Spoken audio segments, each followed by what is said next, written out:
Reversion, The Inevitable Horror, The Portal Arcane Series, Book 1, written by J. Thorn, narrated by David H. Lawrence XVII. Chapter 1. Samuel pushed the twisted sheet from his shoulder and let the makeshift noose coil on the ground like a dead snake. He stepped out of the rope and looked up at the decaying branch overhead, shaking his head. His eyes darted about the empty forest as his heart raced. He drew a breath, wincing at the pain in his throat as his lungs tried to pull in more oxygen. He smiled at the joy of being alive until the memory of his prison cell surfaced. Like a leaf at the mercy of the wind, the image of the bars floated from Samuel's reach. Worry rushed back in as he struggled to find a connection, a reason for being here. He stepped over the jagged rocks and closed his eyes. Silence. It could have been midsummer. It could have been the dead of winter. He could no longer tell, and even if he could, Samuel struggled to remember what those seasons meant. The wind was still. The creek in the distance murmured like the whispers at a funeral procession. The insects, the animals, the creatures of the wood were silent. Again, Samuel fought to recall hearing any sound. A leather string holding an amulet lay on the ground at his feet, and he picked it up. The charm was silver. 3 triple spirals connected and curling in on each other. He slid the leather string over his head until the amulet lay on his chest. He walked in silence over branches sprawled on the ground and onto a rough path that wound itself farther into the forest. Samuel heard a slight rustle of leaves underneath his feet, and yet his canvas sneakers did not make as much noise as they should have. The sun hung at an odd angle, tossing a bland shaft of light ahead, with most of the rays never reaching the ground. Samuel looked to the right and saw tattered yellow caution tape dangling from the trunks of ancient oaks. What is this? The tape ran from trunk to trunk in tattered, random shreds, like an abandoned crime scene. He reached out and tore a shred of tape from the tree while looking for the human remains that should have been there. Samuel looked up into the canopy of branches, which hovered overhead like a worried mother. As far as he could see, ropes and nooses hung empty and cold. Piles of clothing, personal items, and other artifacts lay beneath some. He tossed the scrap of tape to the ground and continued down the path, knocking aside a shoe, a sport coat, a backpack. He stopped and bent down to grab the backpack, the aching in his neck causing him to wince. The backpack was made of nylon, the zipper long gone, and its teeth forever in a black grin. He reached into it, his fingers brushing against a few leaves that rustled inside. Nothing. He turned it over to reveal 3 characters embroidered on the front. B, C, D. He rubbed his head and stared at them until he recognized the letters of the alphabet, and a thin smile spread over his lips. He was not sure if those letters mattered anymore, and he could not recall why they ever would. Samuel dug through a few of the mounds beneath the hanging trees, shoving articles of clothing into the backpack. He threw the only remaining strap over one shoulder and shuffled farther down the path on instinct. He kept the pack to store items that might keep him alive. The creek moved closer with each step, and he was happy to hear its meanderings. The natural noise brought a brief sense of normalcy, a memory from childhood, long summer days in a valley, and a creek that cut a ragged line through the forest. Some days he would spend hours in solitude, overturning rocks in a search of salamanders.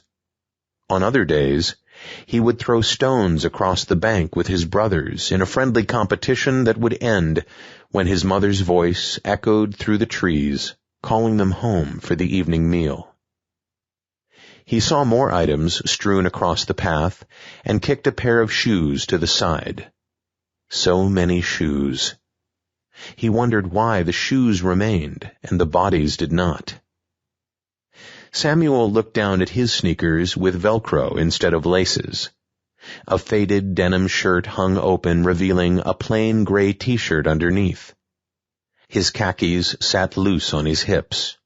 The guards did not care how well they fit the inmates. The path curved as it approached the stream, turning right into a grove of high pines, their needles covering the ground.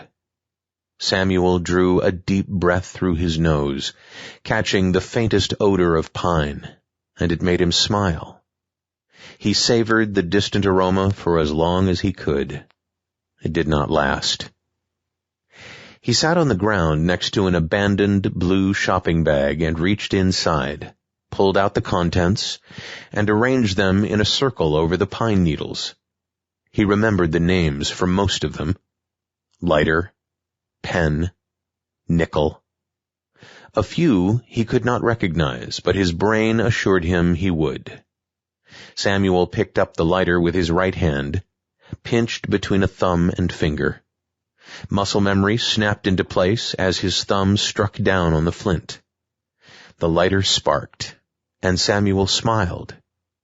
He could almost taste the burnt, woody smoke of a hand-rolled cigarette. He could almost feel the airy buzz with each puff of the tobacco.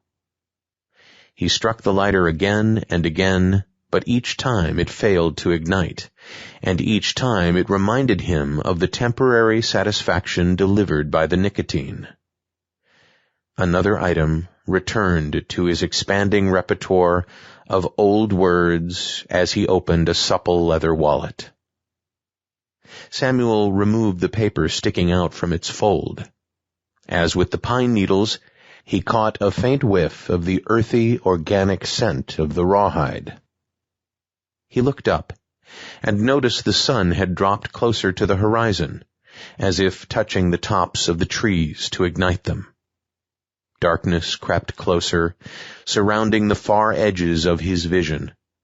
Samuel's toes became numb from the cold, and he realized his exposure could kill him. With the chill of the approaching night, the undoing of the universe tightened its stranglehold on this place, slowly crushing the life from it. Each universe exists infinitely close to one another, much like grains of sand on a beach. The collection of universes is known as the multiverse. In this place, the reversion started, on the edges where sounds disappeared and colors dulled, draining it all of rich sensory perceptions. The physical world began to fold in upon itself and threatened to swallow everything into the eternal void. Not every universe was cursed with a reversion that held souls in transition, but this one was. Using the reversion as his tool, Diva snatched those in need of salvation and dropped them into a dying world to find the path to redemption and release from the cycle. Should the soul fail to make a lifetime of wrongs right, it would reawaken in another place, in another reversion. Spirit demands a resolution for all souls, and Diva orchestrates it. Diva, the gatekeeper of the reversion, spent eons keeping the great cycle intact, and would do so for as long as spirit required it. The night came silently, stealing the remaining light from the forest and replacing it with an insufferable coldness. Samuel shuddered. He could no longer control the muscle spasms that racked his body and occupied his mind. The yellow tape, the shoes, the hunger, none of it mattered while his brain searched for a solution to the numbing cold brought by the night After walking for hours in no particular direction, he again relied on instinct, gathering branches and leaning them against a tree to provide the most basic shelter. With twigs and dried leaves, he created a mound of kindling. He stood and yawned before looking out into the expansive forest. He had no measure of his progress and thought it was possible he hiked in a long, meandering circle. Samuel reached into his pocket where he had stowed the mysterious artifacts. His hand found the lighter, which he pulled out. Again, he wrapped his thumb and finger around the igniter, although the dropping temperature made it more difficult for him to strike the flint.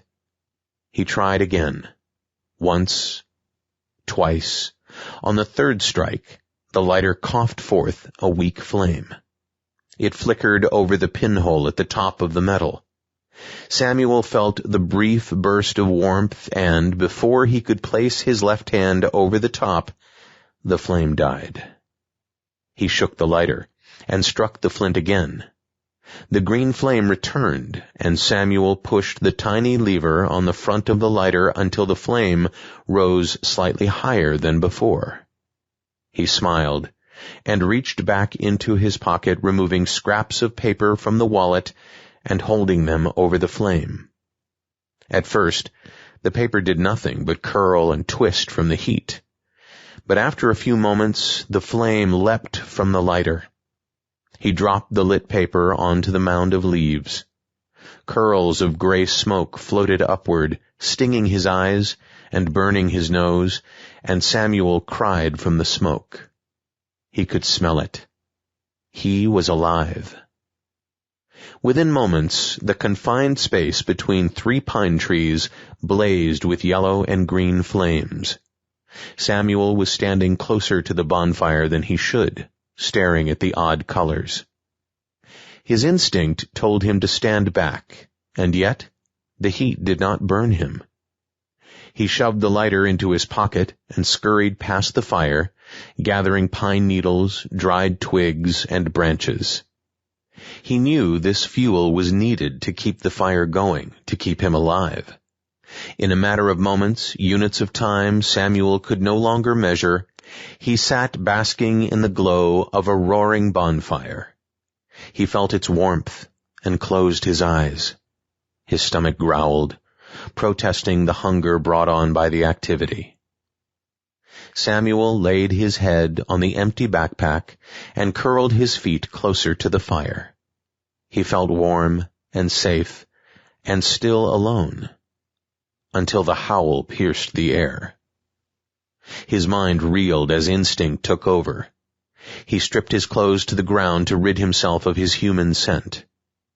He could not remember how he knew, but he recognized the howl of the alpha male. He knew the pack was coming. He knew if he did not hide from their sight and sense of smell, he would die. The cold air bit into his back as the paltry fire warmed his front.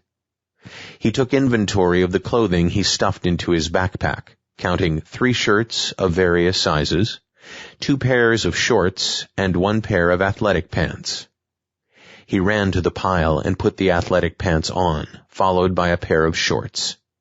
He picked up the t-shirt he had worn and took a whiff.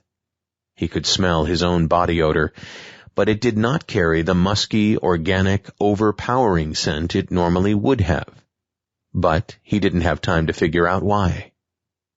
The air felt heavy and diluted, and Samuel wondered if there was something wrong with his senses or if it was this place. Nevertheless, it was closest to his body's scent and would have to do. He hoped to confuse the alpha male long enough to escape. He set the undershirt aside and pulled the clothing over his head until he stood dressed, with only a pair of shorts and a t-shirt left on the ground. Samuel felt his movement restricted in several layers of clothing worn by other people and realized if the alpha male was not disoriented by the mixing of scents, he would be easy prey. He ran to one of the pine trees, standing guard over his haven. unable to find a single knotted branch or knob that would serve him. He knew the clearing would soon be attacked by a pack of wild wolves, and he ran from one tree to another until he found what he needed, grabbing the stained t-shirt and wrapping the neck hole around a thin branch, while using another twig to create a crude cross on which the t-shirt rested, mimicking a human with arms outstretched. He then snatched the shorts from the ground and wrapped them over a piece of peeling bark so they hung beneath the t-shirt. The clothes on the tree sat higher than an average human, but he did not think the wolves would discern that detail in the heat of the hunt. Samuel heard the soft crunch of the forest underbrush. He looked back and forth at the trees and over the fire, spotting one low-hanging branch within his grasp. His fingers fell a few inches short of the bark, and when he heard the low, earthy growls, he realized he had seconds to make a decision. Samuel jumped and grabbed the branch with both hands while swinging his legs as high as he could. Several objects fell from his pockets and clattered in a pile beneath the tree. As he glanced down, Samuel saw the first set of yellow eyes materialize from the dark recesses beyond the fire. He squinted and heaved upward until he sat on the branch with his feet dangling 5 feet from the ground. The alpha male came first. It smelled the burning wood long before its eyes found the origin of the flame. The creature nuzzled its nose deep into dank fur and flicked its ears twice before turning its muzzle toward the sky, letting loose with a growl that sounded more human than beast. Within moments, the rest of the pack surrounded the alpha male.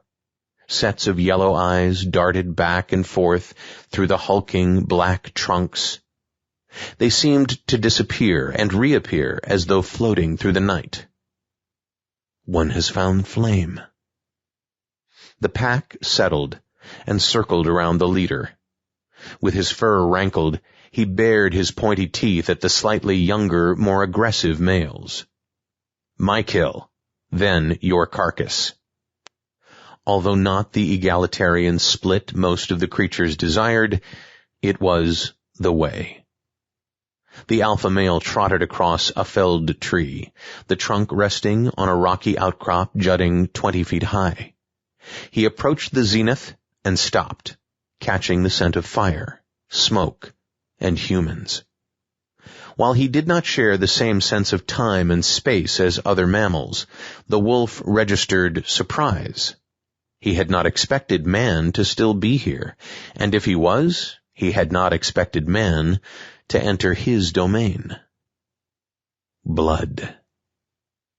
The rest of the pack reared up behind the leader, letting loose with several rounds of howling, barking, and gnashing. Several of the larger, older creatures snapped at the females. The leader called for blood. The hunt was on. The alpha male leapt from the trunk, his sinewy frame propelled through the trees as if by an otherworldly force. The creature sprinted, and the pack followed at the respected distance. The alpha male would not find a challenger this night. The first blood would belong to him.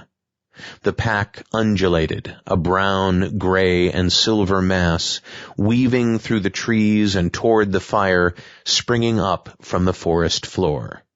Some of the cubs whimpered and ran beneath their mothers, for they had yet to witness the power of flame. The alpha male crested a slight rise and slowed his descent toward the valley, scanning the horizon to see the thin white line of Brother Moon. The creature stopped, his tongue flicking across his frozen muzzle. He lifted his head up and howled again. The top arch of the moon poked above the tree line, but would rise no farther. The alpha male knew. He mourned the loss of the sky god hanging over the valley and illuminating the kills. Brother Moon held his gaze low like an insolent child, a bit lower each cycle. The pack scampered behind the alpha male and waited.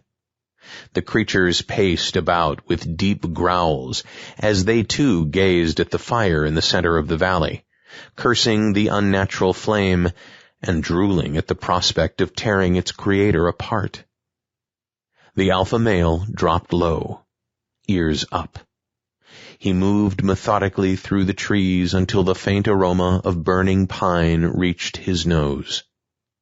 They had not lost the scent, not yet. The others followed with growling bellies and cautious optimism. The feast would be the first in a long while. Mothers would push their cubs back from the killing spot and toss them the battered entrails left after the surge. The alpha male continued to lead. The crackling of the burning wood became louder, but muffled in the heavy air. He listened for the guttural tone of a human voice, but did not hear it, and he sniffed the air again, this time detecting the source of the scent. More than one? The younger, more aggressive males became excited by the thought of full bellies. The wolves nudged each other, even going so far as to bare teeth to preserve the attack order. After the alpha male had eaten, a battle would ensue for the bloody remains. The alpha male spun with his hackles raised. He growled and bared pointy yellow teeth at his pack. They would fear him or be consumed by him. At least, that was how it had always been. The others cowered, especially the females and the cubs. A few of the more mature males skittered to the side, but did not retreat. They sized up the alpha male, sensing they too might someday lead the pack. Someday. Now. He reared his head and howled. The rest of the pack imitated the alpha male until the sound consumed the dead of the night.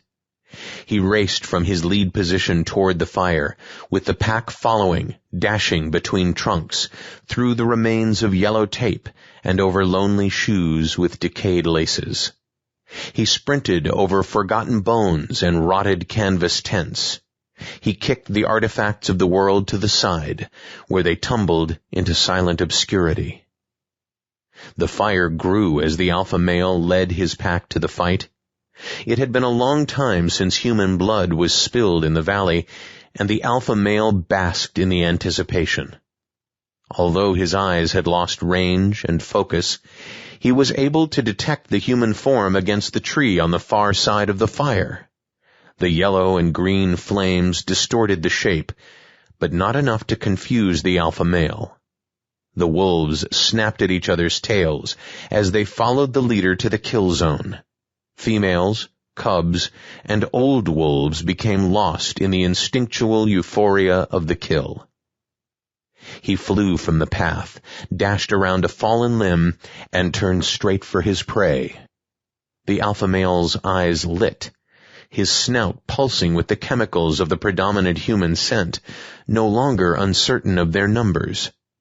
He made one final lunge to the right of the fire and skidded to a halt in the dry dirt at the base of the tree. His head twitched back and forth at the shirt and shorts tacked there. He did not need to communicate his disgust and disappointment to the pack.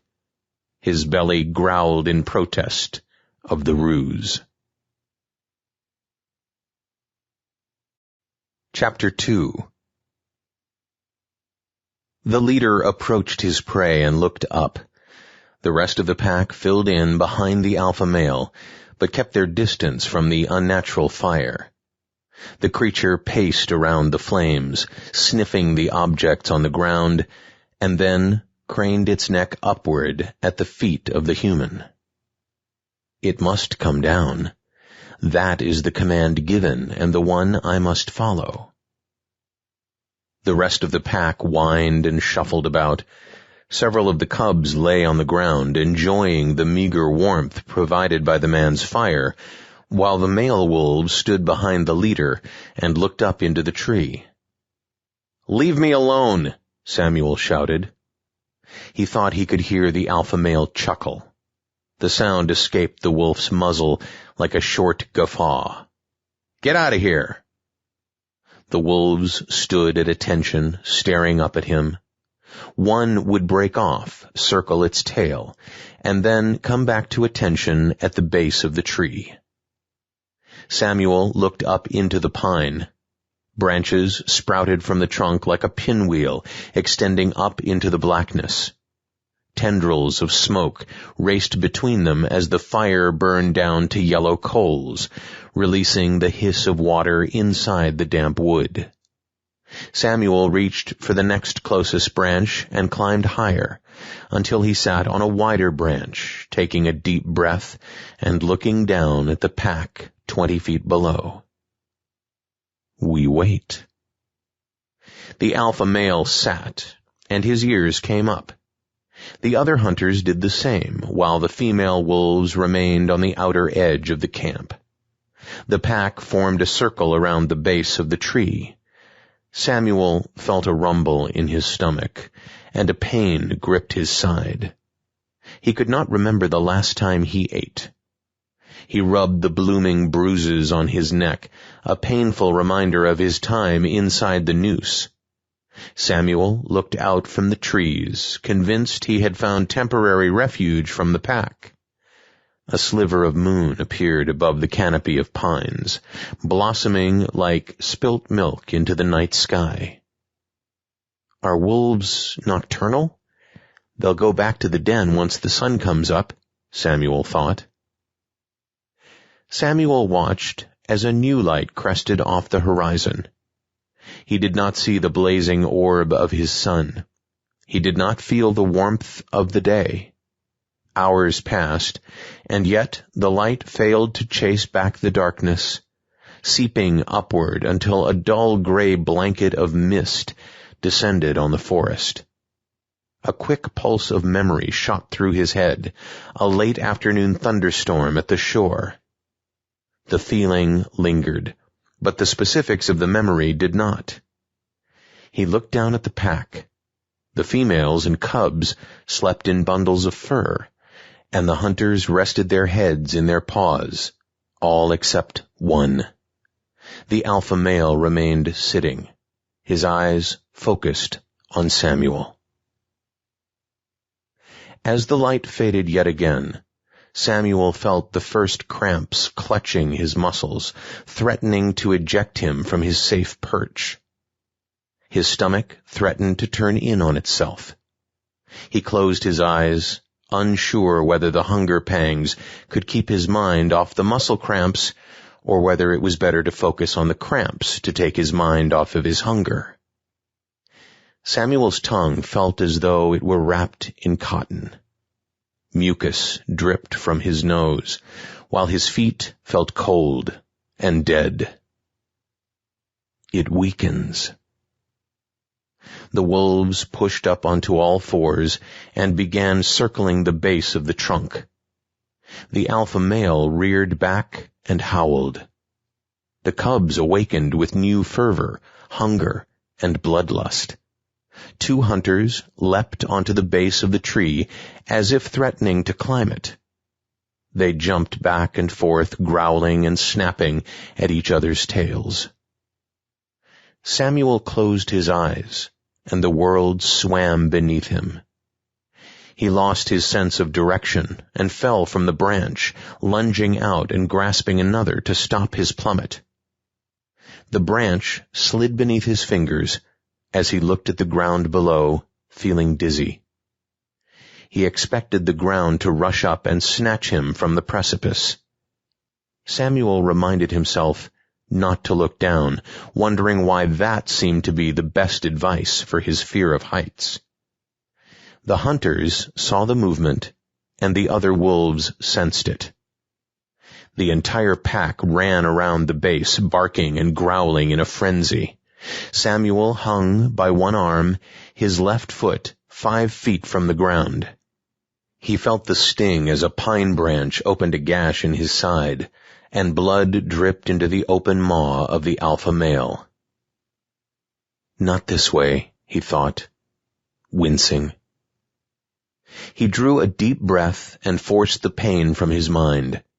He considered giving up until the thought of the pack's teeth tearing at his flesh cleared his head. His mind raced through questions, reasons for the wolves' unending pursuit. But in that moment, he realized it did not matter.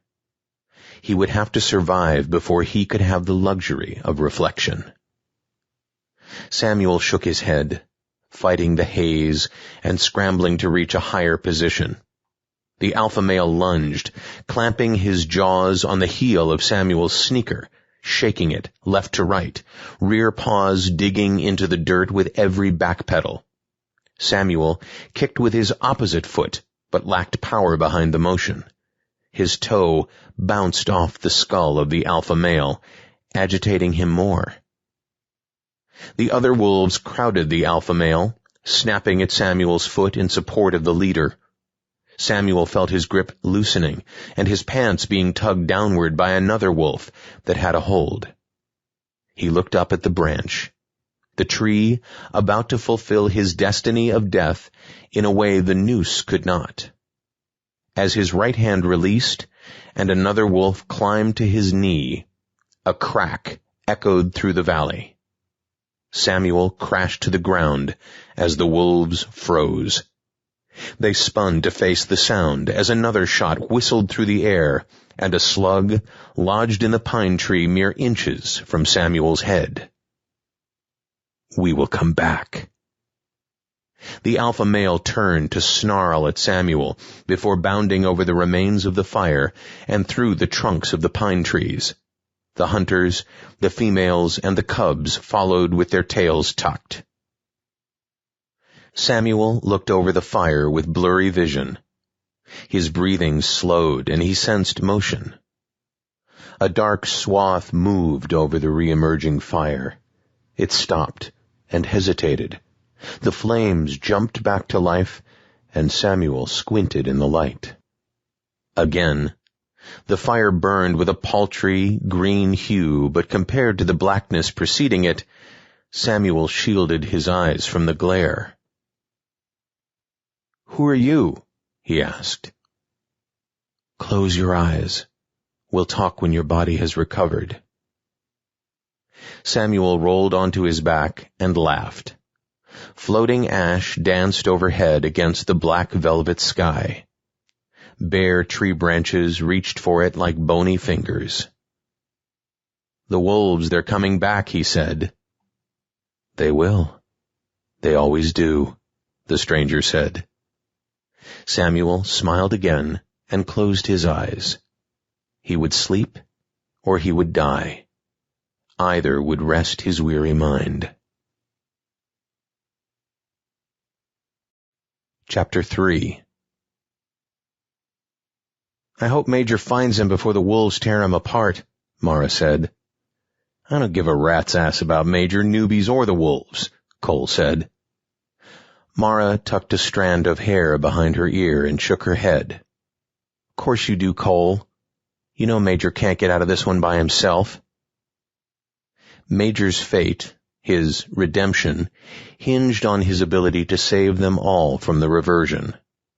Kole and Mara didn't have the knowledge or the ability to escape on their own.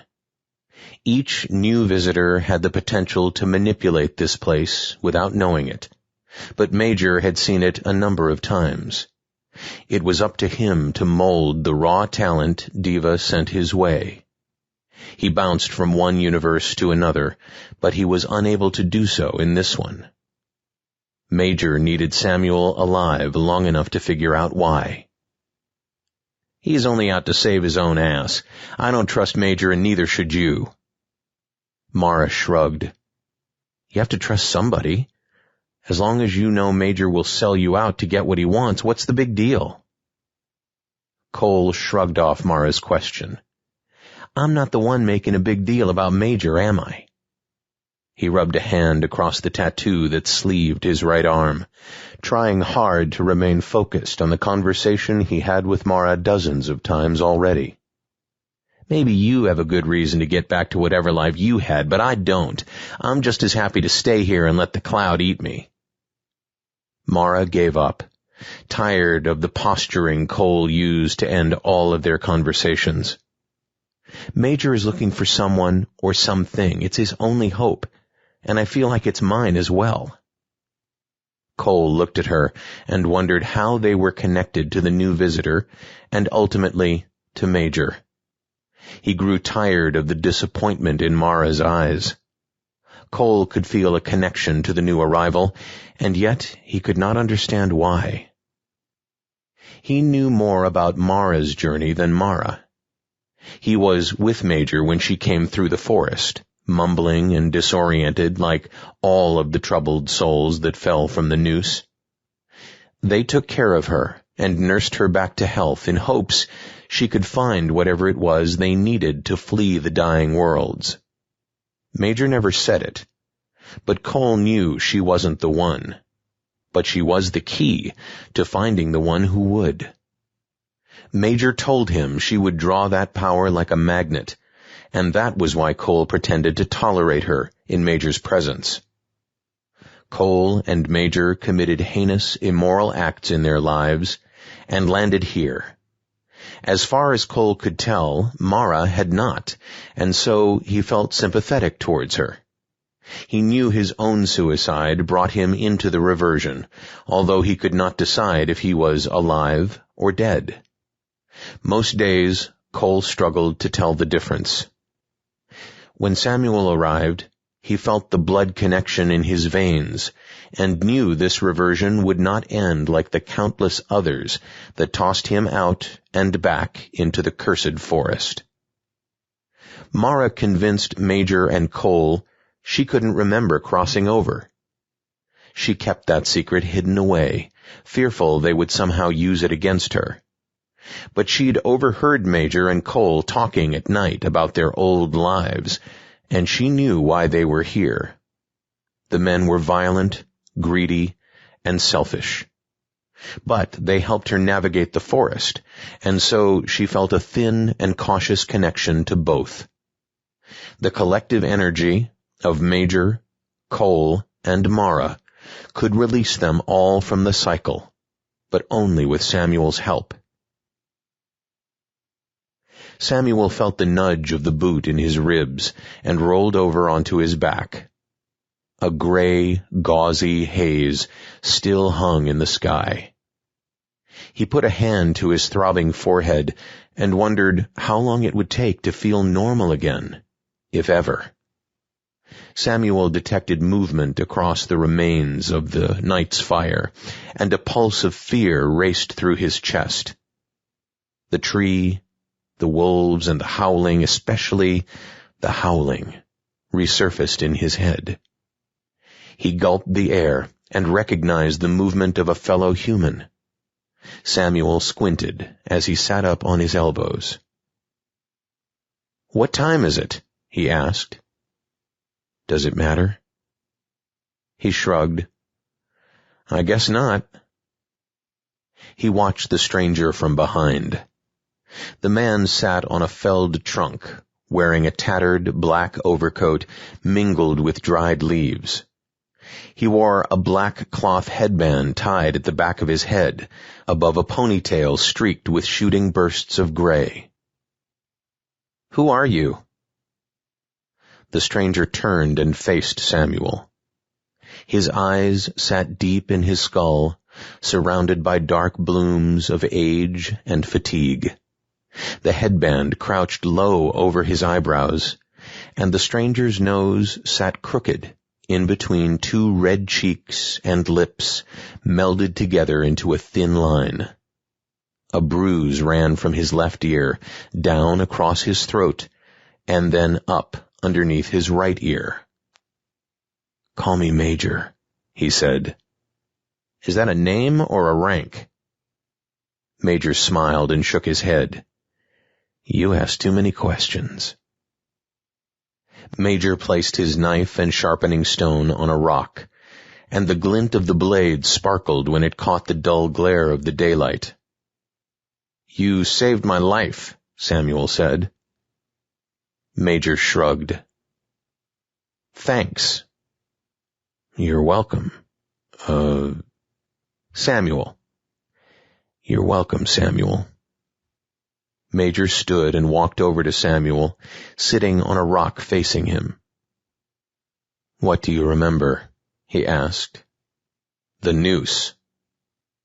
Major's eyebrows pushed the headband up slightly. It didn't work. I know it was tight on my neck. I don't remember that, I just know it. Then it was at my feet, and the bruises on my neck turned red. Before that? Major asked. Samuel shook his head. Nothing. Family, friends, work, women. Again, Samuel shook his head.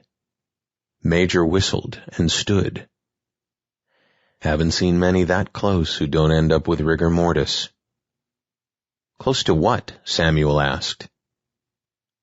Major waved his hand in the air and bent down to rummage through a rucksack a few feet from the fire pit. He pulled out a plastic jewel case.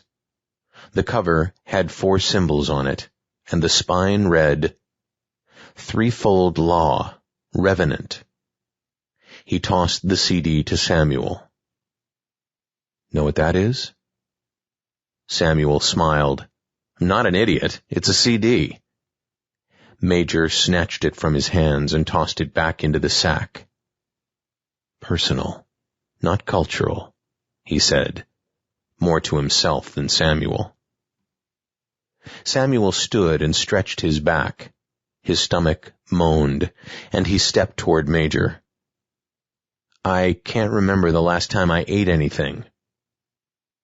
That shook Major from a momentary daydream. He pulled the rucksack closed and reached into the blue plastic shopping bag behind it, grabbing cheese on wheat crackers wrapped in cellophane. He tossed them to Samuel. One of the few of those I have left. Might be one of the last ever. Samuel tore into the snack crackers. The overpowering sting of salt flooded his mouth and his senses, and then, as quickly as it came, the taste disappeared. He chewed what now tasted like dried cardboard. Samuel finished the crackers and immediately recognized how thirsty he had become. Major walked to the nearest pine, lifted a 12-gauge shotgun, and laid the barrel over his left shoulder.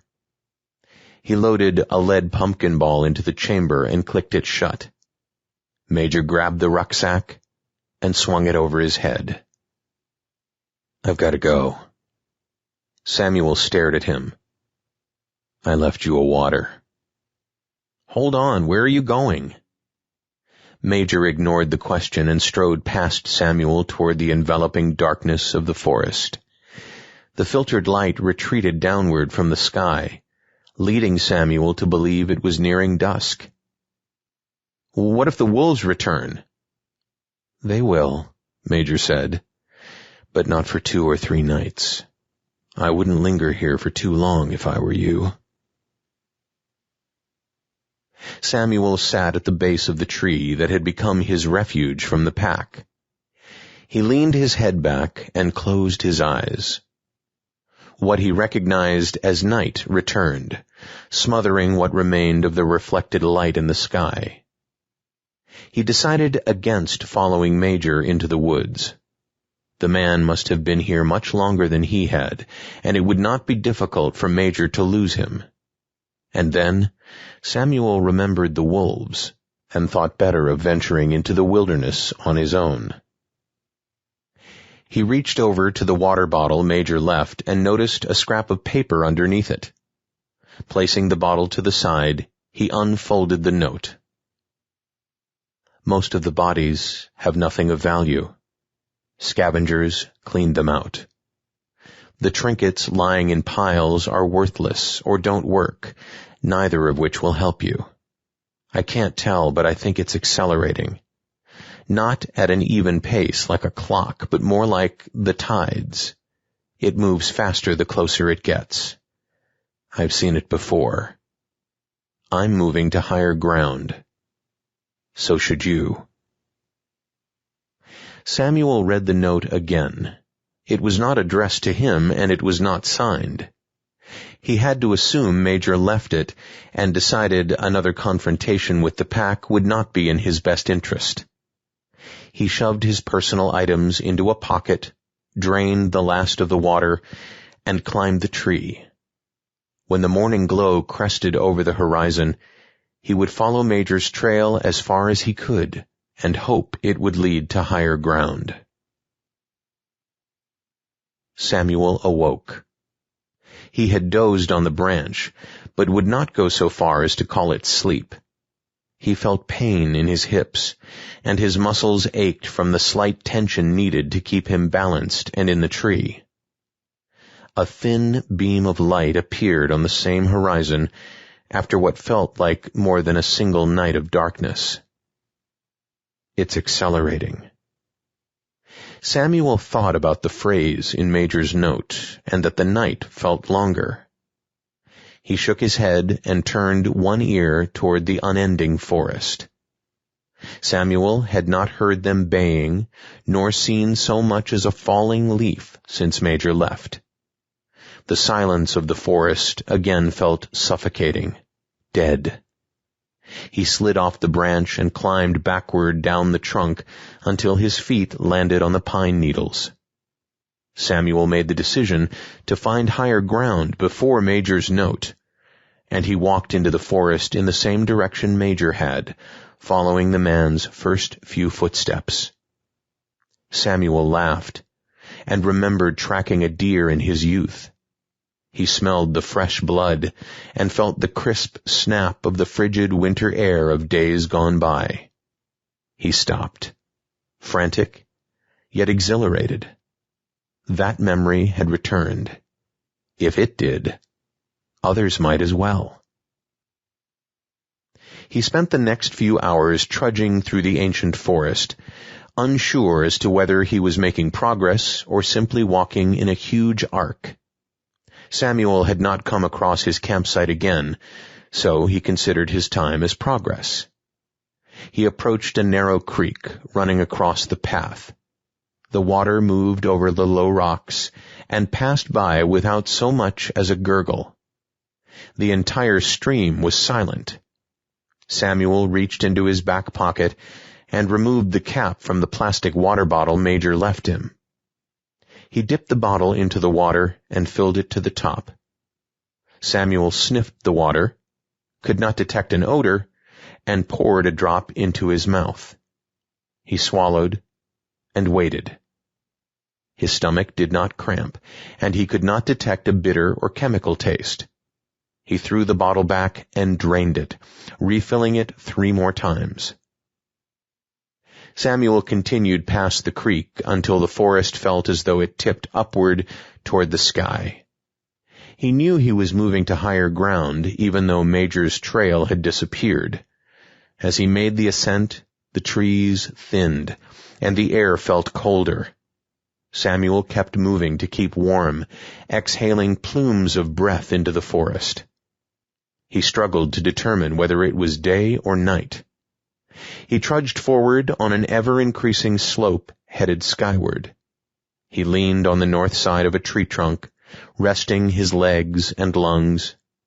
Samuel rubbed his eyes, certain the cabin he just spotted in the distance was a figment of his imagination. Moss-covered shingles clung to the pitched roof. A lonely brick chimney jutted out at an angle that threatened to pull it over. Weathered wood shakes covered the front and side, their stain long since dissolved. The lone window to the right of the door was glazed with time, the dust giving it an opaque finish. 3 steps led up to a door with a single brass knob and no lock. Chapter 4. Samuel came within 5 feet of the cabin and stopped. He looked over his shoulder, expecting the occupant to arrive and chastise him for trespassing. "Major?" he called out. No response. "Major, are you in there?" The surrounding forest swallowed the sounds like a muffling blanket of snow. Samuel strained to hear noise coming from inside the cabin. He was greeted with silence. He took another step closer, scanning the ground for any sign of activity. A long spider web hung diagonally across the top right corner of the door, and other webs clouded the corners of the front window. Samuel walked to the right, circling around the cabin. The wood shakes covered the other exterior walls, although some had fallen to the ground in clumps of rotted wood. He bent down and sniffed the crumbling shingle, expecting an earthy, organic scent. He caught the slightest hint of mold, and nothing more. Coming around the other side and back to the front, he did not find a cistern, privy, or any other evidence of habitation. He looked up at the gloomy ceiling above and felt as though night was coming again. Though he struggled to find the rhythm of the day, he could not determine whether the night was a few hours off or perhaps minutes away. He saw the leader of the pack in his mind's eye and decided he was not ready to face the alpha male again. Major said he would be back. Had it been one night or two since the attack? Samuel could not remember. Time was stretched and thin, like warm taffy. The front door looked back at Samuel, unmoving and uncaring. He placed a foot on the first step and heard the wood crack under his weight, the first noise registered by his ears in a long while.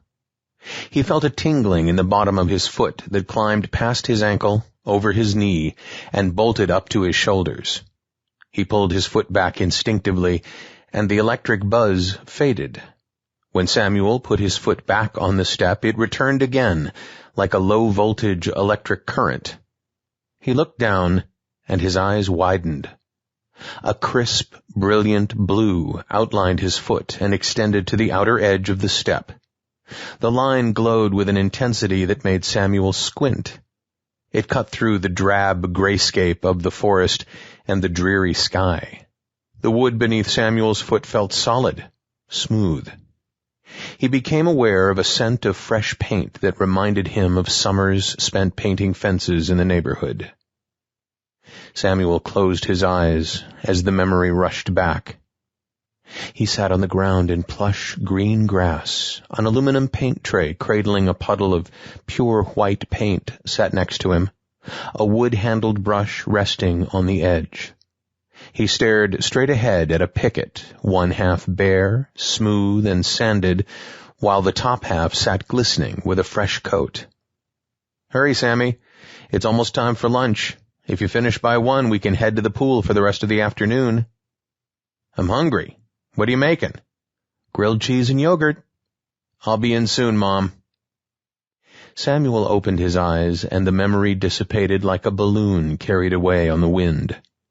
He looked down, and the blue outline flickered. He could see the rotted step fading through the painted one of another time and place. The tingling feeling in his body disappeared until he was left standing with one foot on the step and another on the ground. The patch of illumination slipped lower in the sky as the darkness pulled it down to force another night. He thought of the wolves again and placed a hand on the doorknob, willing to risk entering the unknown instead of facing the wolves again. He turned the knob and pushed, but the door did not open. The howl of the wolves rose again, as if Samuel's touch triggered their bloodlust. The shudder worked its way through Samuel's body until it triggered the Major's words in his head. "They will return." A cold sweat broke out on Samuel's forehead, and he felt a rumbling in his bowels. The howling ceased for the moment, but he knew the next time it broke the unnatural silence, the pack would be much closer. He tried again, his hand gripping the doorknob with white knuckles. Samuel felt like the Arthur of old, trying with all his might to remove Excalibur from the stone. The knob would not move, so he pushed with one shoulder on the front of the door. The lazy spiderwebs dangled on his head, but the door did not give. He stepped to the side and used the palm of his hand to wipe the pane of the window. The next burst of howling made him shiver. The pack was closer, much closer. Samuel backed away from the window, spinning around and conducting a quick survey of the landscape surrounding the cabin. If he used a rock to break the window, the wolves would follow unless there was something inside the cabin he could use to bar it. He shoved his hands into his pockets but found nothing to help gain him access. The howl that came next froze Samuel. He turned in the direction of the noise and swore he saw the yellow eyes bouncing between the scant trees of the elevated forest. Samuel placed both hands on the knob and shook as hard as he could. He leaned back, pulling with his body weight. The paws of the wolves rustled the leaves on the forest floor. Samuel looked over his shoulder without releasing his grip. The alpha male was back, and the light in his eyes spoke to Samuel without the need for words. "God damn it, open up!" Samuel screamed at the door. The alpha male growled low, 50 yards from the cabin. The wolf downshifted from a full sprint to a light gallop, ears up and fangs bared. The rest of the pack came into the tight clearing in front of the cabin, the other hunters behind the alpha male. The females and cubs remained safely at the edge of the tree line. Samuel smelled the wet fur, the odor more pungent than any others since he fell from the noose. He felt the low, moaning growl emanating from the hungry beasts. They spread out until the cabin was surrounded. He turned and placed his back on the front of the door. Samuel pushed his heels into the wooden step and drew a deep breath. "I'm not giving in," he said to the alpha male. "I'm not dying without a fight." The alpha male's ears twitched. He strutted closer to Samuel. The others took tentative steps closer, careful not to infringe on the territory of their leader. The wolf snarled with saliva dangling from his fangs. Samuel bent his knees and leaned forward until his rear pressed on the front of the door. He held up his fists in front of his face as if getting ready for a schoolyard brawl. The alpha male ducked his head and lunged forward. He took 2 bounds and opened his jaw in midair as Samuel closed his eyes and braced for the impact. At the moment he expected to have teeth tearing at his throat, Samuel fell backward into utter and complete darkness. Speckles of dust hung in the air, dancing on thin strings of light that penetrated the cabin through gaps in the shakes. Samuel blinked twice, feeling his eyes burn from lack of moisture. He lifted his head and turned to face the door while his body remained on the floor, the bare planks digging into his shoulder blades. Cobwebs dangled from the corners of the ceiling and stretched from underneath the cracked plaster.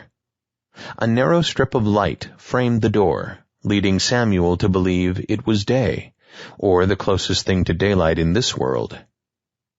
An image of the alpha male snapped into place. Samuel closed his eyes and saw the feral yellow eyes coming at him. He looked into the beast's empty recesses, not believing such a creature could ever possess a soul. He remembered the teeth, bared and hungry, ready to tear at his flesh. Samuel even recalled the alpha male's scent, which overpowered any lingering odor present. Samuel shook his head and dispelled the memory.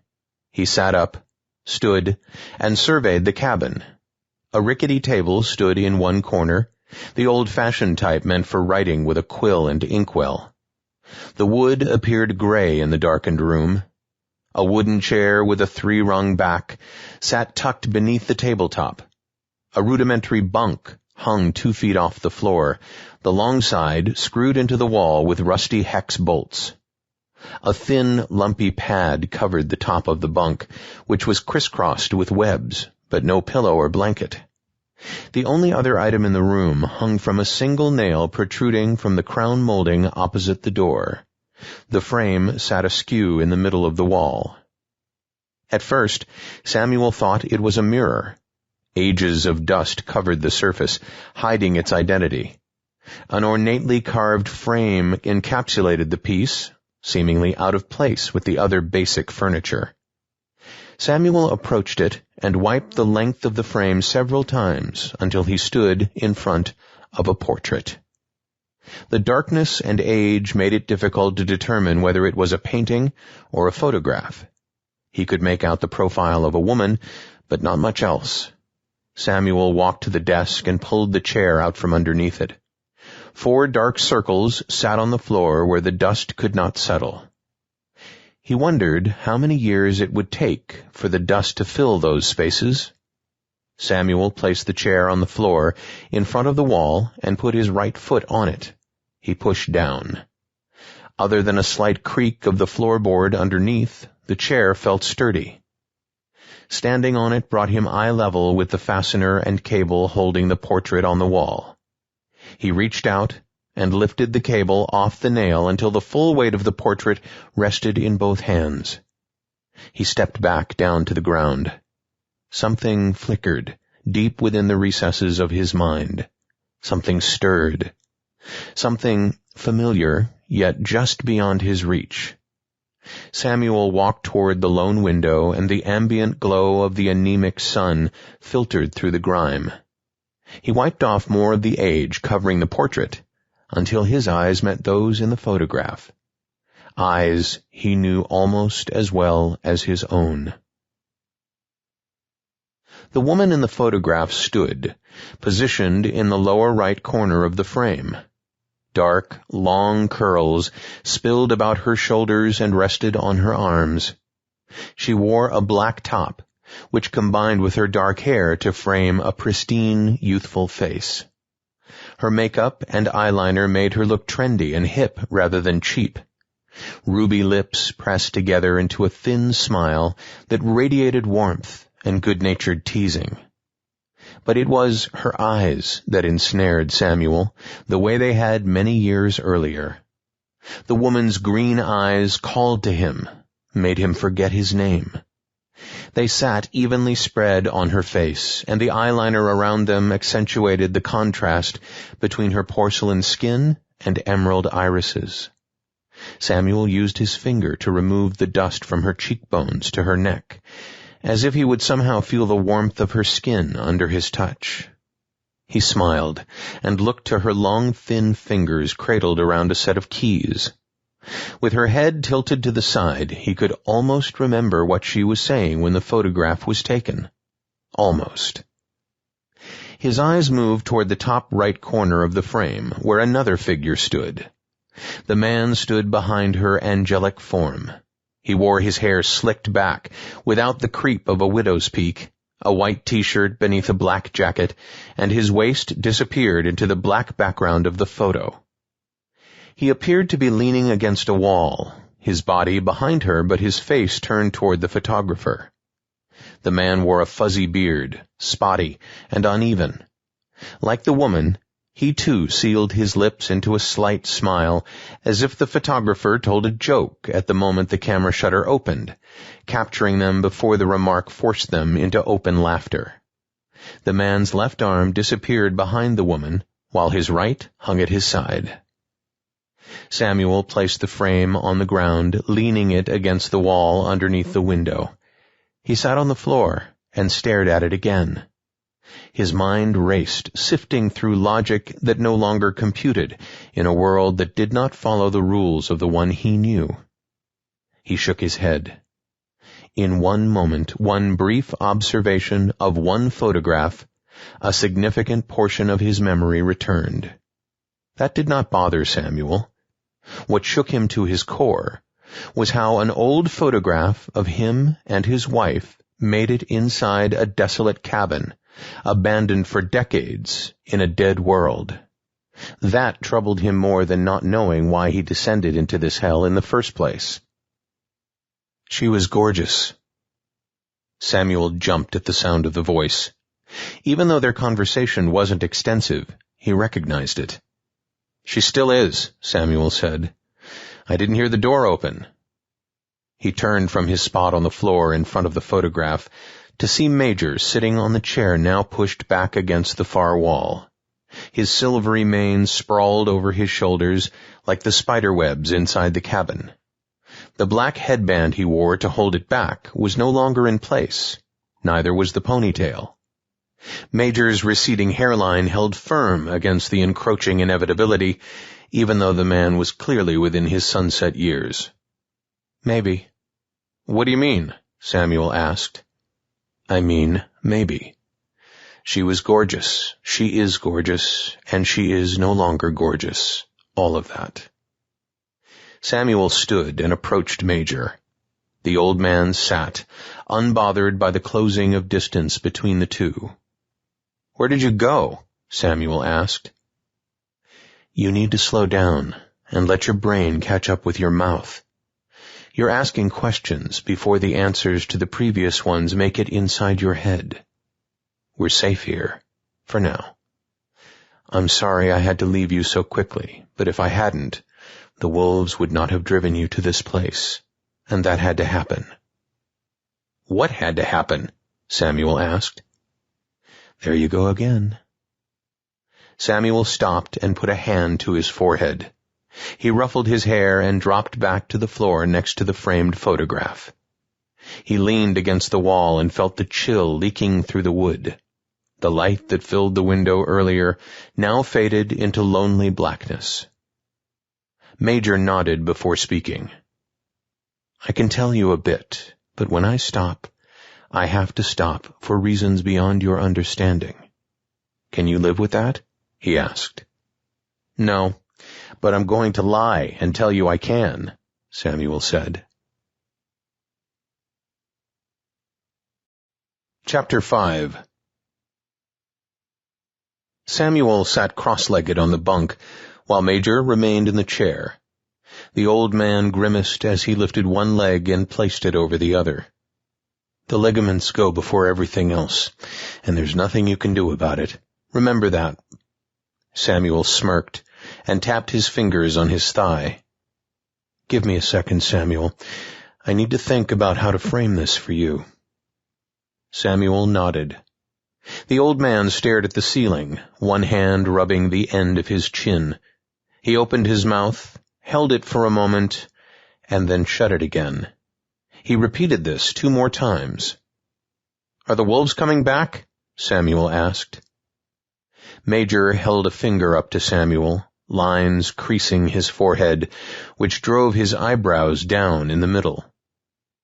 Did you ever play a musical instrument, like a violin or a guitar? Samuel furrowed his brow and thought about the question. So much of himself remained as nebulous as the world outside the cabin. I think so. Good enough, Major said. Do you know how sound is created on a stringed instrument? Samuel shifted again as the stiff base of the bunk dug into his backside. What does this have to do with anything?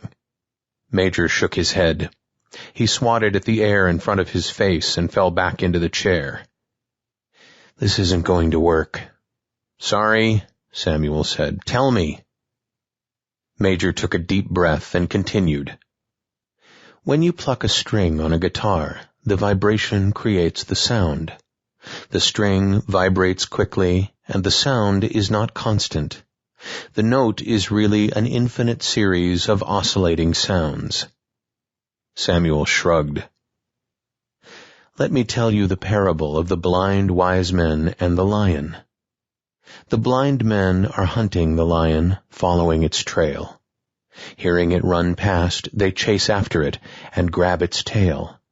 Hanging on to the lion's tail, they feel the one-dimensional form and proclaim, It's a one! It's a one! But then one blind man climbs up the tail and grabs onto the ear of the lion. Feeling a 2-dimensional surface, this blind man proclaims, No, it's really a 2. Then another blind man is able to grab the leg of the lion. Sensing a 3-dimensional solid, he shouts, No, you're both wrong, it's really a 3. They are all right. Samuel held both hands up. I don't understand what that means. Just as the tail, ear, and leg are different parts of the same lion, this place and the one you're beginning to remember are different parts of the same world. For the first time, Samuel stopped tapping his finger. He looked at Major and then at the floor. He turned to face the framed photograph and then the lonely window on the other wall. "So, how do I get back to the tail or the ear or the leg or whatever the hell part of the world is mine?" "I don't know," Major said. "Why not?" Imagine walking on a vast beach near the ocean. You scoop up a handful of sand. You sift the sand until a single grain sits in your palm. A strong gust sweeps off the water and knocks that single grain out of your hand. Could you bend down and pick it up off the beach? Would you know which grain was yours? Are you trying to say millions of places are part of the same existence? Major shrugged. Maybe billions, maybe an infinite number. I really don't know. That's really hopeless, Samuel said. Depends. If your place was healthy and vibrant, it might feel hopeless to leave. On the other hand, if all that you knew was slowly dying, unwinding, coming apart, it might feel like getting into the lifeboat before the ship sinks. Samuel nodded. There is one more thing you need to know before we lie down for the night, something I want you to think about. Let your mind turn it over while you sleep. Just like grains of sand on a beach, these places exist in the same physical plane and often rub up against each other. Major let Samuel take the bunk as he slept on the floor. He thought Samuel's body needed time to adjust, but he had spent enough time in the reversion to know sleep was never like it was before. They awoke feeling no more refreshed than the night before. Samuel opened his eyes and watched Major remove 2 cylindrical objects from his bag and place them on the floor. The designs on the labels had long since faded. Major used a tool from his belt and pried the lid off the can. A faint and barely recognizable scent rose from the floor. "Sauerkraut?" Major asked.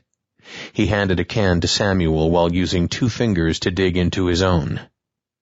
"Cabbage of some sort, right?" Major nodded while shoving more of the wet, cold breakfast into his mouth. Samuel scooped up a handful and felt the consistency of the substance, detecting a hint of salt, but the sensation dissipated until he was left eating a tasteless, odorless meal. "I thought I remembered sauerkraut being really strong." You'll get those feelings or intuitions the longer you're here. It's like your mind slowly unrolls them for you, so your psyche isn't run over by the flood of data. Samuel let the comment roll around toward the back of his head. "Why isn't this cabbage strong? Why can't I smell it or taste it?" Samuel stopped and cocked his head sideways.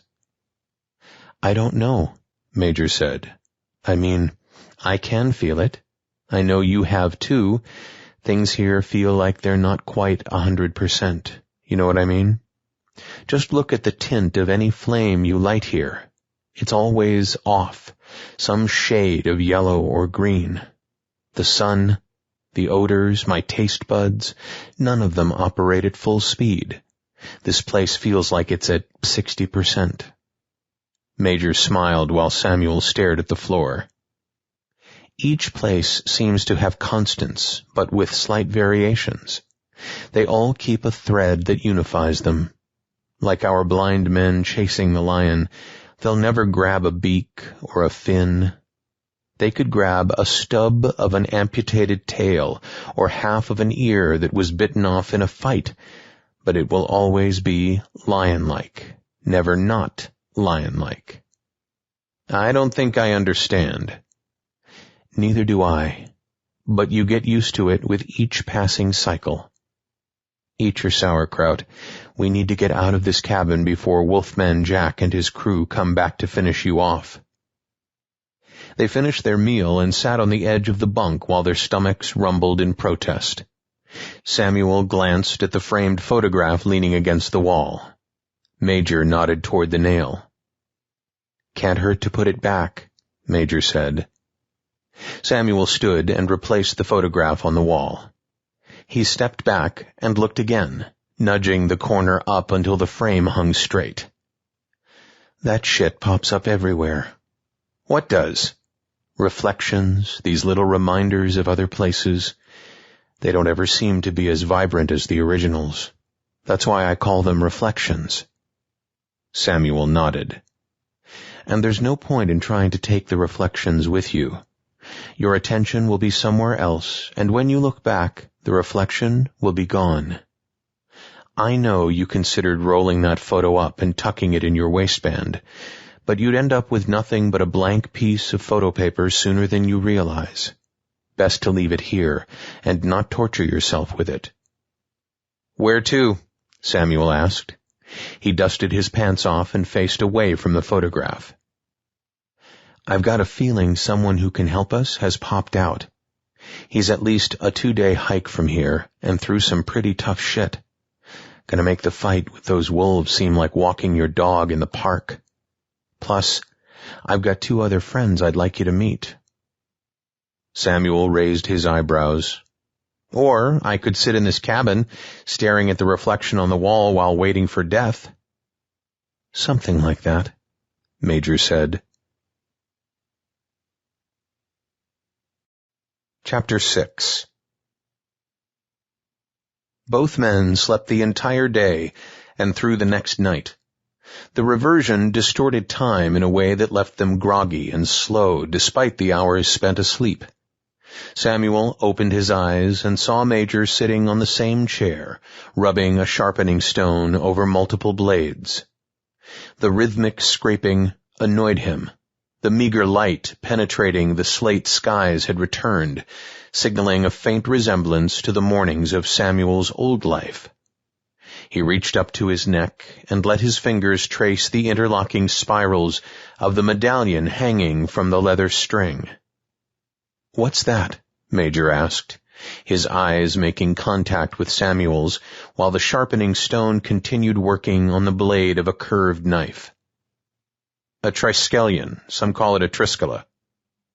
Samuel hesitated, surprised the information was so readily available to his brain. Major saw the look on his face. "That reflection on the wall is starting to jar things loose. Go ahead. I'm sure you can recall what it is and why you're wearing it. I'd like to hear about that." Samuel paused and closed his eyes. He could feel the triskelion on his neck and felt the knowledge seeping back into his head. They're not sure where it came from, but most archaeologists date it to the European Iron Age, Celtic in origin. "Sounds like you know what you're talking about," Major said as he smiled. "Go on." They had some evidence the symbol was used for a very long time, as early as the Greek and Mycenaean civilizations centuries earlier, but the Europeans assimilated it. Wales, Brittany, they all used a variation of the form. Major waited as the blade slid back and forth across the stone. "Quocunque jacere stabit. Wherever you throw it, it will stand." "Latin, right?" Major asked. "Yes, it's a motto on a coat of arms. Olaf the Black." Samuel stopped and rubbed his head. It felt as though a door opened, one he struggled to pry loose from the rusty hinges of his damaged mind. "Historian? Archaeologist? Maybe you just read a lot," Major said. "Yeah, could be," Samuel said. "The Nazis corrupted a version for the Third Reich. I think it represents timeless human symbolism like the cross." Samuel stopped as he discovered the flow of information behind the door. There was nothing more to unearth, at least during this conversation. "Nazis. I've seen reflections of them too, mostly the swastika on armbands or officer caps, not much more." "Where did you see this stuff?" Samuel asked. Major shook his head. "My blades are sharp. Got your stuff together?" The 2 men stepped out of the cabin. Samuel drew a deep breath and noted he could no longer smell the pine needles underfoot. The forest felt as silent as a snowstorm blanketing the landscape. Even the air felt dead on his skin. He detected an absence of temperature, as if this place existed in a vacuum. Major looked down into the valley and then back toward the summit, which stuck out over the chimney of the cabin. He secured his belt and sheath over his left hip, pulled the black headband down over his forehead, and nodded at Samuel. Reversion. Samuel stared at Major and shrugged his shoulders. Is that why this place doesn't have odors, sounds? I think so. This place is in a reversion. Rewind. It's undoing itself. We'll have a lot of time to talk during the hike. I'd rather set off now before the alpha male returns. Let's go. Before Samuel could reply, a lone howl pierced the atmosphere and raised the hairs on his neck. Guess we won't have to wait long after all, Major said. Your biggest fan is back. The wolf glared at the hunters by his side. They set forth. The other hunters snapped and paced in circles. Yes, now there are two. The old man has returned seeking his escape. We are not to allow either, as he has spoken. Take the elder down first. The alpha male trotted to the edge of the clearing and looked over his shoulder. The other hunters followed with a burning hunger in their stomachs. The pack wound through the trees until the forest thinned with the rising elevation. Their sinewy bodies moved through the underbrush in silence, the leaves no longer rustling in the stillness of the air. When the alpha male crested the last rise, he could see the tip of the chimney protruding from the top of the cabin. They wait for us. He broke into an even-paced run with 7 hunters in line behind him. They will always go for the throat, Major said. Are they reflections? Samuel asked. I'm not sure, and I don't want to find out the hard way. They want you, not me, but they will attack anything that gets in their way. If they are sentient creatures, they no doubt feel the reversion like we do. They're in self-preservation mode, and that means they will fight to the death. Samuel drew a deep breath and nodded. Major shoved his hand underneath his coat and removed another curved blade. He squeezed the blunt edge between his thumb and forefinger and spun the handle toward Samuel in one motion. Ever use one of these? He asked. Maybe, Samuel said. I can't quite remember. The early Arabs called it a scimitar. Sounds like you have some history in your background as well, Samuel said. Major ignored the comment and continued. They're designed to be light and used to slash in a diagonal direction, not a stabbing motion. If you strike across the muzzles of the wolves, you'll make it impossible for them to clamp their jaws on your throat. That visual made Samuel shudder. And the blade is extremely sharp. Remember that on your follow-through. Samuel nodded. What happened to your shotgun? This, Major said, holding 2 empty shell cases in the palm of his hand. No sporting goods stores around here. What's our strategy against the pack? Samuel asked. What's the best way to take them out? I have no idea, Major said. I've never fought a wolf before. Before Samuel could respond or find a way to deal with his fear, the alpha male appeared from the edge of the tree line. The creature strutted up the slope with several hunters following him. His feral, yellow eyes never left Samuel. They seemed to float through the thick blanket of perpetual dusk that draped this place. The men stood shoulder to shoulder with their weapons drawn. A bead of sweat rolled down Samuel's nose and dropped to his upper lip as they watched the wolves trot toward the cabin. The wolves knew their prey would not run or lock themselves in the structure this time. The young one is mine. The other hunters whined and gathered to the left of the alpha male. They spread out until they formed an arc that faced the old one, and the alpha male fanned out to the right until his trajectory aligned with the young one. They stopped 20 yards from the cabin. Several of the wolves snarled and began throwing their heads toward the sky. The alpha male felt the hypnotic pull of the moon. He searched the heavens for the celestial body, but could not locate it. Millions of years of evolution, interrupted by the reversion, left him feeling out of sync, distraught. He shook his head and picked up the pace toward his prey. "I'm ready." "You'd better be," Major said. "The alpha male wants you all for himself." Before Samuel could say another word, he saw the rest of the pack spring into a run toward Major. Through the corner of his eye, he saw a blaze of fur, teeth, and those yellow eyes. Major bent his knees and raised his arms, ready to slash at the first beasts to reach him. Samuel glanced back and noticed the alpha male closed the gap and was within an arm's reach of him. He dropped to his knees and raised the scimitar as the alpha male lunged over his head. He felt the movement of air caused by the beast and rolled over. Samuel jumped and spun in the opposite direction as the wolf came back at him. The creature paused and bared its teeth, and Samuel felt a stabbing pain in the middle of his head.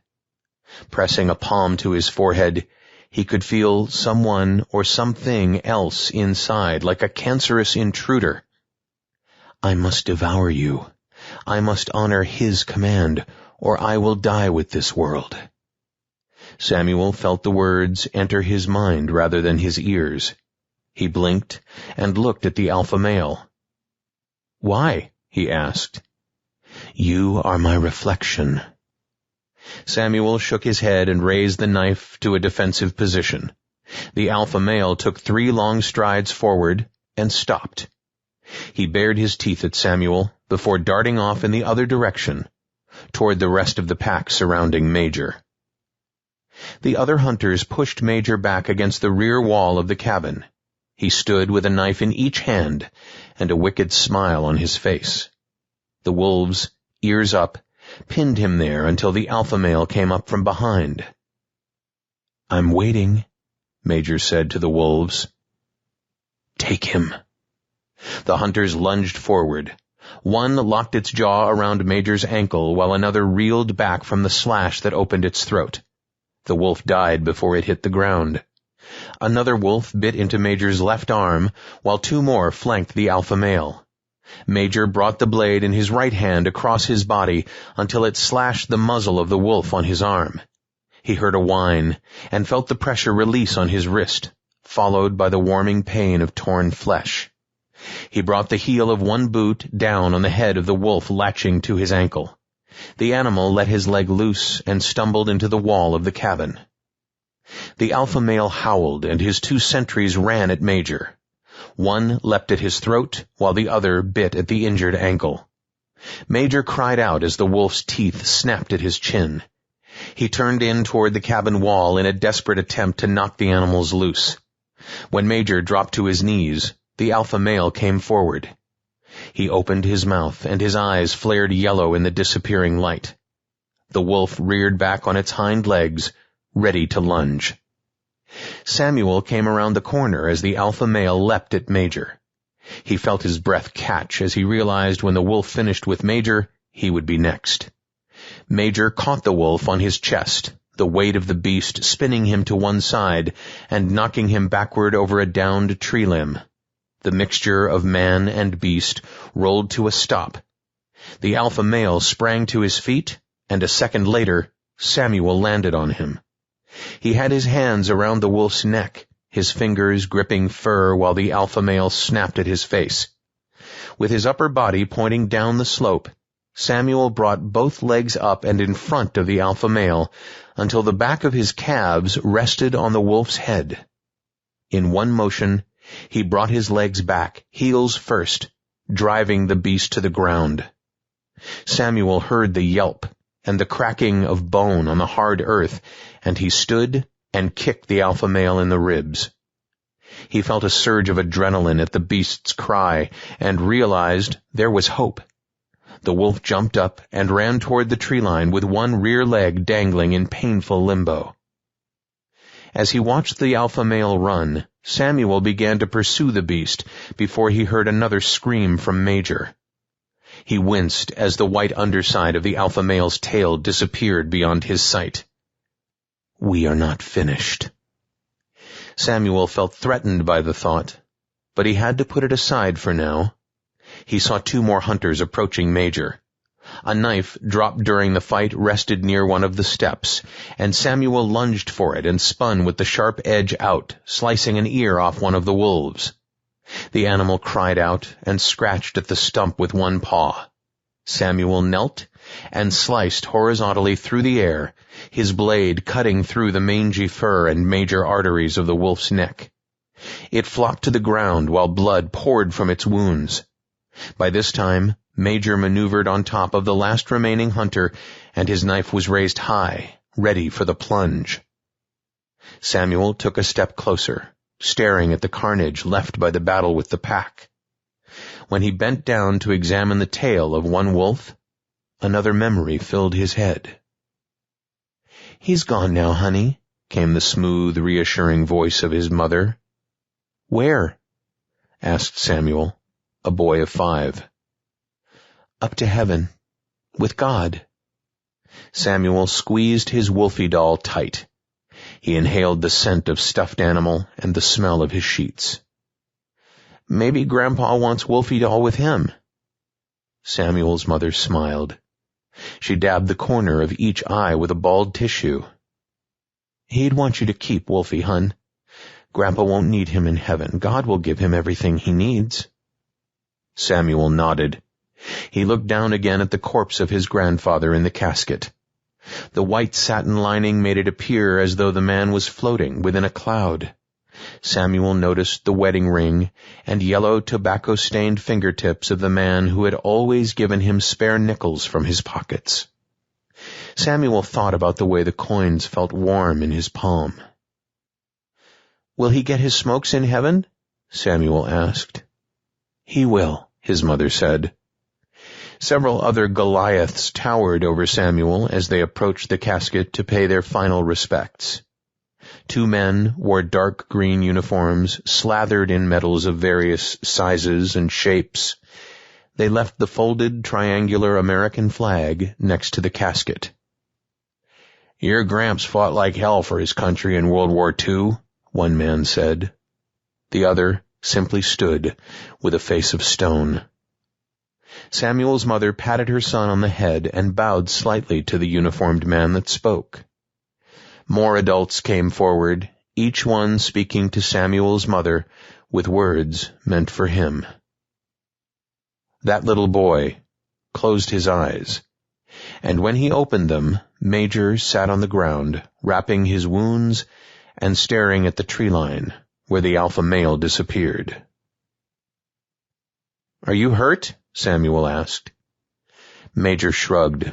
"They bit me." "I hurt the alpha male, but he ran away," Samuel said. "I know. It's okay. You and him ain't done yet. At least, that's what I've heard." "From who?" Major just shrugged and continued wrapping a strip of cloth around his left wrist. "Should we get going and find the others?" Samuel asked. "I need to rest first. I think we bought ourselves some time."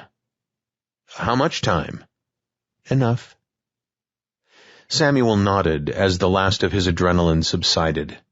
He felt gnawing aches and pains coming from everywhere. His eyes felt heavy, and his legs became pillars of stone. "Seems like we both need another night," Major said.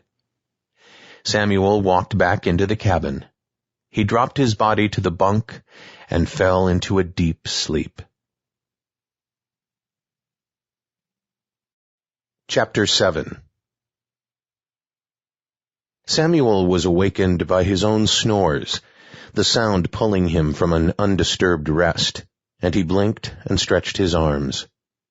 Dull pains came to life as a reminder of the combat with the alpha male and his pack. He looked around the room. The chair sat empty, pushed under the ancient desk, and the few personal items Major left on the floor were no longer there. Samuel stood and eased the door of the cabin open. The trees, the skyline, and the forest all sat in perfect silence. Not a single motion caught his attention. Samuel took a deep breath and could not smell the pines. He stood over the corpses of the wolves, inhaled, and again smelled nothing. "Major!" he yelled. No reply. He stared in the direction the alpha male left, and then opposite in the direction he assumed they had to travel. Again, not a single thing moved. Samuel tried to remember what Major said about a reverting or a rewinding, but he could not place it.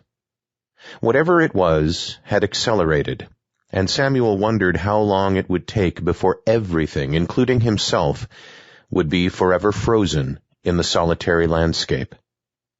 Before he could ponder that question, an item on the ground near the cabin caught his eye, one that had not been there the night before.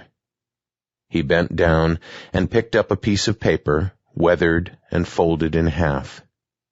Samuel glanced to the horizon and noticed a slight puff of charcoal that faded into deep obsidian. He felt the looming, endless night and shivered. He unfolded the paper to reveal a strong but flowery handwritten script. He recognized Major scribbled at the bottom, and he sat on the step of the cabin to read it aloud. "Samuel, I am sure you find my appearances and disappearances troubling. I'll bet you're confused about this place, this existence. The current reversion is accelerating, much like the others I've experienced. I know you've felt that. I am probably 3 to 4 days from rejoining you at the Barren, the remnants of a village. It could be a collection of reflections.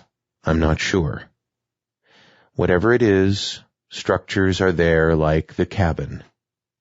To get to the Barren, you'll need to follow the path from the cabin to the summit. Looking down into the valley, you'll see a winding pass that will take you through a wide marsh, eventually ending at the foot of another mountain. You'll see the peak from the summit of the hill above the cabin. Stay on the path that cuts east around the base, and it will take you to the opposite side. The Barren sits on a high plain surrounded by unattended wheat fields. The cabins look like deer nestled in the grass from above. Wait there for me. I've left you a scimitar in the desk drawer. If you stay on the path, you won't need it. Stay on the damn path. Until then, Major." Samuel shook his hand and reread the note. "What about the alpha male?" he asked the dead air. He stood and went inside the cabin. Samuel reached into the desk and retrieved the scimitar Major left. The blade sparkled as if it had been sharpened, polished, and oiled. The leather binding wrapped around the handle and provided a solid grip. Samuel could not remember if he saw Major using this knife in the fight with the wolves. He tied the sheath to his right thigh, and the top of it looped through his belt. Samuel tossed his few personal belongings into the rucksack and wished he had a flashlight. The framed photograph hung on the wall in the same place it had for decades. The undisturbed dust covering it spread out even and smooth. Samuel stepped forward and brushed the dust from the surface as he had the first time he noticed it hanging in the cabin. This time, however, there was no picture underneath the glass, just a black square. Samuel moved closer to the surface of the glass, imagining his hand might push through it and the wall, appearing on the outside of the cabin. Instead, his hand stopped. The picture was gone, as Major said it would be. The reflections aren't as strong as the original. They don't last long. That's what Samuel remembered. He frowned and stepped back, deciding he did not care much for the reflections. He cared even less for this place. He decided to keep moving. When he looked down from the summit, he could no longer locate the cabin. He struggled to find the path winding through the trees. The horizon melted into the earth. The reversion was physically manifesting before his eyes as a massive, hazy cloud rolling across the land like a dark, silent avalanche. It was not moving as fast as a summer thunderstorm, but it was clearly moving from west to east and swallowing everything below. Samuel told himself to visually mark its progress. As long as the reversion did not leap ahead, he could manage to stay ahead of it on the way to the barren. He laughed and shook his head, wondering if the barren would provide a safe haven or simply be the final destination to succumb. Samuel put the summit behind him. He crept down the mountainside, switching back and forth on the path in a steady descent. He lost sight of the horizon, and that skewed his sense of direction. Without the horizon or a map, Samuel hoped he could find the barren and Major and whatever stood beyond that. By the time Samuel reached the valley floor, his muscles ached. He felt the sweat clinging to his clothes and robbing his body of heat as the exertion slowed him down. He tipped his forehead underneath his left arm and sniffed. His nose could not detect the faintest scent. Samuel walked a few hundred yards on the path stretching into the valley floor when the landscape began to change. As he came down the mountain, the trees reappeared in greater number and proximity. The trail narrowed until it was barely wide enough for him to pass. The massive, deciduous trees gave way to low-hanging, weeping willows and their long trails of thin leaves. He identified Spanish moss on the trunks of several, which confirmed he had reached the marsh Major mentioned.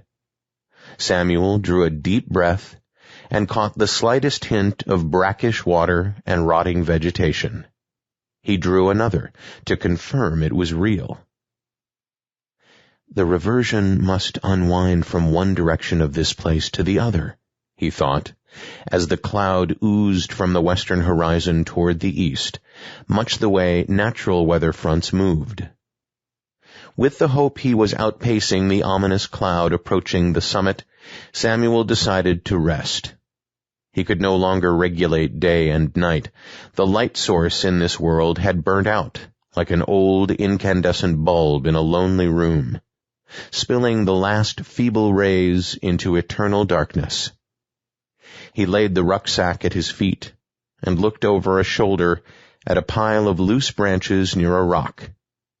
He gathered them up and ran a hand over the surface, detecting a hint of moisture, but not enough to keep it from burning.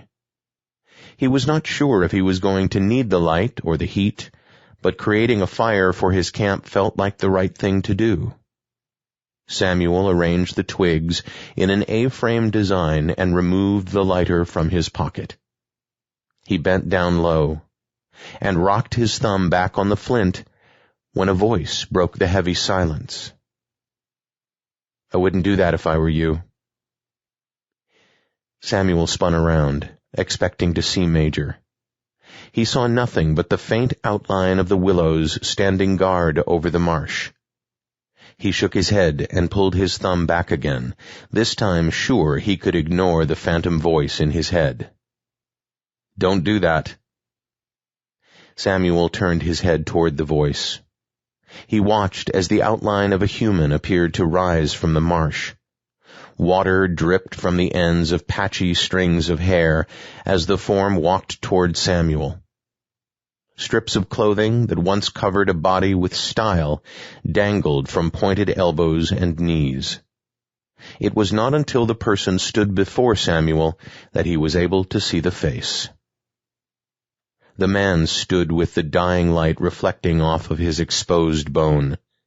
Clumps of white covered his face where skin had once stretched over his skull. He had 2 black holes for eyes, and his mouth was parted in a demonic grin. "It speeds up the reversion. I don't know why, but it does," the man said, now standing before Samuel. "Okay," Samuel said. "I'm dead," the man said. Samuel shifted his legs and stood to face the man. He detected a whiff of decay, which disappeared quickly.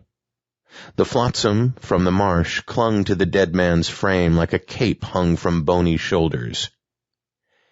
"The dead don't speak or walk." "They do here." The dead man moved toward the stack of twigs. He sat on the ground with a wet plop. His hand, stripped of skin, motioned for Samuel to do the same. "Let's talk," he said. Samuel nodded and sat on the other side of the woodpile, never taking his eyes off the dead man. "What should I call you?" he asked. "I cannot reveal my name yet," the man said. "You can call me whatever you want." Samuel nodded again. "It must have something to do with the changing form, wood to fire to ash. It's like an energy tide that rolls the darkening cloud faster toward the opposite horizon." Samuel looked at the lighter in his hand and dropped it back into a pocket. "Are you alone?" the man asked. "Yes." Samuel sat there and decided to let the dead man have what he needed from their interaction. After a prolonged silence, the man spoke again. "Do you know of the Janes?" he asked. Samuel shook his head and thought about the sleep he craved. "No?" The dead man rocked backward and placed both bony hands on his knees. "They were the first, in your original locality, to come up with the idea of ahimsa, do no harm. They called themselves the defenders of all beings. Do you know why?" Samuel did not reply, knowing the conversation would occur anyway. "The Jains believed in conquering desire as a way of achieving enlightenment. Enlightenment, for them, was escaping the cycle of rebirth. Reincarnation was a curse to avoid, not some type of immortality." "Sounds Buddhist," Samuel said. "It is. Mahavira and Buddha were contemporaries, but they are not the same." The dead man paused before continuing. "Because of their belief in the cycle of rebirth, Jains also believed every living thing had a soul. Not just intelligent creatures, but the trees, birds, plants, everything. So the pain man inflicts on other living creatures is really the pain he inflicts on himself. Many a times I have been drawn and quartered, torn apart and skinned, helpless in snares and traps, a deer. An infinite number of times I have been felled, stripped of my bark, cut up, and sawn into planks." "That's not possible. You can't exist without destroying something else that is living," Samuel said. "I must kill to live. Everything in existence must kill something to stay alive." "You can, if you're not of the living." Samuel raised his eyebrows. The dead man stood. His bones cracked. He turned toward the marsh and took stilted steps to the water's edge. When the black liquid crept up to his knees, he turned to face Samuel once more. "Rest. Sleep. Dream. I hope you can find the peace I cannot." The dead man, known as Deva, pushed forward until the water of the marsh converged over the top of his head. Samuel watched a single bubble arise and pop soundlessly in the darkness as he fell asleep. The great cycle existed before time began. Worlds expanded and collapsed repeatedly like a cosmic heartbeat. Deva, was one in a long line of overseers, responsible for managing the powers of the reversion and then transferring that power to a son. The great cycle could not operate without a guardian, in the same way a timepiece could not operate without a watchmaker. Diva had what might have been known as a normal life, but that existence was so far in the distant past, memories were nothing more than fleeting sensations of love and pain. On Earth, civilization degenerated into war, famine, and disease. The leaders of the world did nothing to stem the destruction, making decisions that filled their pockets with riches while the masses starved and died. It was then the unknowable and omniscient powers that sustain the great cycle cast the souls of that wretched world into another, more desperate place, in an attempt to cleanse it. The people of Earth awoke to a barren and lifeless landscape. A black cloud came from the west, and those who fell beneath it were dispersed to another random reversion, thereby spreading Earth's original population across many worlds. Some inhabitants took their own lives during the transition, and those souls re-entered by falling from the trees with a noose around their neck, as Samuel had. As more people arrived in the world of the reversion, the same patterns emerged. The strong formed clans for protection against rival clans, and men built strongholds in the mountains. The reversion protected the space where the final portal would open, usually at the point of highest elevation. Territorial disputes led to war, just as they had on Earth. Many souls gave up and let the clouds swallow them, reducing populations in the reversions to pockets of survivors trying to outrun the cloud. They had no promise of surviving if they could outrun it, and no knowledge of what waited for them if they did. Diva came through the forest with his children, but he never learned the fate of his Earth wife. He pledged allegiance to a tribal leader, and the group fled from the forest and into the raw wilderness of the reversion. Samuel and Mara were with him. They came as his spiritual offspring, after having many past lives on Earth, as all people there did. Kole was Diva's spiritual son too, but he did not come through the first reversion with Samuel and Mara. He arrived in a different reversion, and ended up in the same one as Diva, much later. As the group ran from the horde, Diva was separated from his children and knew nothing of their fate. After conversations with others coming through the suicide forest, Diva discovered souls swallowed by the cloud were dispersed to different reversions until they could find redemption by righting a wrong committed in a past life. It was his first true understanding that the reversion was not a new world, but an infinite series of worlds. Over the years and through countless cycles, Diva came to learn the ways of the reversion. In the reversions, he would encounter his spiritual children in different physical forms, but he always knew it was them. In Diva's 33rd reversion, he discovered the orb. He found it deep in a cave when the cloud pushed him inside. He spent the next 70 reversions of the great cycle staring into it, studying the natural laws of the new world. Diva learned the reversion had an overseer, a guardian. It was the duty of the Lord of the reversion to ensure another was in succession. He discovered his spiritual father left the orb for him. When Diva knew he was next in line, he marched the orb to the mountain peak of the reversion and sat across from his father at the cauldron. Without much ceremony, Diva's spiritual father gave his son control, with the understanding he would have to do the same someday. Diva's release from the cycle would be complete when the next guardian, his son, was in place.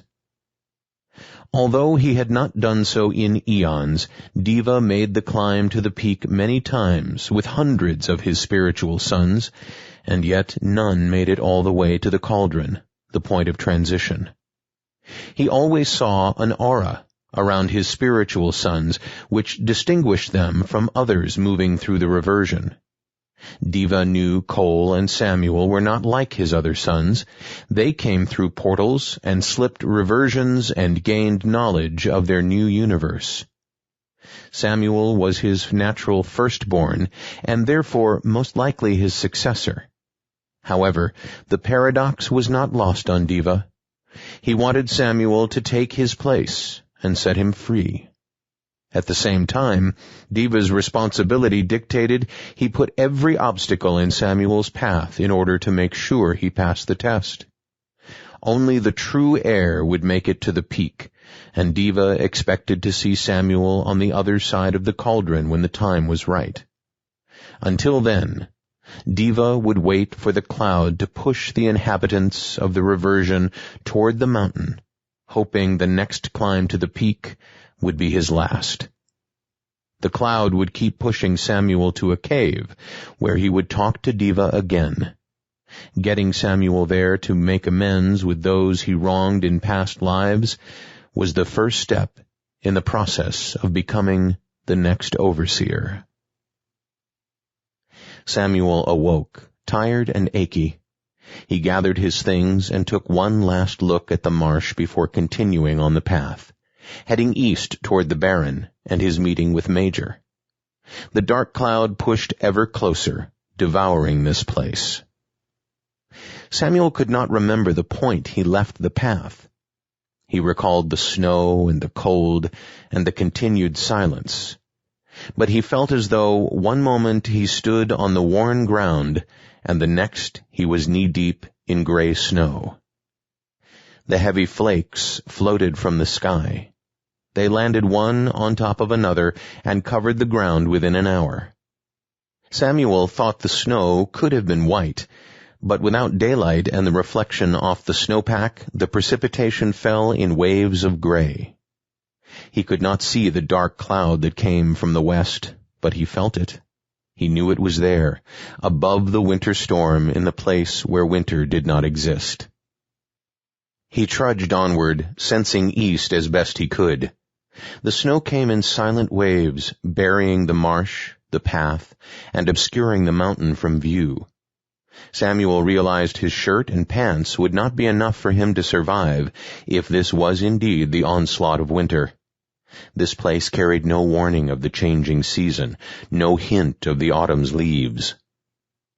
Samuel felt the snow suffocating his breath with the cold wind on his back.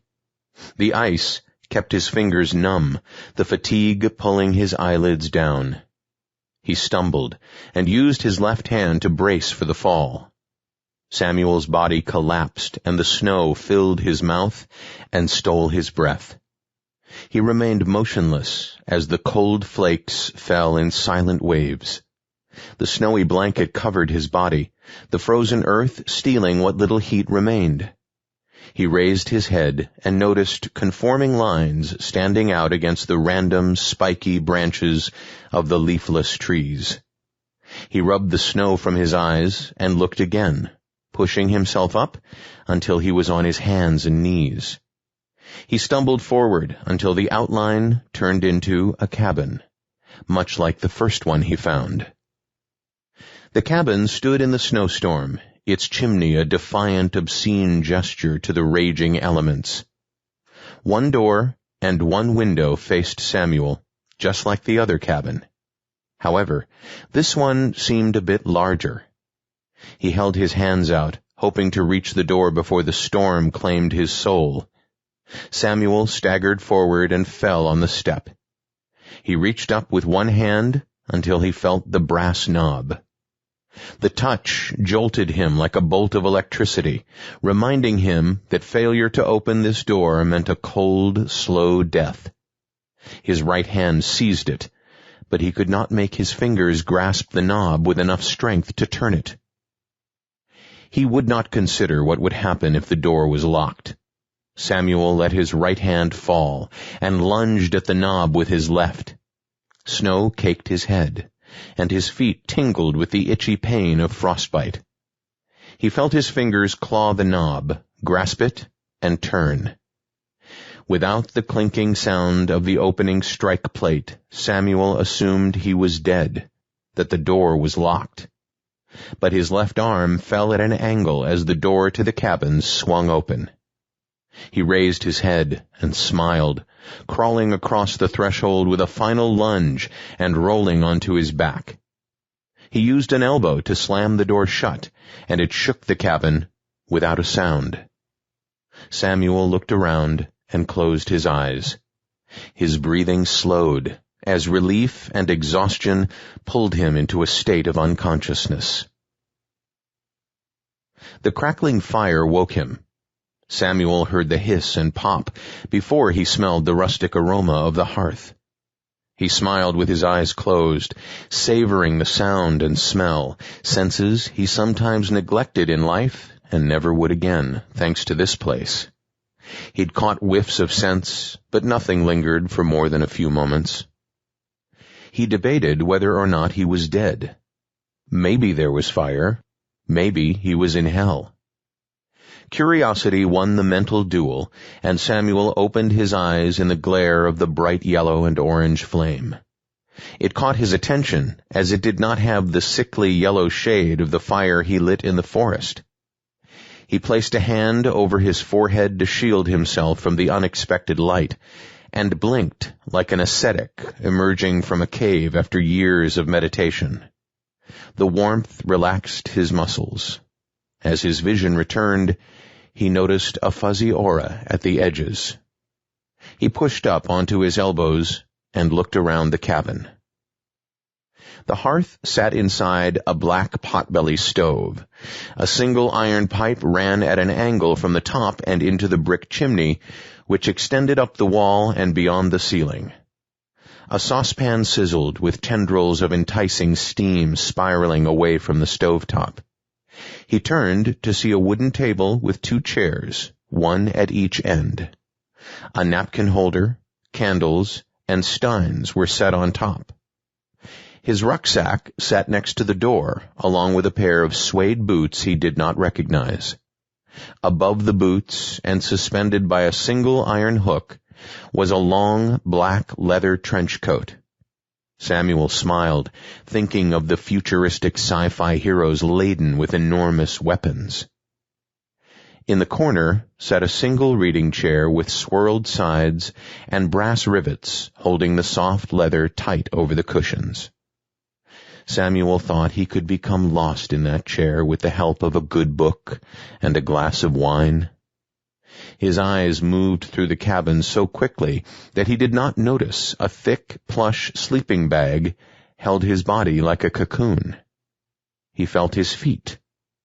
They did not tingle with the burning pain of extreme cold, but rather his toes wiggled in warm comfort. He glanced at the window next to the door and saw nothing but a charcoal square, as if someone had painted the window to block the outside. Samuel drifted into a deep sleep, while the potbelly stove kept him warm. He felt the panicky flutter in his chest of awakening in a strange place, until he saw the potbelly stove again. Contentment chased away his anxiety until his hunger made itself known. He had eaten little since arriving. Samuel sensed a cellular duty to push sustenance down his throat. He welcomed the hunger pangs and the feeling of being human again, though his brain cautioned him about his temporary euphoria. It reminded him he was in a single-room cabin in the midst of a strange world that was slowly unraveling. Samuel climbed from the warmth of the sleeping bag, standing naked in front of the fire. He let the heat warm his skin until it hurt, and then a little bit more. His clothes lay draped over the back of one of the chairs, and he decided a meal would take precedence over modesty. As if the cabin had suspended time while he slept, the pan on the stove continued to sizzle. "That can only be bacon," Samuel said as he rubbed his hands together and licked his upper lip. He saw the familiar fatty strips bubbling crispy at the ends, and he inhaled the aroma until he could almost taste it. Samuel grabbed his shirt and slid it over his head. With his right arm retracted, he used the sleeve to lift the pan off the stove and onto the brick pedestal supporting it. Without waiting for the grease to stop dancing, he grabbed a slice of bacon and held it in the air in front of his face, cursing the burn on his fingers and blowing on it until he could take a bite. A warm, salty sensation flooded his mouth, and he closed his eyes, leaning back against the wall and chewing like a junkie with the needle still protruding from a vein. At first, Samuel's stomach lurched. He felt a rumble and heard a gurgle. He paused, and then he devoured the other 3 strips lying in the grease. Samuel looked up and noticed a steel decanter hanging from an iron hook just above the stove. It spouted a line of steam into the room, and he cocked his head sideways, trying to remember if it had been there a moment ago. When the heady aroma of coffee beans filled the room, he no longer cared. He stood and grabbed a stein from the small table, pouring the dark coffee from the decanter and watching it form a black center within the silver mug. He brought it to his lips and let the bitter tang flood his mouth. When he was convinced it would not scald his tongue and ruin the taste, Samuel drew the coffee into his mouth and let it warm his chest like a shot of whiskey. The window remained unchanged. Samuel cupped both hands around the stein to help insulate the beverage and keep it hot as he walked over, expecting to see a brilliant sunrise creeping over the trees like the ones in the movies. But the window remained an opaque, dark hole in the wall. Samuel could almost feel the ominous cloud flowing to the east, toward him, devouring the rest of this broken world in its path. He frowned and set the stein on the table before looking at it and picking it up again, draining the remnants of the coffee before setting it back down. He noticed the fire did not seem as bright or as warm as when he fell asleep the night before. Had it been the night before? How long had he slept? Before Samuel could consider the answers, he saw it on the floor, and it almost stopped his heart. Chapter 8. It was impossible. Even in a place where the clouds ate reality and the dead spoke, this was impossible. He blinked, rubbed his eyes, and blinked again. It remained. Samuel crouched down to take a closer look, resisting the urge to pick it up, as if it might shock him or something worse. He closed his eyes, counted to 5, and opened them. It remained. He remembered the mother-of-pearl inlay on the narrow handle. He could smell the oil his dad used to protect the blade and keep rust from forming where fingers touched it. He saw the thin black indentations used for drawing the blades out with the edge of a fingernail. He grasped the pocket knife in his palm and squeezed until he was sure it was real. Memories of that day rushed in. For 3 hits? That's right. I can do that. We play Penn Hills next week. No, not in the season. In 1 game. Samuel looked at his dad and shook his head back and forth. Not even Tommy Malone gets 3 hits in 1 game. Then you'll have to be better than Tommy if you want the pocket knife. Samuel shrugged. He pushed the ball cap back on his head and whistled. He checked the Little League schedule on the fridge and ran his finger down the list of under 10 league games until it stopped. On April 14th, 1979. Alpine Village. On my birthday. That's the one. His dad raised his eyebrows and nodded. Danny Cranston plays for Alpine Village. Word has it the kid has a mean curveball. Come on, Dad, Samuel said with a smirk. He's a lefty. I'll see that pitch coming from a mile away. I'm behind on the fastballs, but if he throws that curve, I can pull it to left field. That corner is shallow at Hawkeye Park. Samuel's dad squinted at the schedule. Didn't notice that. Looks like you play those guys at home. Samuel nodded and crossed his arms. I think you should tell Mom now. I'm getting that knife. Samuel kept his eyes closed and his hands wrapped around the pocket knife. He felt the memory lurch ahead. "Let's go, batter," the umpire said, standing behind the catcher. Samuel winked at Tony, the catcher who was crouched low and raising his mitt into the strike zone. "You ain't hitting Danny's curve," Tony said. "Watch me," Samuel said. The umpire dropped into position. Samuel placed his left foot inside the batter's box and dug the toes on his right cleat into the dirt. He drew the bat back behind his ear, just like his dad drilled into his head during all of those trips to the batter's cages.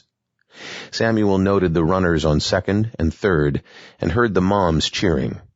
He did his best to block it out and stared hard at Danny Cranston, perched on the mound. The first pitch came faster than Samuel expected. It blew past his nose and dropped into Tony's mitt with a snap, followed by the umpire's declaration of a strike. Samuel stepped out of the box and closed his eyes. He thought about his other at-bats. This was his fourth time at the plate, and probably his last chance at that third hit of the game. 2 singles. Fine. Those were still hits, even if they didn't count as RBIs. A third single was still a hit, too. He moved through the circular practice swing that batters individualize over the course of their baseball careers. Samuel drew the back bat again, and again Danny brought the heat. "Strike 2. Tony snickered from behind his catcher's mask and shook his head at Samuel. "You're chasing the count now, Sammy. You know he's coming with his curve. Might as well strike out right now." Samuel ignored the comment and moved back into the batter's box. He had Danny Cranston in the palm of his hand. He could tell from Danny's sidearm pitch that the ball was coming from the outside in. Samuel saw the ball rotate in slow motion, the red laces spinning over top of the white rawhide. As it came closer, Samuel gripped the bat. He brought it a tad higher over his shoulder and then started the swing forward. The contact felt so good it almost made Samuel cry. The baseball shot from the meat of the bat with a satisfying thud. Samuel's eyes drifted up to follow the ball into the summer sky of 1979. He knew he should have been running, but it didn't matter. This swing was a textbook left field pull, and he knew the ball was headed to the fence, probably over it. Samuel took a stride toward first and dropped the bat into the dirt. He smiled as the ball became a white dot doing its best to escape the atmosphere. The noise of the moment froze into silence, and Samuel imagined the ball whistling through the air like a space rocket. But then it started to drop. That space-bound projectile lost its booster fuel and turned back toward the green outfield at Hawkeye Park. Samuel pushed his walk into a slight jog around first base. The coach was screaming at him to run, but Samuel could not hear him. He jogged toward second base, watching as the left fielder ran to the fence underneath the baseball.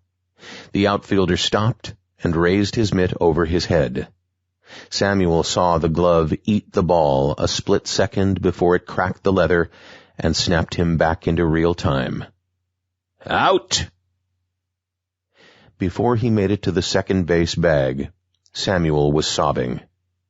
He felt the demeaning glare of every player on the field, every kid on the bench, and every parent watching from just beyond the foul lines. When he reached the bench, he could not even look at his dad. Samuel's chest hitched and heaved as he ended the afternoon going 2 for 4 and coming up 1 fly ball shy of a home run and a third hit in the game. Samuel shifted again, sweat building in his palm as he held the artifact from his youth. Those feelings from so long ago had returned. "I know, but it was really close. I think it was the only fly ball that kid caught all season." Samuel looked out the window at the suburban world fluttering by at 35 miles per hour. He pulled his bottom lip into his mouth with his front teeth. "So, where are we going, Dad?" Samuel's father looked up at his son through the rearview mirror of the 1976 El Camino. Ralph's army surplus. I need some things for deer season, he said with a smirk. It's April. His dad pulled the car into the tight space at the side of the red brick store. When they entered, Samuel's dad turned right toward the lit glass display case, and Samuel had his hunch confirmed. "Hey, Billy," his dad said. "Yo, what Chin's looking for?" Billy asked. "A pocket knife. Something that'll fit a boy, something he can use to protect himself." Samuel's dad looked down at his son with a wink. "We got exactly what you need right over here." Billy the clerk waved toward the left end of the glass case, and before he could even begin the sales pitch, Samuel saw it. The knife had both blades extended, fanned out like fingers on a hand. The mother of pearl on the handle met the polished silver tips. It was not more than 3 inches in length, but it was the perfect size for a young man. "Can I see that one, Dad?" Samuel asked. Billy stooped and pulled a ring of keys from his belt. Several clicks and pops later, the back of the display case slid to the right. His disembodied hand reached in and took the knife off the red velour covering the shelf. He stood and closed both blades, then handed it to Samuel's dad. "That model's called the Scout, and it's the last one left. Heard they ain't got no more left in all of Western PA. They've been selling so good." "How much, Billy?" The clerk looked to the ceiling and rubbed a hand across the stubble on his chin, producing a rat-like scratch. "Listed for $15.99, but I can probably get it to you for $11. Samuel's dad reached into his back pocket and removed his wallet. The cracked brown leather was wrapped around a bulging mass of scrap paper and business cards. He opened it with both hands and used his forefinger to separate the tops of several bills.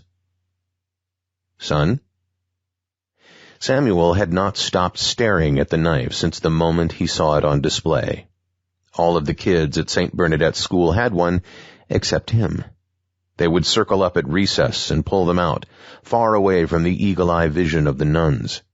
Sometimes a boy would unravel a lint-covered, wilting photograph cut from his father's issue of Playboy, and sometimes another would reveal the crumbled remains of a cigarette filched from his mom's soft pack of Marlboro Reds. But most of the time, it was knives. St. Bernadette's and the surrounding public school districts all closed the Monday after Thanksgiving for the first day of deer season. They kept the facade, the idea that most of the male students would go hunting with their fathers that day.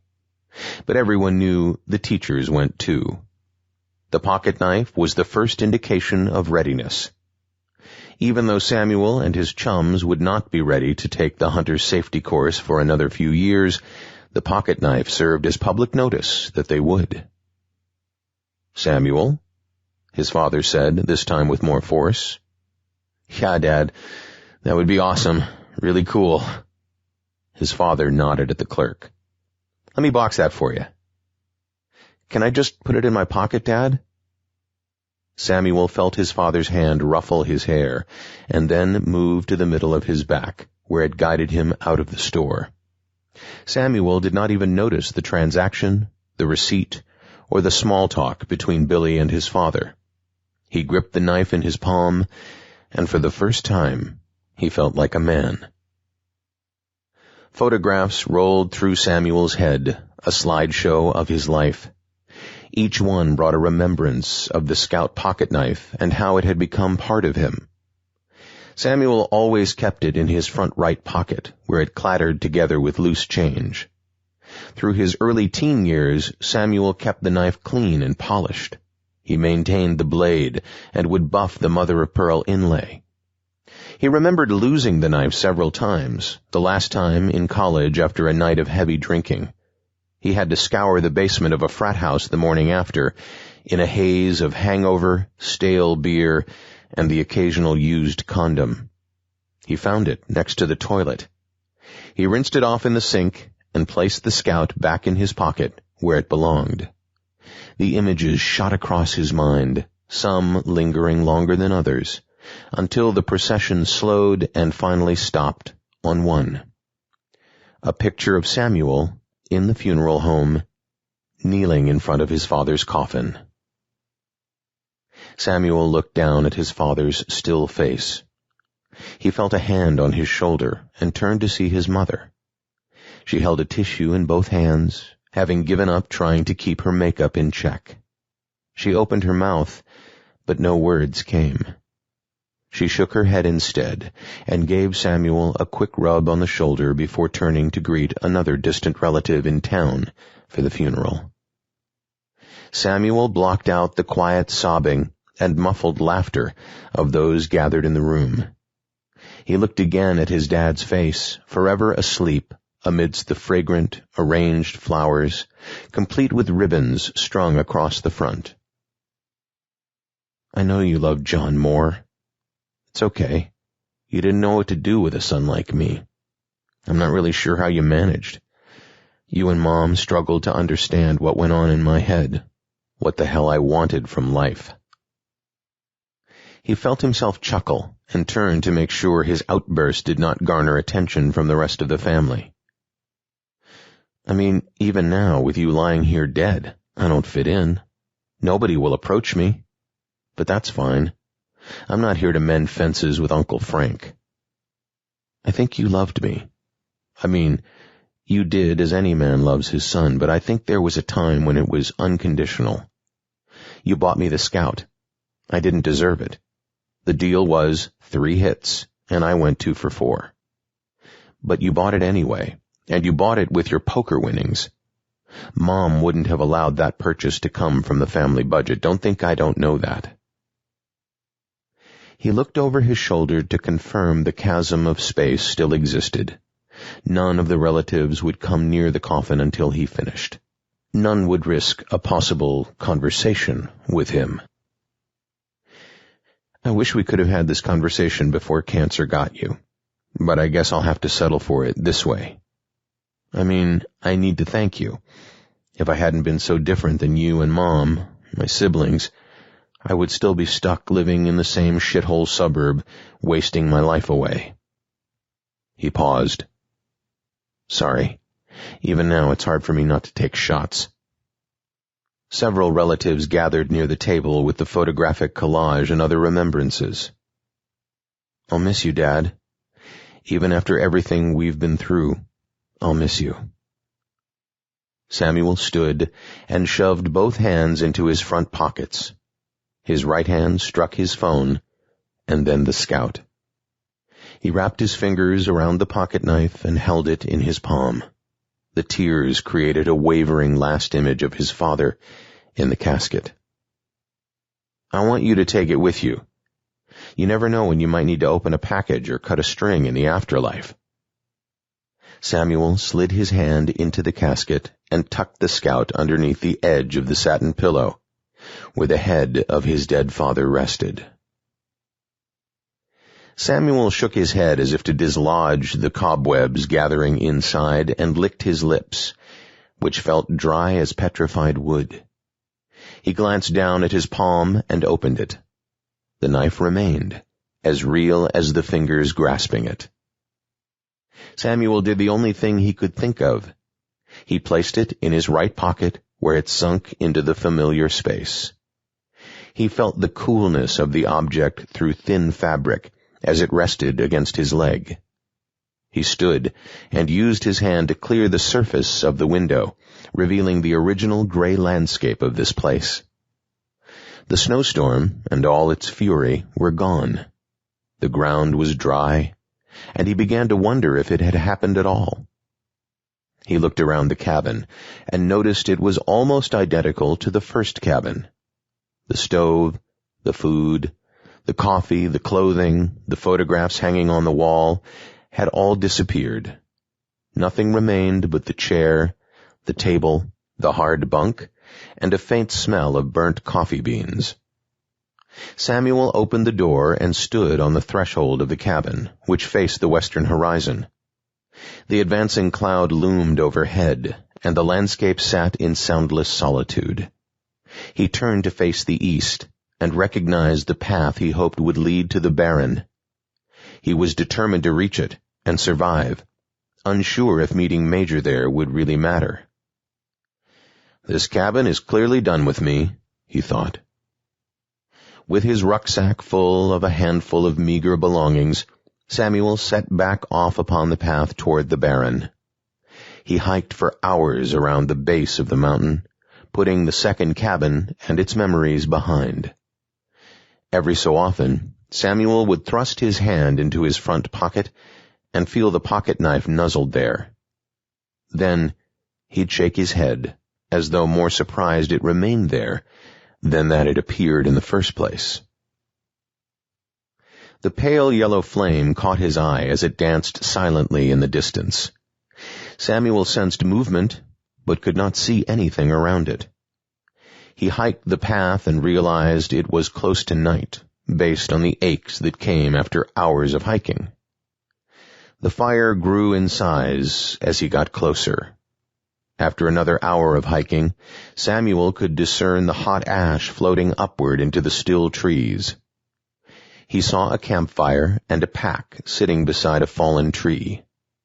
A thin line of rope stretched from one sapling to another, weighted down in the middle by a shirt flipped over the top and dripping water to the ground. "Anyone here?" he asked as the pack slid from his shoulder. He stretched his arms and looked around the camp. Before he could ask again, a figure pushed through the trees. "You made it. So glad you didn't veer from the path," Major said. Samuel cast his eyes down into the fire, avoiding Major's. "That fire, it makes things worse here." "I'll take my chances," Major said. Samuel sighed. "What happened to you?" he asked. "Duty," Major shrugged. "The visitor I expected did not make it." "What happened to him?" Samuel asked. Major ignored the question and stared into the fire. "I've been hiking all day. Can I rest?" Samuel said. Major swept his arm across his body and dipped with an exaggerated bow. "Mi casa su casa," he said. Samuel knew what he meant, even if he didn't know how he knew it. "I'm sure you'll wake me when I need to get up," he said to Major. "I don't think we have a lot of time to mess around. The cloud is coming east at a good clip. I was worried it might have pulled you under. It can do that, like those huge waves on the Atlantic seaboard. I remember standing in the surf as a kid thinking they weren't so scary, until the current tugged at my ankles on its way back out." "A few hours?" Samuel asked. "1 or 2, if I can keep track. Then we've got to jump back on the path and get to the barren." Samuel nodded and rubbed his eyes. Major watched Samuel fall asleep. He tossed several twigs onto the fire before looking over his shoulder at the massive cloud inching closer. Samuel felt a hand shake his shoulder. His leg hurt, and he couldn't feel his right foot. He opened his eyes and saw that Major was kicking dirt onto the remaining coals of the fire. It was still dark, as it had been since the sky swallowed the last of the light over the eastern horizon. "How long?" Major shrugged. "How long what?" "How long was I asleep?" "I'm not really sure. The fire is burning differently now, too. If the reversion is moving at the same pace at the barren, we may already be too late."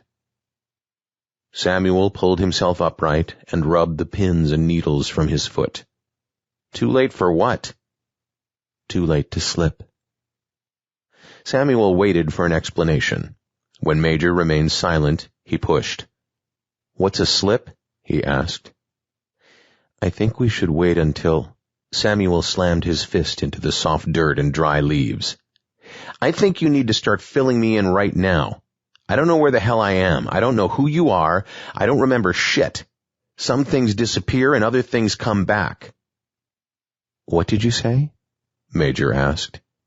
"I said you need to start—" "No," Major said. "What did you say about things coming back?" Samuel paused, disappointed his tirade had no effect on Major. "A pocket knife." "From where?" From my father's casket, where I left it 10 years ago." Major bent down, his knees creaking. He grabbed Samuel by the shoulders and stared at his face. "Do you still have it?" he asked in a hushed whisper. Samuel nodded. He reached into his front pocket and gripped the contents. He opened his fist to reveal a paperclip and several coins, but no knife. "I felt it just before I came into camp," Samuel said, his words trailing as he brushed the dirt and leaves aside, expecting to find his knife where it had fallen from his pocket. "It's a reflection. It's gone," Major said.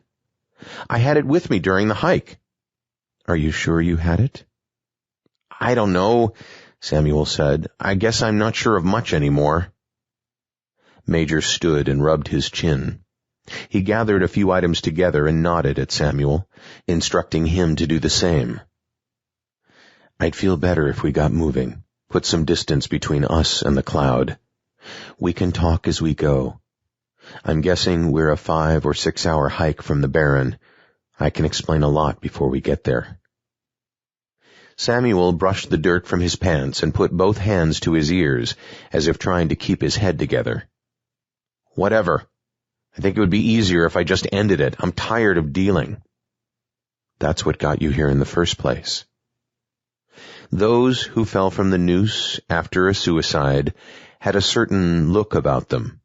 After speaking with many people through many reversions, Major could identify them by the look in their eye. The majority of souls in the reversion were suicides, and the ones that weren't, like Mara, remained a mystery to Major. "Come on, let's move.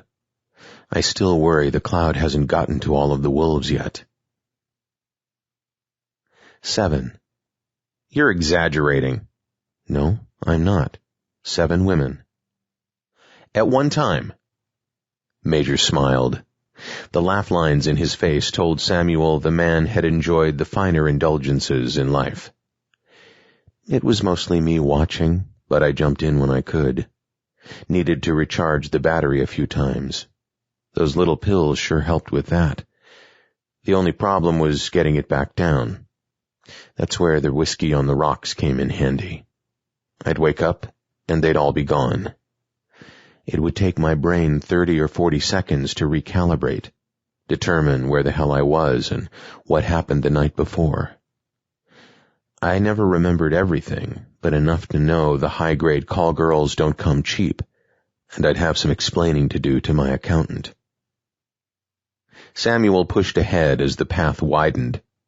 He came up on Major's right as they curved around the base of the mountain.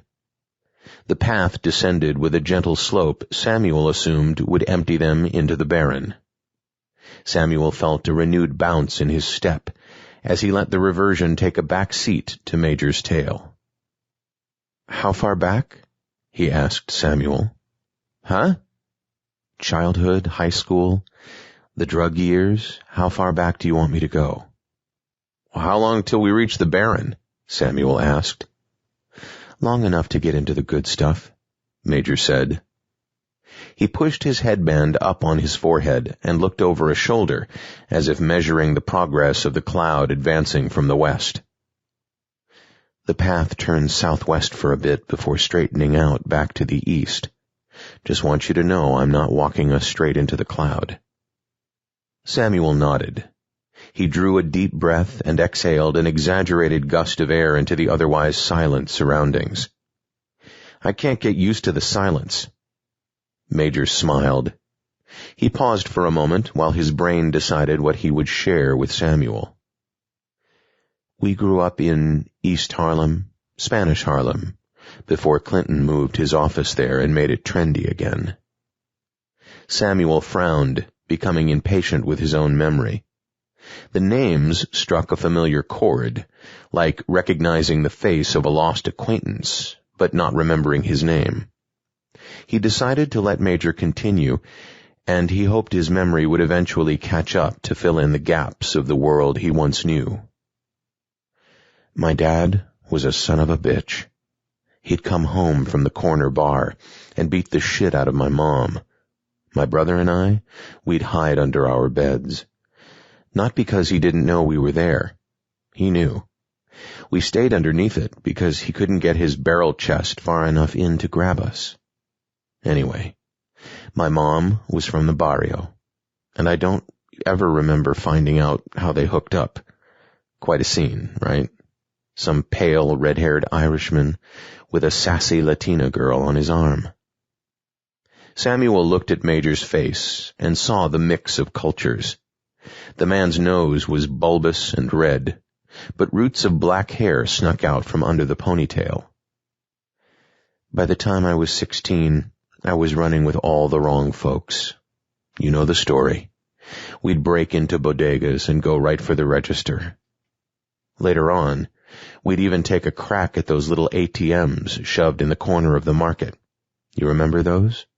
The ones that would nail you with a $5 fee on top of what your bank would charge? Samuel sniffled. School sucked, and by the time I was 17, I'd had enough of the petty shit. I got greedy, just like everyone else. The subway stop at East 90th would provide us some sweet marks, the assholes that lived on the Upper East Side in their multi-million-dollar townhomes with iron bars on the doors and a blinking security pad at the front.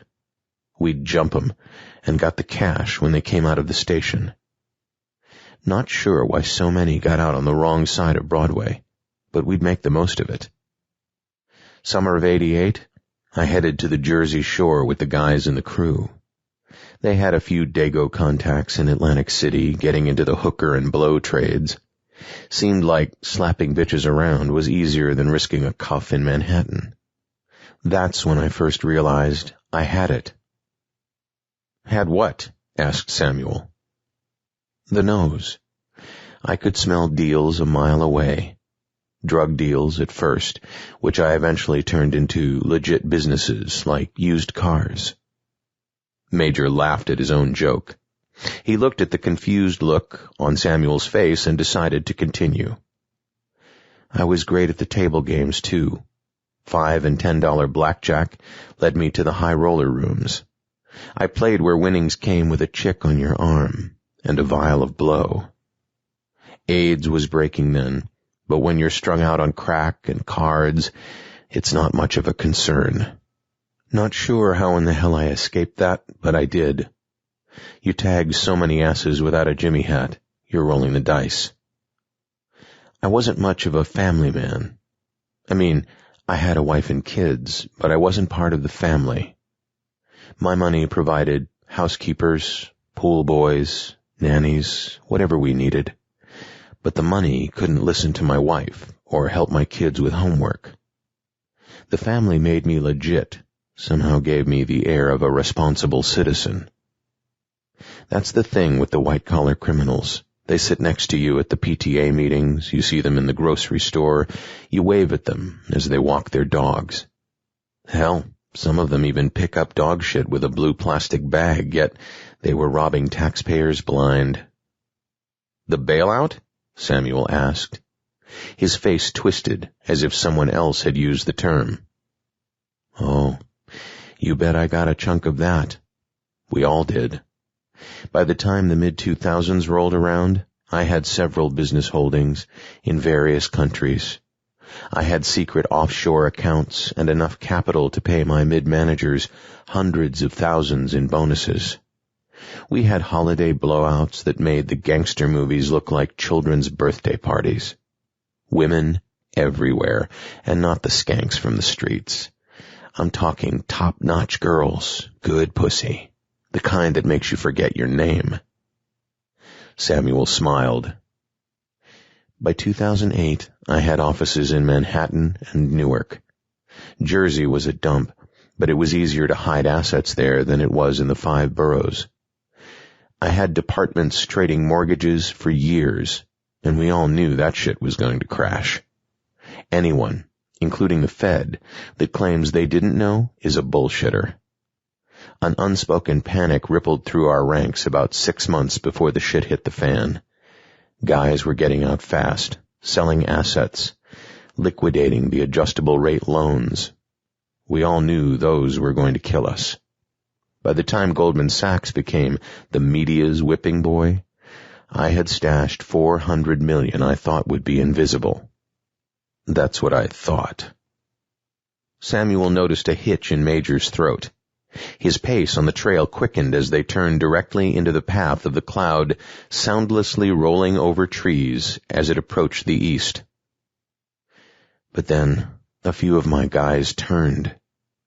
They'd been working with the FBI the entire time. I had no idea. These were guys that had been with me a long time, going all the way back to our private bordellos and roulette wheels in the shadow of the boardwalk in Atlantic City. These were guys I trusted with my life. My wife had left and taken the kids with her by then. My new girl tipped me off. I was shacked up with this broad in one of my Manhattan penthouses. I can't remember exactly how we got together, but she was doing some hardcore porn at the time. I saw her in a film and knew I wanted a piece of that ass. Anyways, she rang my cell about 11:30 in the morning, which I knew was trouble because she never got out of bed before noon. She told me the feds had been there and were on their way to my office. She said they had warrants and paperwork and all the bullshit they needed to put me away for a long time. Samuel stopped. As the path curved to the right and descended down the gentle slope of the mountain, he saw the tops of several cabins. They looked exactly like the others, and the curvature of the land would no doubt reveal more as they approached. Major followed Samuel's gaze. Yep, that's it. The Barren. We still got another hour to reach it. So what did you do when the cops arrived? Samuel asked. I had to take care of things before they did. There was no way I was going to rot in a cell, become Bubba's girlfriend. I couldn't do that. Plus, the lead prosecutor was a dickhead from way back. In fact, I think I may have jumped him in a subway station back in the day. After I got the call, I went to a hidden panel in my office. I didn't even have time to open the safe. Even if I did, what was I going to do? They were coming. I couldn't find the bullets to the revolver under my desk, so I pushed through a drawer of sex toys until I found the velvet rope. I had glass walls in my office that gave you a stunning view of Manhattan. That turned the ladies on, and they'd even let me tie them up. Some of those ladies got crazy. Anyway, I stood on a chair and pushed the ceiling tile to the side. With the rope in one hand, I tossed it over a steel beam. The end came back to my other hand, and by that time I could hear them coming. The private elevator dinged a single tone.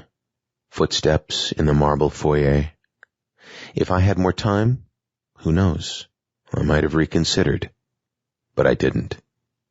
I tied a knot at the top underneath the beam and took the other end and twisted it around my neck. I wasn't schooled in the knot-tying Boy Scout bullshit, so I triple-looped it just to make sure it wouldn't give. I remember standing on the chair with that noose around my neck, and I was laughing. Maybe it was the absurdity of it all, or maybe I had lost my mind by that point. The door to the waiting room slammed against the wall, which meant the raid was seconds from reaching me. I took a deep breath, closed my eyes, and leapt off the chair. I think they came through at the same time, because I remember someone shouting, and I felt hands grasping my legs. But they were too late.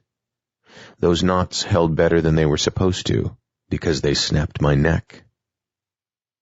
Samuel stopped walking and turned to face Major. He shook his head and coughed. Is that all you remember? Major shook his head. I remember waking up at the foot of a tree. I remember looking around and seeing other ropes hanging from branches and dangling next to streamers of yellow caution tape. You woke up here in this place? Samuel asked. Not far from your swinging tree, my friend. But it wasn't my first rodeo. I quit counting how many times I've dropped from that cursed tree. Chapter 8. It was impossible. Even in a place where the clouds ate reality and the dead spoke, this was impossible. He blinked, rubbed his eyes, and blinked again. It remained. Samuel crouched down to take a closer look, resisting the urge to pick it up, as if it might shock him or something worse. He closed his eyes, counted to 5, and opened them. It remained. He remembered the mother-of-pearl inlay on the narrow handle. He could smell the oil his dad used to protect the blade and keep rust from forming where fingers touched it. He saw the thin black indentations used for drawing the blades out with the edge of a fingernail. He grasped the pocket knife in his palm and squeezed until he was sure it was real. Memories of that day rushed in. For 3 hits? That's right. I can do that. We play Penn Hills next week. No, not in the season. In 1 game. Samuel looked at his dad and shook his head back and forth. Not even Tommy Malone gets 3 hits in 1 game. Then you'll have to be better than Tommy if you want the pocket knife. Samuel shrugged. He pushed the ball cap back on his head and whistled. He checked the Little League schedule on the fridge and ran his finger down the list of under 10 league games until it stopped. On April 14th, 1979. Alpine Village. On my birthday. That's the one. His dad raised his eyebrows and nodded. Danny Cranston plays for Alpine Village. Word has it the kid has a mean curveball. Come on, Dad, Samuel said with a smirk. He's a lefty. I'll see that pitch coming from a mile away. I'm behind on the fastballs, but if he throws that curve, I can pull it to left field. That corner is shallow at Hawkeye Park. Samuel's dad squinted at the schedule. Didn't notice that. Looks like you play those guys at home. Samuel nodded and crossed his arms. I think you should tell Mom now. I'm getting that knife. Samuel kept his eyes closed and his hands wrapped around the pocket knife. He felt the memory lurch ahead. Let's go, batter, the umpire said, standing behind the catcher. Samuel winked at Tony, the catcher who was crouched low and raising his mitt into the strike zone. You ain't hitting Danny's curve, Tony said. Watch me, Samuel said. The umpire dropped into position. Samuel placed his left foot inside the batter's box and dug the toes on his right cleat into the dirt.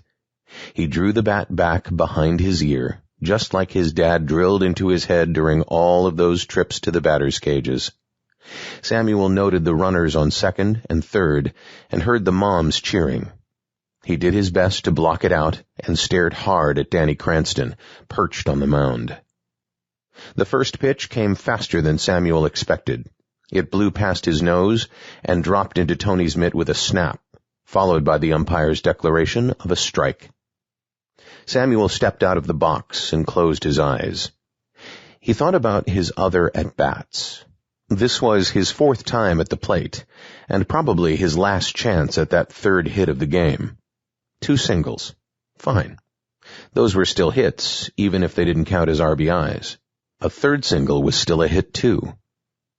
He moved through the circular practice swing that batters individualize over the course of their baseball careers. Samuel drew the back bat again, and again Danny brought the heat. Strike 2! Tony snickered from behind his catcher's mask and shook his head at Samuel. You're chasing the count now, Sammy. You know he's coming with his curve. Might as well strike out right now. Samuel ignored the comment and moved back into the batter's box. He had Danny Cranston in the palm of his hand. He could tell from Danny's sidearm pitch that the ball was coming from the outside in. Samuel saw the ball rotate in slow motion, the red laces spinning over top of the white rawhide. As it came closer, Samuel gripped the bat. He brought it a tad higher over his shoulder and then started the swing forward. The contact felt so good it almost made Samuel cry. The baseball shot from the meat of the bat with a satisfying thud. Samuel's eyes drifted up to follow the ball into the summer sky of 1979. He knew he should have been running, But it didn't matter. This swing was a textbook left-field pull, and he knew the ball was headed to the fence, probably over it. Samuel took a stride toward first and dropped the bat into the dirt. He smiled as the ball became a white dot doing its best to escape the atmosphere. The noise of the moment froze into silence, and Samuel imagined the ball whistling through the air like a space rocket. But then it started to drop. That space-bound projectile lost its booster fuel and turned back toward the green outfield at Hawkeye Park. Samuel pushed his walk into a slight jog around first base. The coach was screaming at him to run, but Samuel could not hear him. He jogged toward second base, watching as the left fielder ran to the fence underneath the baseball. The outfielder stopped and raised his mitt over his head. Samuel saw the glove eat the ball a split second before it cracked the leather and snapped him back into real time. Out! Before he made it to the second base bag, Samuel was sobbing. He felt the demeaning glare of every player on the field, every kid on the bench, and every parent watching from just beyond the foul lines. When he reached the bench, he could not even look at his dad. Samuel's chest hitched and heaved as he ended the afternoon going 2 for 4 and coming up one fly ball shy of a home run and a third hit in the game. Samuel shifted again, sweat building in his palm as he held the artifact from his youth. Those feelings from so long ago had returned. I know, but it was really close. I think it was the only fly ball that kid caught all season. Samuel looked out the window at the suburban world, fluttering by at 35 miles per hour. He pulled his bottom lip into his mouth with his front teeth. So, where are we going, Dad? Samuel's father looked up at his son through the rearview mirror of the 1976 El Camino. Ralph's Army surplus. I need some things for deer season, he said with a smirk. It's April. His dad pulled the car into the tight space at the side of the red brick store. When they entered, Samuel's dad turned right toward the lit glass display case, and Samuel had his hunch confirmed. Hey, Billy, his dad said. Yo, what Jin's looking for? Billy asked. A pocket knife, something that'll fit a boy, something he can use to protect himself. Samuel's dad looked down at his son with a wink. We got exactly what you need right over here. Billy the clerk waved toward the left end of the glass case, and before he could even begin the sales pitch, Samuel saw it. The knife had both blades extended, fanned out like fingers on a hand. The mother of pearl on the handle met the polished silver tips. It was not more than 3 inches in length, but it was the perfect size for a young man. Can I see that one, Dad? Samuel asked. Billy stooped and pulled a ring of keys from his belt. Several clicks and pops later, the back of the display case slid to the right. His disembodied hand reached in and took the knife off the red velour covering the shelf. He stood and closed both blades, then handed it to Samuel's dad. That model's called the Scout, and it's the last one left. Heard they ain't got no more left in all of Western PA. They've been selling so good. How much, Billy? The clerk looked to the ceiling and rubbed a hand across the stubble on his chin, producing a rat-like scratch. Listed for $15.99, but I can probably get it to you for $11. Samuel's dad reached into his back pocket and removed his wallet. The cracked brown leather was wrapped around a bulging mass of scrap paper and business cards. He opened it with both hands and used his forefinger to separate the tops of several bills. Son? Samuel had not stopped staring at the knife since the moment he saw it on display. All of the kids at St. Bernadette's school had one, except him. They would circle up at recess and pull them out, far away from the eagle-eye vision of the nuns. Sometimes a boy would unravel a lint-covered, wilting photograph cut from his father's issue of Playboy, and sometimes another would reveal the crumbled remains of a cigarette filched from his mom's soft pack of Marlboro Reds. But most of the time, it was knives. St. Bernadette's and the surrounding public school districts all closed the Monday after Thanksgiving for the first day of deer season.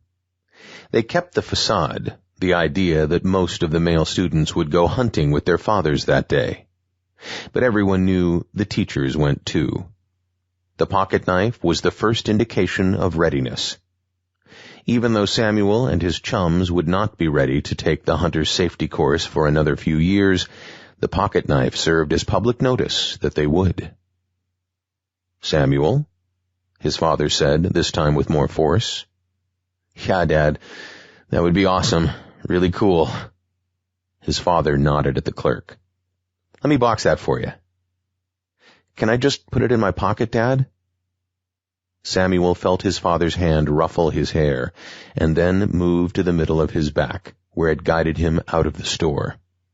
Samuel did not even notice the transaction, the receipt, or the small talk between Billy and his father. He gripped the knife in his palm, and for the first time, he felt like a man. Photographs rolled through Samuel's head, a slideshow of his life. Each one brought a remembrance of the scout pocket knife and how it had become part of him. Samuel always kept it in his front right pocket, where it clattered together with loose change. Through his early teen years, Samuel kept the knife clean and polished. He maintained the blade and would buff the mother-of-pearl inlay. He remembered losing the knife several times, the last time in college after a night of heavy drinking.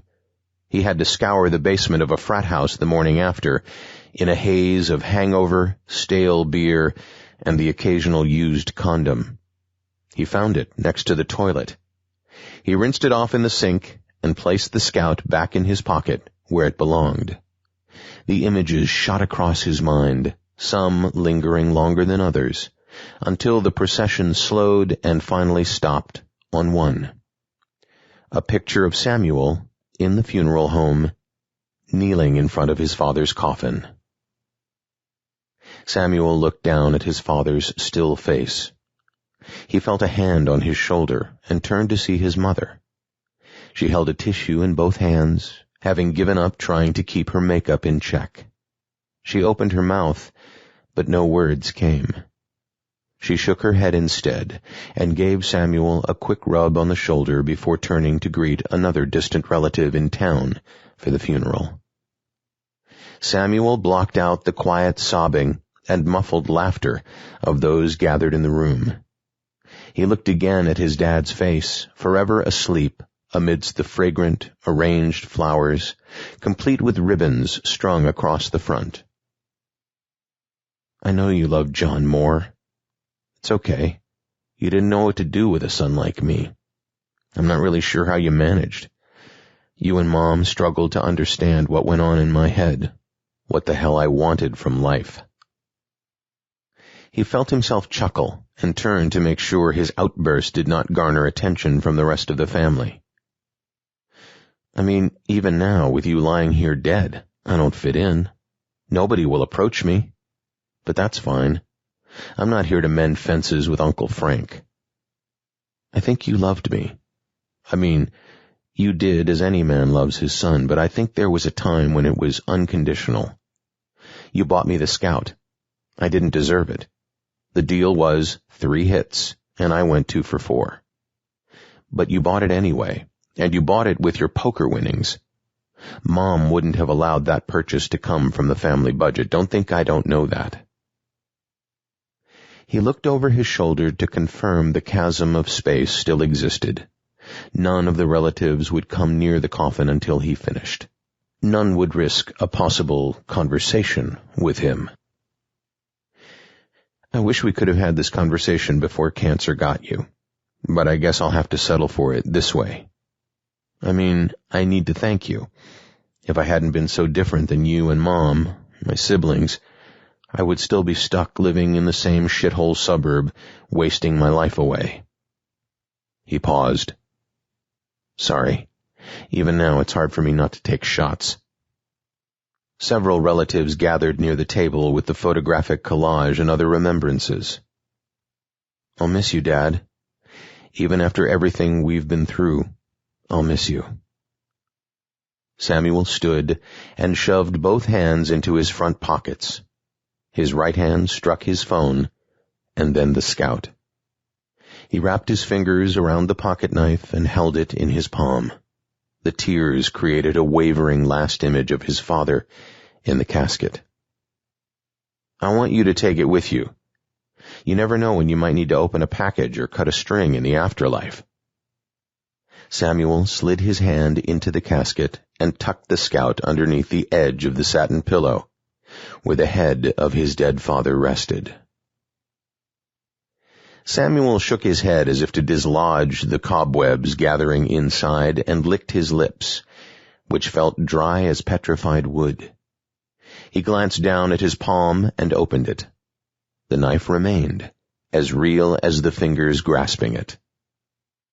Samuel did the only thing he could think of. He placed it in his right pocket where it sunk into the familiar space. He felt the coolness of the object through thin fabric as it rested against his leg.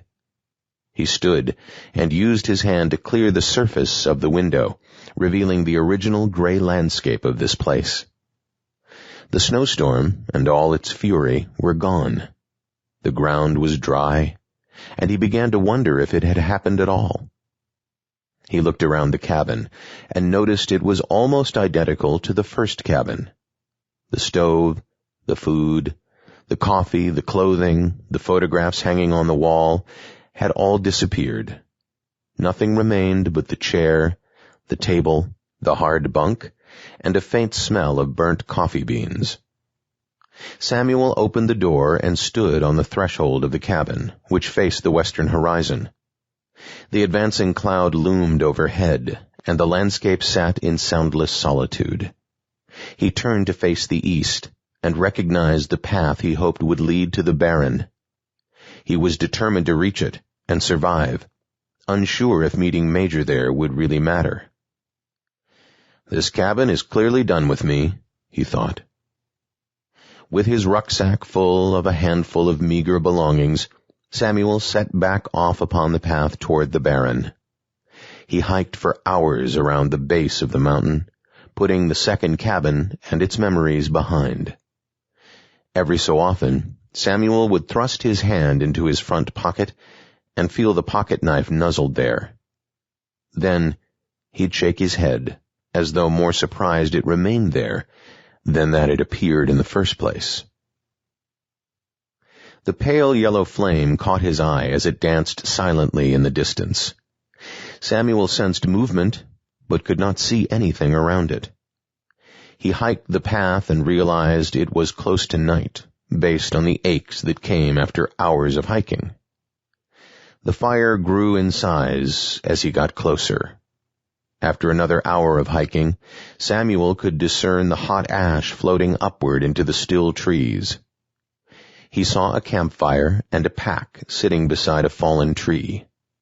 A thin line of rope stretched from one sapling to another, weighted down in the middle by a shirt flipped over the top and dripping water to the ground. "Anyone here?" he asked as the pack slid from his shoulder. He stretched his arms and looked around the camp. Before he could ask again, a figure pushed through the trees. "You made it. So glad you didn't veer from the path," Major said. Samuel cast his eyes down into the fire, avoiding Major's. "That fire, it makes things worse here." "I'll take my chances," Major said. Samuel sighed. "What happened to you?" he asked. "Duty," Major shrugged. "The visitor I expected did not make it." "What happened to him?" Samuel asked. Major ignored the question and stared into the fire. "I've been hiking all day. Can I rest?" Samuel said. Major swept his arm across his body and dipped with an exaggerated bow. "Mi casa su casa," he said. Samuel knew what he meant, even if he didn't know how he knew it. "I'm sure you'll wake me when I need to get up," he said to Major. "I don't think we have a lot of time to mess around. The cloud is coming east at a good clip. I was worried it might have pulled you under. It can do that, like those huge waves on the Atlantic seaboard. I remember standing in the surf as a kid thinking they weren't so scary, until the current tugged at my ankles on its way back out." "A few hours?" Samuel asked. "1 or 2, if I can keep track. Then we've got to jump back on the path and get to the barren." Samuel nodded and rubbed his eyes. Major watched Samuel fall asleep. He tossed several twigs onto the fire before looking over his shoulder at the massive cloud inching closer. Samuel felt a hand shake his shoulder. His leg hurt, and he couldn't feel his right foot. He opened his eyes and saw that Major was kicking dirt onto the remaining coals of the fire. It was still dark, as it had been since the sky swallowed the last of the light over the eastern horizon. "How long?" Major shrugged. "How long what?" "How long was I asleep?" "I'm not really sure. The fire is burning differently now, too. If the reversion is moving at the same pace at the barren, we may already be too late." Samuel pulled himself upright and rubbed the pins and needles from his foot. "Too late for what?" "Too late to slip." Samuel waited for an explanation. When Major remained silent, he pushed. "What's a slip?" he asked. "I think we should wait until—" Samuel slammed his fist into the soft dirt and dry leaves. "I think you need to start filling me in right now. I don't know where the hell I am. I don't know who you are. I don't remember shit. Some things disappear and other things come back." "What did you say?" Major asked. "I said you need to start—" "No," Major said. "What did you say about things coming back?" Samuel paused, disappointed his tirade had no effect on Major. "A pocket knife." "From where?" "From my father's casket, where I left it 10 years ago." Major bent down, his knees creaking. He grabbed Samuel by the shoulders and stared at his face. "Do you still have it?" he asked in a hushed whisper. Samuel nodded. He reached into his front pocket and gripped the contents. He opened his fist to reveal a paperclip and several coins, but no knife. "I felt it just before I came into camp," Samuel said, his words trailing as he brushed the dirt and leaves aside, expecting to find his knife where it had fallen from his pocket. "It's a reflection. It's gone," Major said. "I had it with me during the hike." "Are you sure you had it?"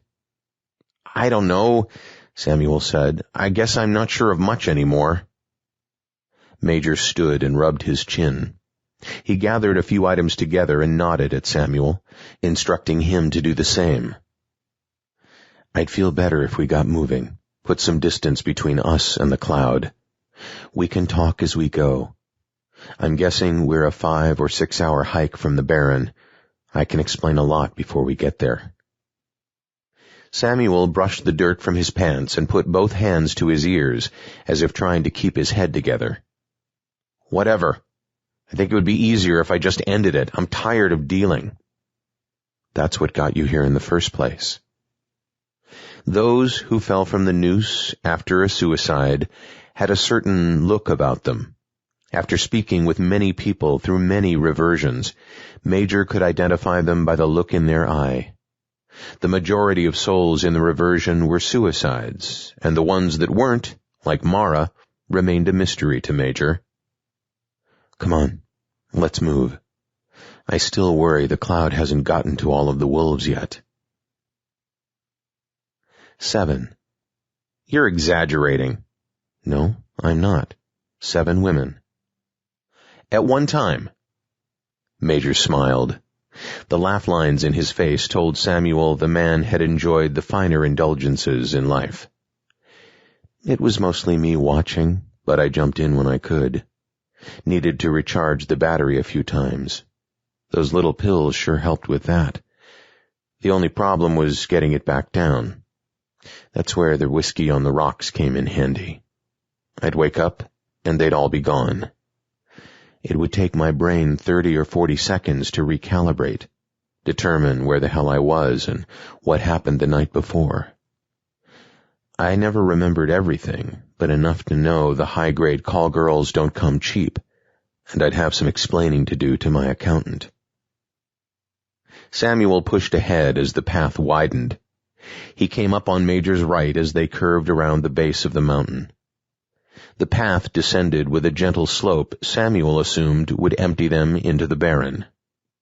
Samuel felt a renewed bounce in his step as he let the reversion take a back seat to Major's tail. "How far back?" he asked Samuel. "Huh?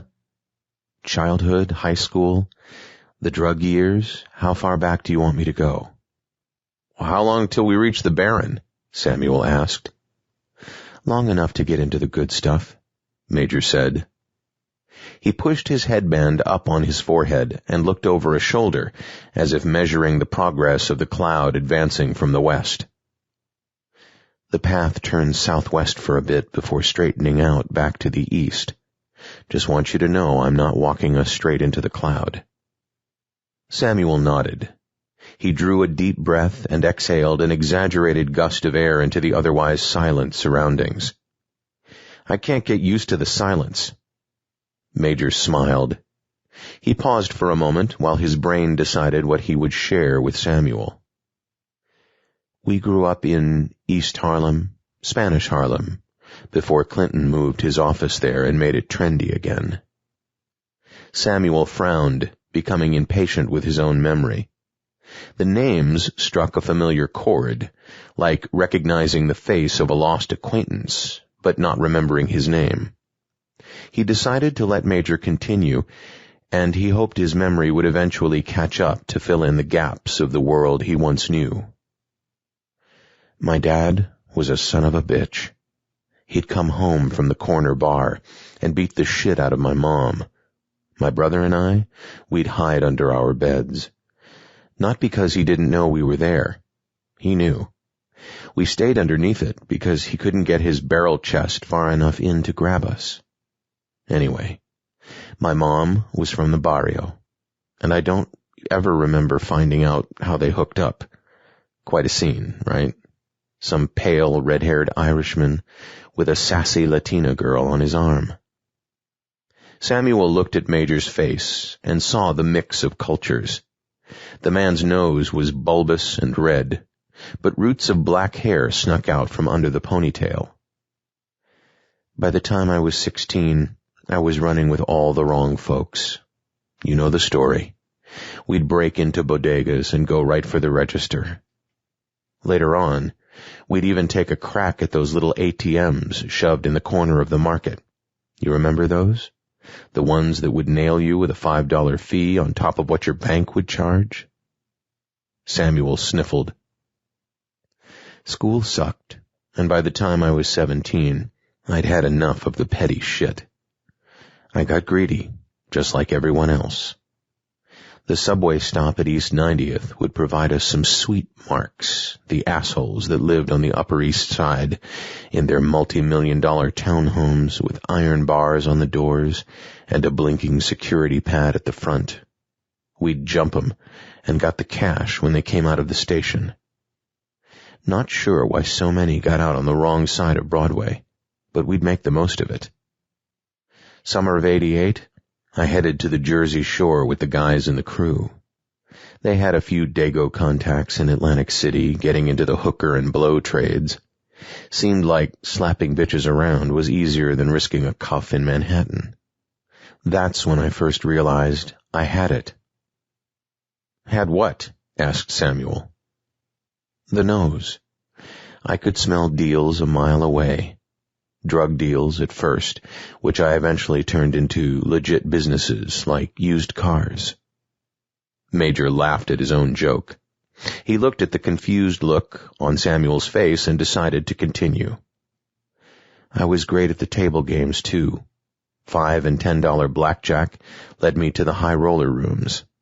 I played where winnings came with a chick on your arm and a vial of blow. AIDS was breaking then, but when you're strung out on crack and cards, it's not much of a concern. Not sure how in the hell I escaped that, but I did.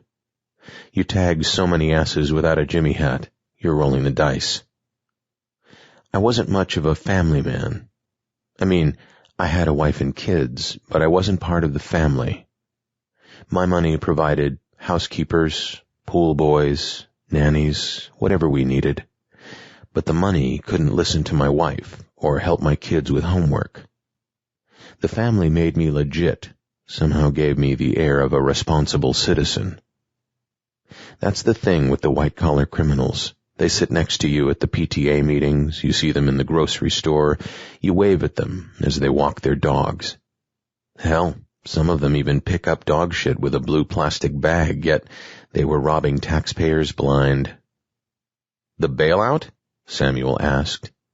His face twisted as if someone else had used the term.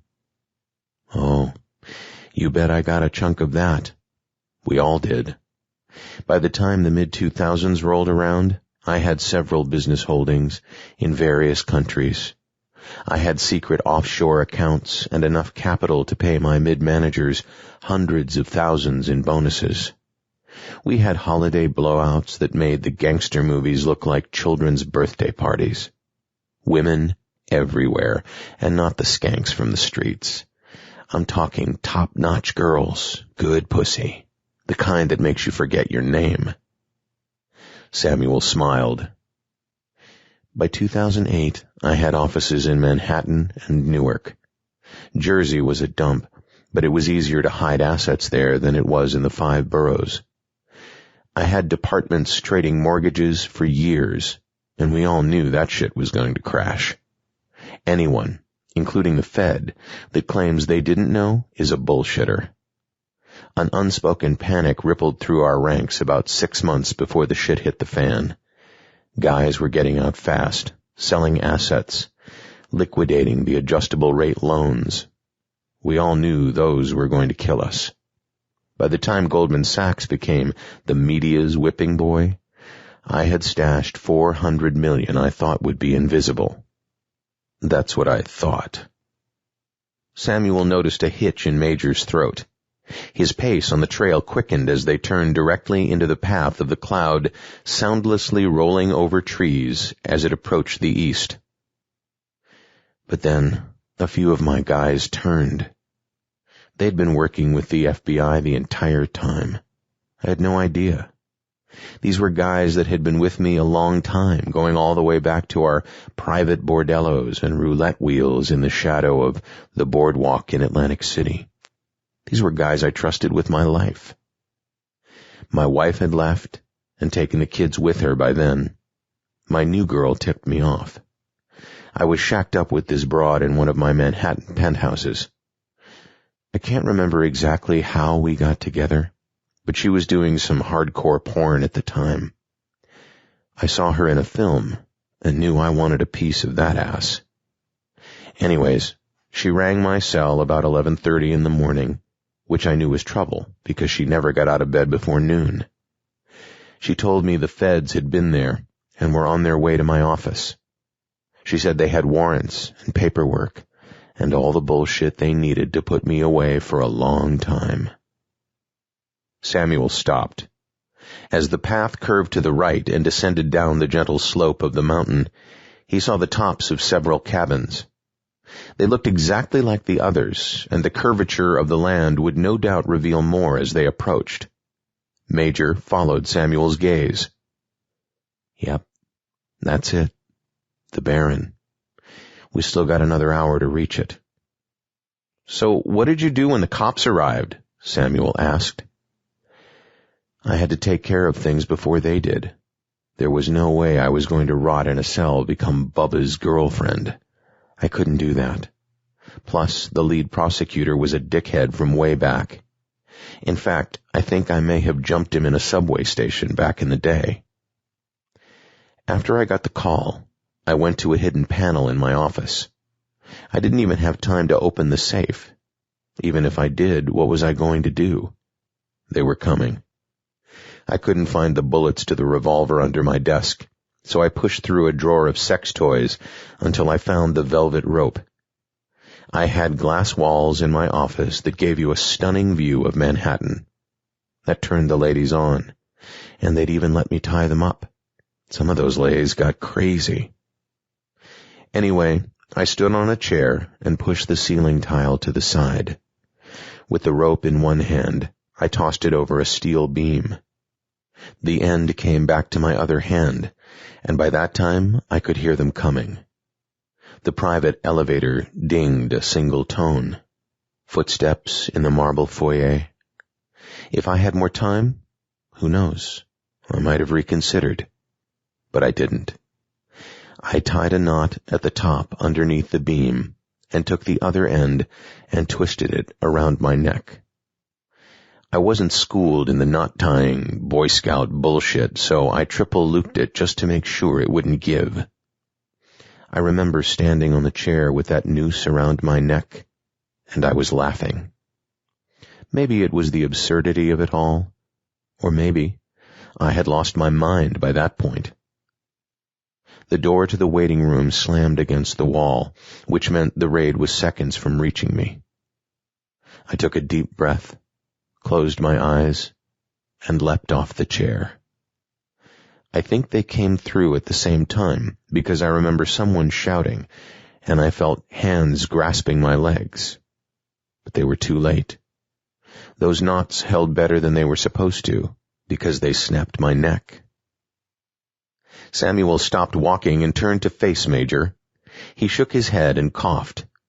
"Is that all you remember?" Major shook his head. I remember waking up at the foot of a tree. I remember looking around and seeing other ropes hanging from branches and dangling next to streamers of yellow caution tape. "You woke up here in this place?" Samuel asked. "Not far from your swinging tree, my friend. But it wasn't my first rodeo. I quit counting how many times I've dropped from that cursed tree." Chapter 9. Samuel peered down the path at the barren. He saw 3 cabins. Although not identical to the 2 he already discovered, they looked the same. Major led them through towering trees and into the valley. He had gone quiet since finishing his story, and Samuel wondered if the retelling put an emotional drain on the old man. Major looked over his shoulder as he walked, measuring the pace of the cloud as it approached from the west. Samuel could see 2 people at the barren, but they were still too far away for him to make out features. The shapes appeared to be gathering things off the ground. "A week, maybe 2. The comment caught Samuel by surprise. He stopped walking and shifted his weight to one hip, waiting for Major to elaborate. When he didn't, Samuel spoke. "Until the cloud arrives? Until this reversion gets here?" Major didn't answer. He kept maneuvering down the path, stepping over jagged rocks and debris, trying not to twist an ankle in the process. Samuel followed Major. As they approached the barren, the shapes began to take form, a man and a woman. He noticed the eyes first. It wasn't their gazes so much as the hurt behind them. Samuel shivered and felt an ache in his heart. The woman appeared to be in her 20s, thin yet magnetic. He imagined she was once an actress or possibly a singer. She had scraggly black hair that hadn't been washed in days. Remnants of makeup were brushed across her face in random places. Eyeshadow ran down her cheeks like cracks in a porcelain cup. She held her lips together, creating the single line of her mouth. The woman's pointy nose sat in perfect symmetry with the rest of her face. Samuel flushed, realizing he had been staring longer than was socially acceptable. He looked at the ground and then back up at the woman. This time, his eyes locked on her neck. Underneath her jaw and across her collarbone was a diagonal black bruise. The discolored skin made a line toward her heart, and the bruise looked recent, but not fresh. The man stepped in front of the woman and broke Samuel's gaze. He sneered at Samuel and shook his head. "Who's this?" he asked, directing his question at Major. Major walked up and placed a hand on the man's shoulder. He smiled. "It's speeding up, Kole." The man shook his head and nodded his chin towards Samuel, who stood behind and to the right of Major. "Find him in Aokigahara?" "Yeah," Major said. "He landed in the sea of trees, like the rest of us." "We don't need his help," Kole said. The woman stared at the top of the path, through Samuel, as though he didn't exist. "Posturing," Major said. "He's trying to act like a tough guy." Samuel watched as Kole put his hands on his hips. His dark, rich hair crept far enough down on his forehead that it could have been fake. He wore a tattered white t-shirt that accentuated the taut muscles underneath. A black belt fastened black jeans on his slender waist. Black leather completed the outfit. A sleeve of tattoos full of cryptic symbols and half-naked women circled his right arm, and a needle track ran up his left. The top 3 punctures sat atop a blue, swollen vein that oozed pus. 2 red lines bisected both of his earlobes, where earrings once hung. "We're wasting time. Did you find anyone who can slip?" the woman asked Major, indicating Samuel could not be the man for the job. "I was hoping someone else would here at the Baron." "Well, nobody's here but us," Kole said. He kicked at the dirt with the toe of his boot. The woman stepped past Kole and Major until she stood face to face with Samuel. He caught a whiff of vanishing fragrance, masked by natural body oils, and then it scuttled off, leaving the vacant emptiness of this place with its silent stillness. He felt her eyes latch onto him again, and he could not turn away. Samuel's mouth went dry, and he felt a tingling in his feet. "What's your name?" she asked. "Samuel." The woman nodded. "I'm Mara. That charmer over there is Kole." Samuel dropped his head to Mara, and then turned to look at Kole. "He's a dick. You'll get used to it." Kole glared at Mara. "Fuck you," he said, "and fuck you." He pointed at Samuel. Major laughed, tossing his head back and grabbing his abdomen with both hands. Kids, stop. You'll have time for your schoolyard scraps tonight. For now, we need to get our supplies in order. Kole, make sure we have enough wood. You know how hard it is to maintain a fire here. Mara, get the gruel going. I think it's been days since Sammy Boy here ate, and he's going to start feeling it soon." Kole waved a hand at Mara and Samuel. He shuffled past the cabin and toward the edge of the tree line. "Whatever you say, old-timer. Apparently someone put you in charge when we weren't paying attention." Major smiled and put his arm around Samuel. Mara turned and headed into one of the cabins, shutting the door behind her. "You and I need to examine some things, see if we can punch a hole in this place. Based on the speed of the death cloud over there, we're running out of time." Samuel shook his head, trying to use the physical motion to make sense of the situation. After several more attempts, he realized it wasn't working.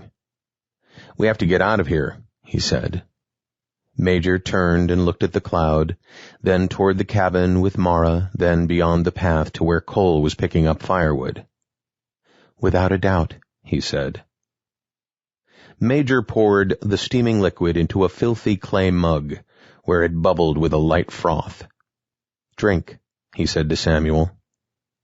Samuel sniffed the mug and wrinkled his nose. "A hint of licorice?" he asked. "I hate licorice." "It's one of the few things in this place you'll still taste. That's got to be better than a colorless, bland drink." Samuel shrugged and sipped. The tea burnt his lip and caused him to inhale. "I want you to try something," Major said. Samuel set the mug on the table. He looked through the greasy window of the cabin and saw Kole and Mara arguing with each other. Mara thought they should be cautious with Samuel, while Kole agreed with Major's plan of testing Samuel's abilities in the reversion. "What are they doing?" Major grabbed Samuel's right wrist with his left hand. "I need you to try something." Samuel nodded. "There's a man who might be trapped in the ether. It's a nowhere place, a void. He might have the ability to punch a hole in this place." "Slip." "That's right," Major said. He let a smile creep into the corners of his mouth. "We can slip into another place. That's not to say we escape the existence and go home. That might be lost forever. You know that, right? Mathematically speaking, odds are you'll never see that place again." "Now you're a statistician?" Samuel asked. Major released Samuel's wrist and rocked back on his chair. "When you've sat at as many table games as I have, you get to know the odds," Major continued, not allowing Samuel the time to respond. "This guy may be able to punch the hole if he's not damaged." "Damaged like us?" Major laughed. "Yeah, like that. Let's hope he doesn't swan dive from the top of a skyscraper or shove the end of a shotgun in his mouth. That's what I call damaged." Samuel looked at Major, not sharing in his light-hearted giggles. "Is this hell? Are we dead?" "Depends on how you define hell and what you mean by dead," Major said. Samuel fought to remain focused on the conversation. He felt like his head was buzzing with thoughts he couldn't quite catch. "What do you want me to try?" he asked. Major raised one hand and let it fall to the table. "I almost forgot." He turned as Kole entered the cabin, followed by Mara. They stood shoulder to shoulder and leaned against the cabin wall. Major looked at them, and then back to Samuel. "I'm going to put you in someone else's head and see if you can get out. You good with that?" "He's a fucking noob," Kole said. Mara was shooting Kole red-hot daggers. She pushed a lock of hair behind one ear. "Give him a chance," she said. Major looked at Kole and Mara, waiting in silence for them to finish their verbal sparring. "Are you ready?" he asked Samuel. Samuel nodded. Major looked at his clothes, his eyes pausing on the silver charm resting on Samuel's chest.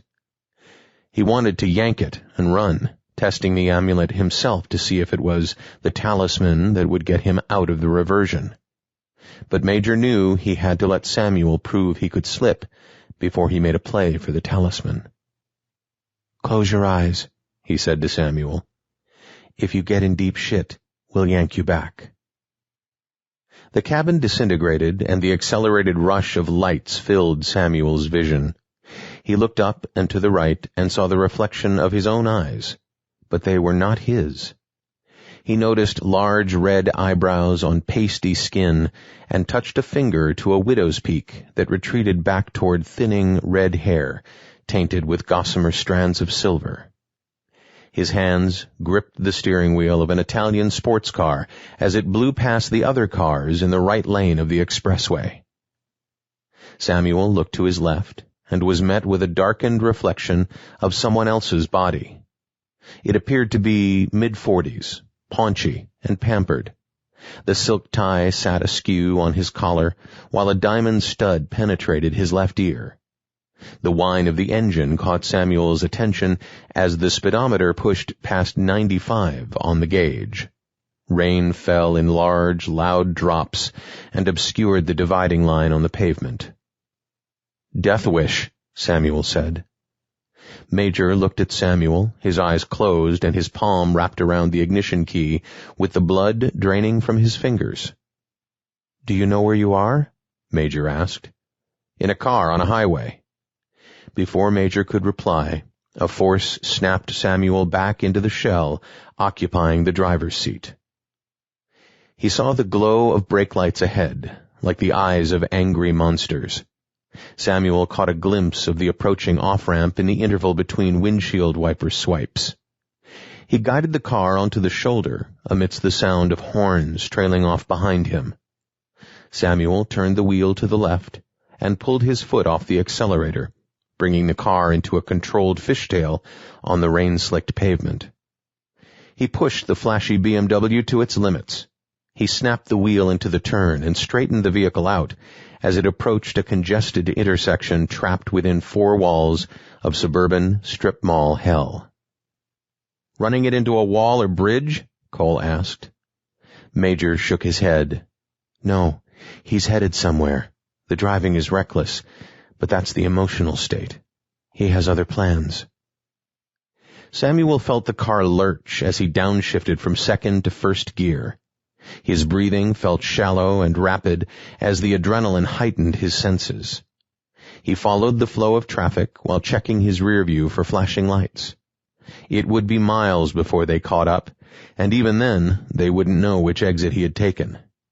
Samuel made several turns until he passed the sparkling new sign for Golden Meadow Development. Samuel slowed down and drove through the gate and into the private community. He turned through several streets designed after the old inner-ring suburbs of the 20th century, complete with tree lawns, sidewalks, and street lamps. Samuel spun the wheel into the slick, wet asphalt driveway at 1329. His plump finger reached up to the sunshade and punched the button that opened the double-car garage. Samuel pulled the car into the silence so the rain could no longer pummel the roof. With the car's engine idling in neutral, Samuel hit the button again, which dropped the garage door behind him. He sat in the front seat as the song on the CD player came to an end. Samuel let the song fade before hitting the power button. As if in cosmic alliance, the overhead light of the garage door opener clicked off, leaving him blinded by the reflected rays coming from the car's headlights. He slammed that button too, sitting in complete darkness. Samuel's ears adjusted as he heard renegade raindrops crashing into the steel roof of the garage, while the engine continued to idle in neutral. Mara stood behind Samuel with her arms crossed, while Kole stared at Major. Both of them were becoming agitated with Major's test of Samuel, what he called a test slip. As long as Samuel had a talisman, he would be able to invade the soul of another in a different universe, and those in the reversion with him could watch it as if the entire experience was being broadcast over closed-circuit television. A test slip was temporary, but the effects were not. Although nobody but Major saw this happen in a prior reversion, he made it clear that dying in the inhabited soul during a test slip meant dying in the current reversion as well. This was a dead end in the cycle, not an escape from it. For Kole and Mara, losing Samuel during Major's test would mean the end of any hope. Major knew it as well, but he had to be certain Samuel could return on his own. "He can't do it. I told you he can't. Pull him out," Kole said. Mara looked at Samuel and then to Major. "Cole's right. Pull him before it's too late. You know he can slip." Major shook his head. "No, I need to know if he can get back on his own." Mara huffed. "No, you don't. That doesn't matter. Pull him." "I'm not watching this," Kole said. He opened the door and walked from the cabin into the eternal dusk of the locality. "Do it, or I'll cut him right now." Mara pulled a knife from her hip and placed it on Samuel's throat. "Is that a threat?" Major said. "Yes," Mara said. Major rubbed a hand on the stubble covering his chin. He chuckled and shook his head. "I would have spanked your ass back in the day. Taught you some manners, missy." Mara opened her mouth slightly, hesitated, then closed it. She narrowed her eyes without taking them off Major. "Go," he said with a wave of a hand. "Go in and pull him out of there." Samuel felt his head become lighter, as if he were swimming in ether. He turned the CD player on again, and it kicked back around to the first track. Samuel felt the guitar waver through the air, and he reached out, almost touching the notes. The engine ran with a smooth, steady purr. Samuel tilted his head back until it struck the headrest. He looked at the dull reflection of this other body in the driver's side window. He saw the eyelids drooping and felt a heavy sleep pushing him down into the leather seat. Samuel blinked and closed these eyes. He could feel the sounds of the car slipping away in the distance, surrounded by the comforting silence. He felt the car shake and opened one eye. Another shake came along with a muffled thump. Samuel! He opened both eyes, and a shiver ran across his neck and down his spine. A woman stood on the other side of the glass, pounding it with the meat of her fist. Her jet-black, shoulder-length hair fell across her face. Thin eyebrows narrowed and came together at the top of her thin, pointy nose. Samuel followed the lines of her high cheekbones. Samuel! This time he heard it clearly and knew the woman called his name. He searched in his mind for her name, but couldn't unlock the mystery. Samuel's mouth was dry, and a dull ache grew from the back of his head, coming forward like a storm cloud. "Mara?" he heard himself ask. She smiled and said one word, "Duck." A second later, a red brick crashed through his window. Mara took a step forward, reached through the gaping hole, and unlocked the power doors. She took another step forward and yanked open the door. Samuel sat there with a grin, amused at the amount of activity around him. Mara turned the ignition off with one hand and slapped the button on the garage door opener with the other. Cool, moist air flooded the garage, and the carbon monoxide oozed into the night. She reached down and released the seatbelt holding Samuel tight. "Come on, let's go." Samuel tilted his head sideways like an old drunk. He grinned again and slapped one knee. "Not sure how I got here, but thanks for helping me out." He slurred the words at her. "Major got an opening, but I don't know how long it'll last. I don't even know if it's going to bring us back to that place, but there's no time to discuss it. Let's go." Mara turned, and Samuel stared at her lithe form as she walked toward the open garage door. He saw the way her hair rested on the black biker jacket, the chains and zippers glistening like miniature serpents on her back. He followed the coat to where it stopped, at the base of her spine. Samuel gawked at her well-proportioned legs, which looked utterly smooth in the tight leather pants, as if she wore an outfit of crude oil. Damn! Mara turned and shook her head. She grabbed Samuel's arm so hard it made him wince, dragging him upright and tossing his upper body toward the open door. She blew past him with a blur of black and a hint of perfume. "Around back and through the tree line," she said. Samuel stumbled behind her as Mara bolted down the driveway and to the gate between two segments of chain-link fence. She flipped the horseshoe up and pushed the gate open, running down the sidewalk and past the gas grill to the fence stretching across the rear of the yard. She stopped and turned to face Samuel. Her face appeared to be floating amidst a sea of darkness. Towering trees silhouetted against the rainy night sky swayed above as if daring entry. She waited another second and then motioned for him to hurry before leaping over the fence. Samuel watched as she swung both legs to one side and vaulted over the top.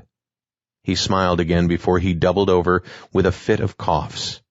The more he hacked, the less air made it to his lungs. Tears filled his eyes and mixed with the steady drizzle on his face. "Get up," she said. Samuel rolled over and clawed at the manicured grass with both hands until he felt the cold metal of the fence. He climbed up the links until the top rail was at his waist.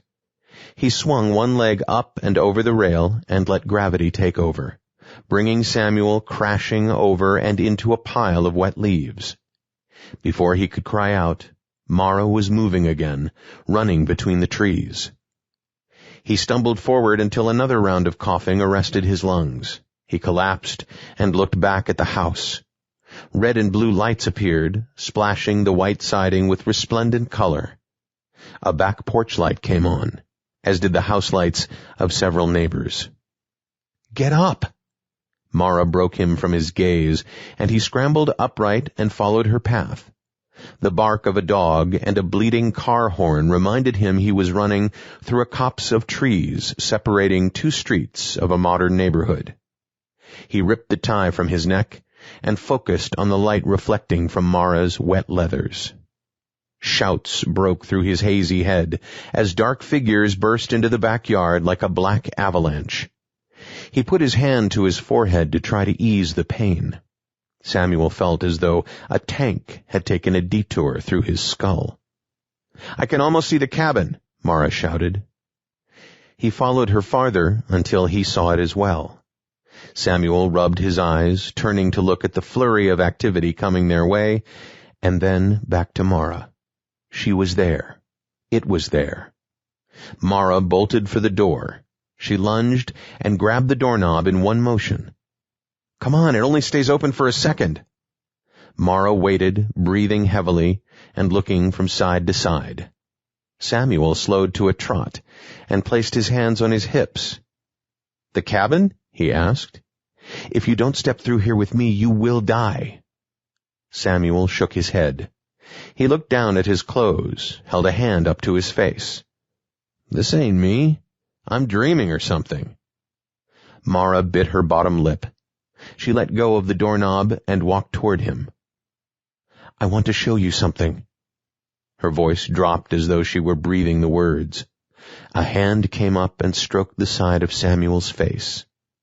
His eyes met hers, and his breath hitched as he tried to encourage his lungs to work while keeping his heartbeat in check. Mara took his hand and turned toward the door of the cabin. She looked over one shoulder and smiled at him. She winked. Samuel allowed her to lead this foreign body to the threshold of the door. He no longer cared about the pursuers. He no longer heard the manhunt emerging a few hundred yards from the tree line. "Damn, yeah, sure, I'd like for you." Before he could finish, Mara's knee drove upward into Samuel's groin. Colors exploded in his vision, and before he could cry out, he felt the sickening crunch of her fist, smashing the cartilage in his nose. Mara opened the door and dragged his bleeding and disoriented body through with her. "Reckless. Aren't we all?" Kole stood with both hands wrapped around a mug. He sipped and smirked while tattoos stretched across his bulging muscles. "The other guy still trapped in the ether?" Major didn't reply, and Kole shook his head. "So, now we know Samuel can slip, but we don't know if he can do it alone. Pointless." Major shook his head. "He can," he said. "You don't know that," Mara said. Mara wanted to believe Samuel could slip, that he could transport them out of this universe and into one that wasn't eating itself, but the only sure way of knowing would be to try. Samuel stirred. His mouth opened and closed as he grimaced in unspoken pain. "Worse than a hangover," Kole said, before returning to his tea. Major shrugged and walked over to Mara. The cabin felt cramped and suffocating. "You volunteered to go get him. Kole would have done it." Mara ran a hand through her stringy, greasy hair. She took a deep breath and exhaled over her bottom lip. Even the short amount of time she spent in the test slip was enough to muddy her thoughts and upset her stomach. "Yeah, I did." Major reached out and tapped her shoulders with his fingers. "Deep breaths. You're here."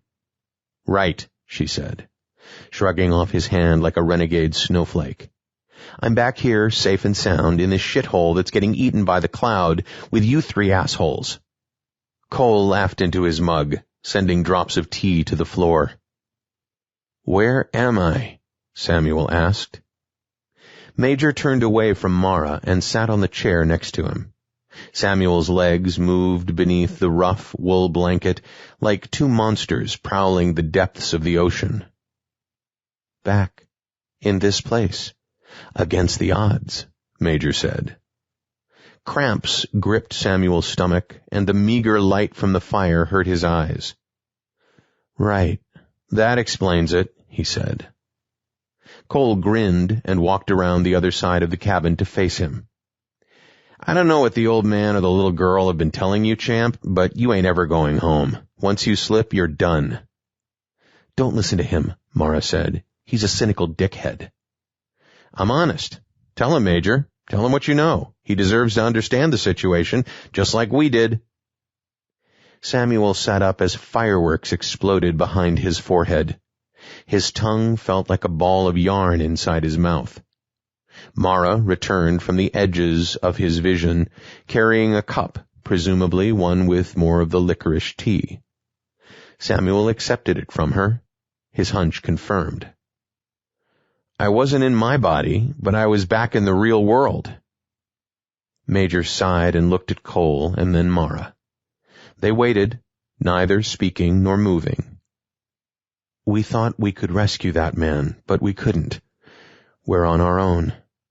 You were in him, and he was determined to find a gruesome end. He probably did once Mara pulled you back. Samuel nodded at Mara. It looked like the world I remember. Yes, it probably did, Major said. But if you had been a kind of tourist, you probably would have discovered minor anomalies with that place. French fries may not exist there, or Jimmy Page may have been a founding member of Black Sabbath. Does this have something to do with the parable you told me when we first met? Something about the lion and its different parts? Samuel asked. He struggled to recall the earlier conversation through the pain in his head. Major looked at Mara and Kole. Mara nodded, and Kole threw an arm into the air. Tell him, old man. Major squared up to Samuel and spoke inches from his nose.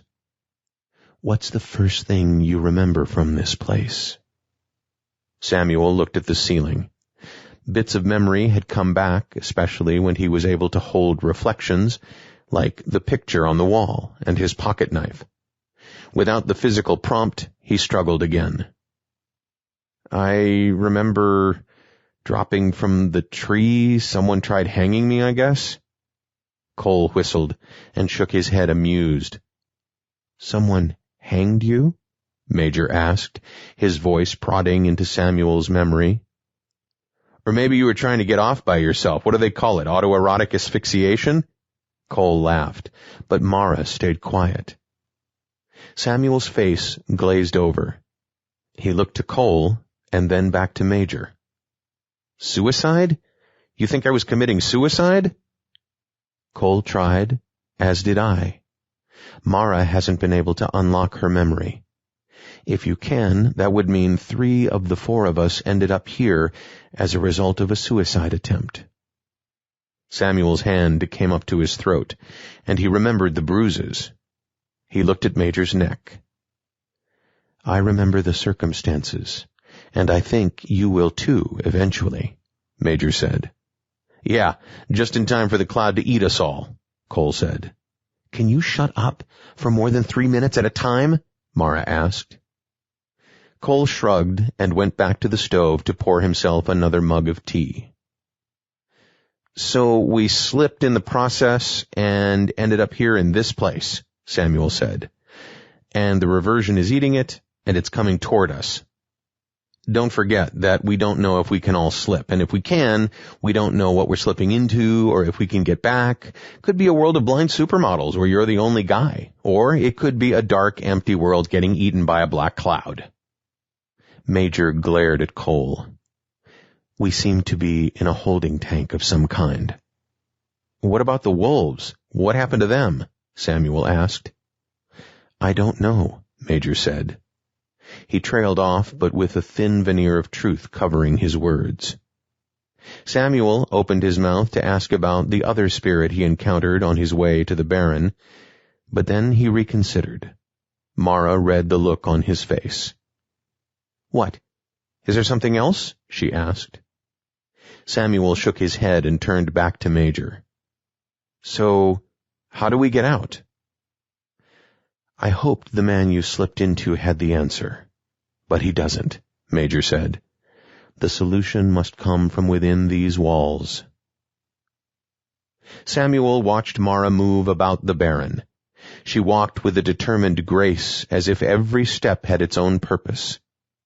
He followed her to the tree line, where she gathered sticks for kindling, snapping the twigs to place them in a bag. "Need some help?" he asked. Mara shrugged without lifting her head from the forest floor. Samuel approached, bending down to pick up pieces of broken branches. "So, you don't remember how you got here?" Mara spun on him, her eyes glaring with untold emotion. Her nostrils flared and she closed her eyes. Samuel watched the surge pass. Mara opened her eyes. No, I can't remember," she said. "Did you go to your senior prom?" Mara stopped and made eye contact with Samuel. A slight smile forced the corners of her mouth up. "Excuse me?" she asked. "Prom. Did you go?" "Yes." Samuel let the one-word reply hang in the silence. "Did you?" she asked. "Not on my own. I was too cool. Spent the night sitting in the woods with my other loser buddies, a case of beer and a bag of weed.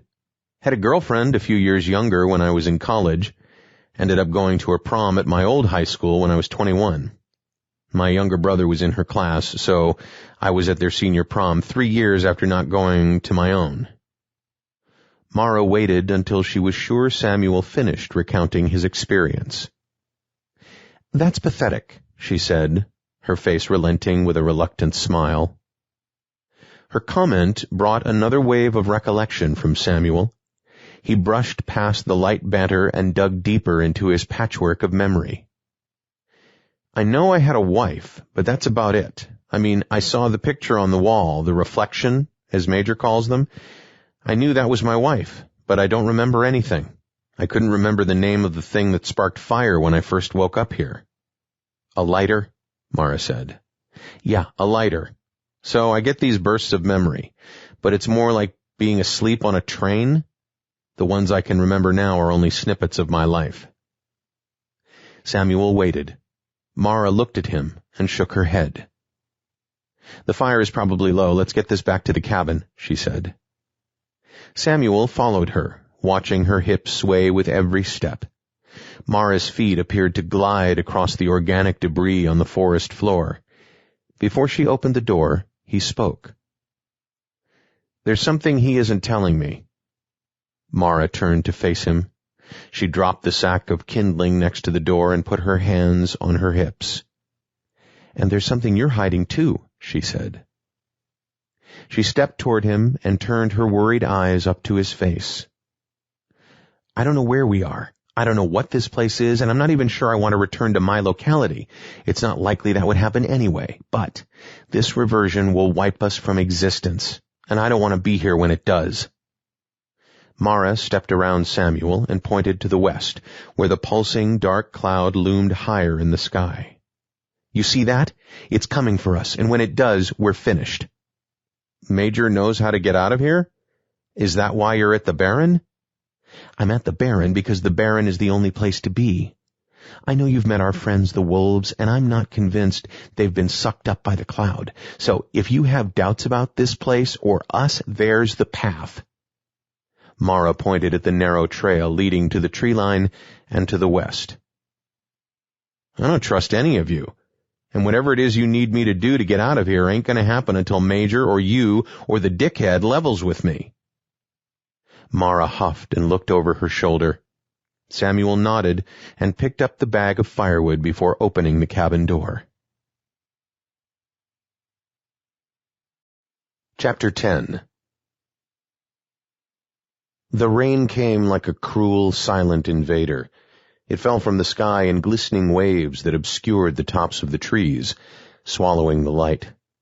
Major, Kole, Mara, and Samuel sat on the floor of the cabin watching the dwindling supply of kindling burn down into anemic yellow flames.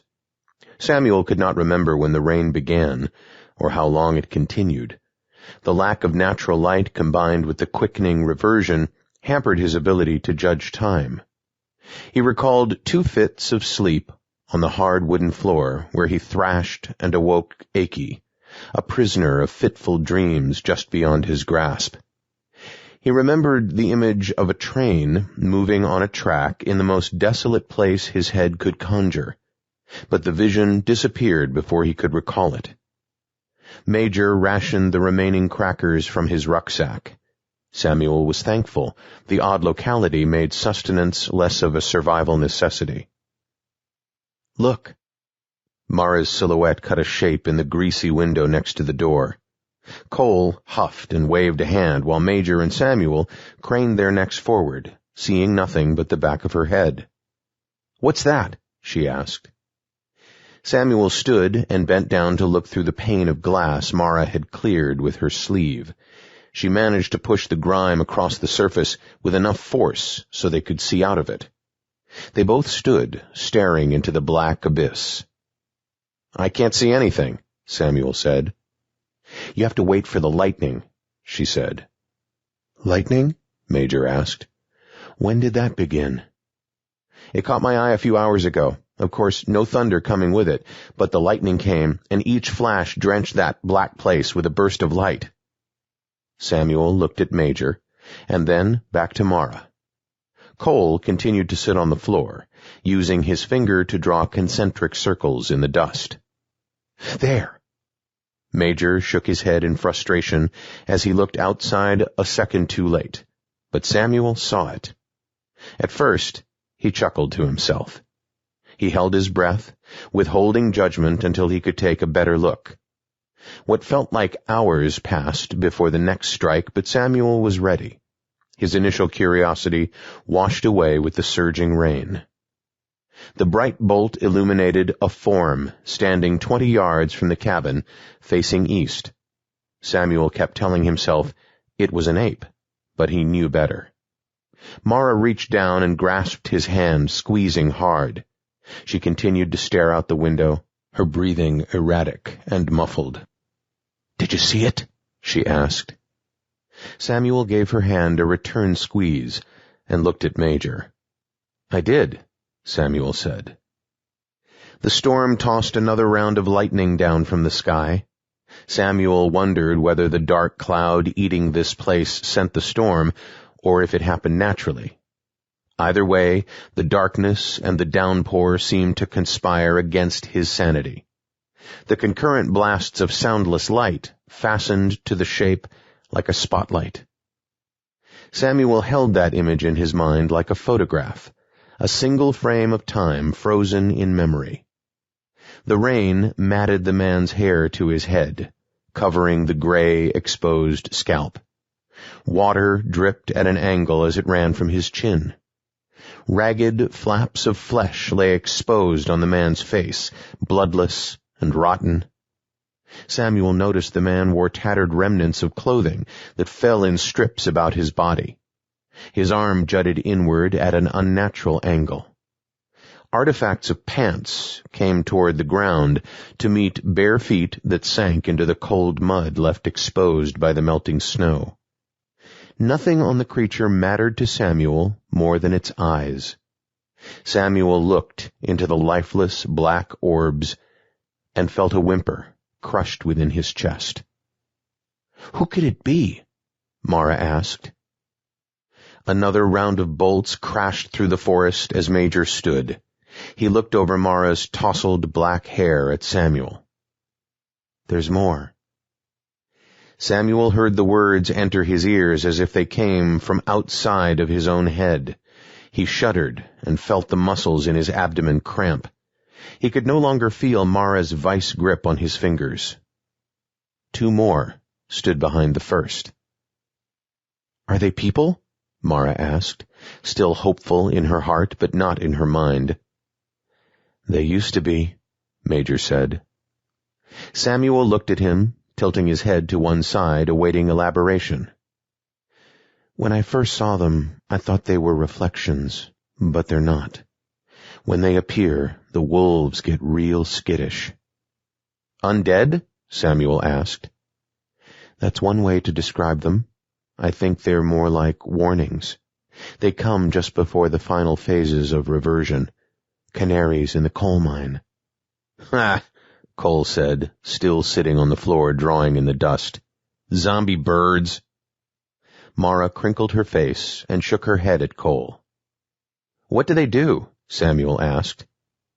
"Not sure," Major said, shaking his head. "I've only come across them a few times. They don't do much but draw more of their kind, like moths to the flame."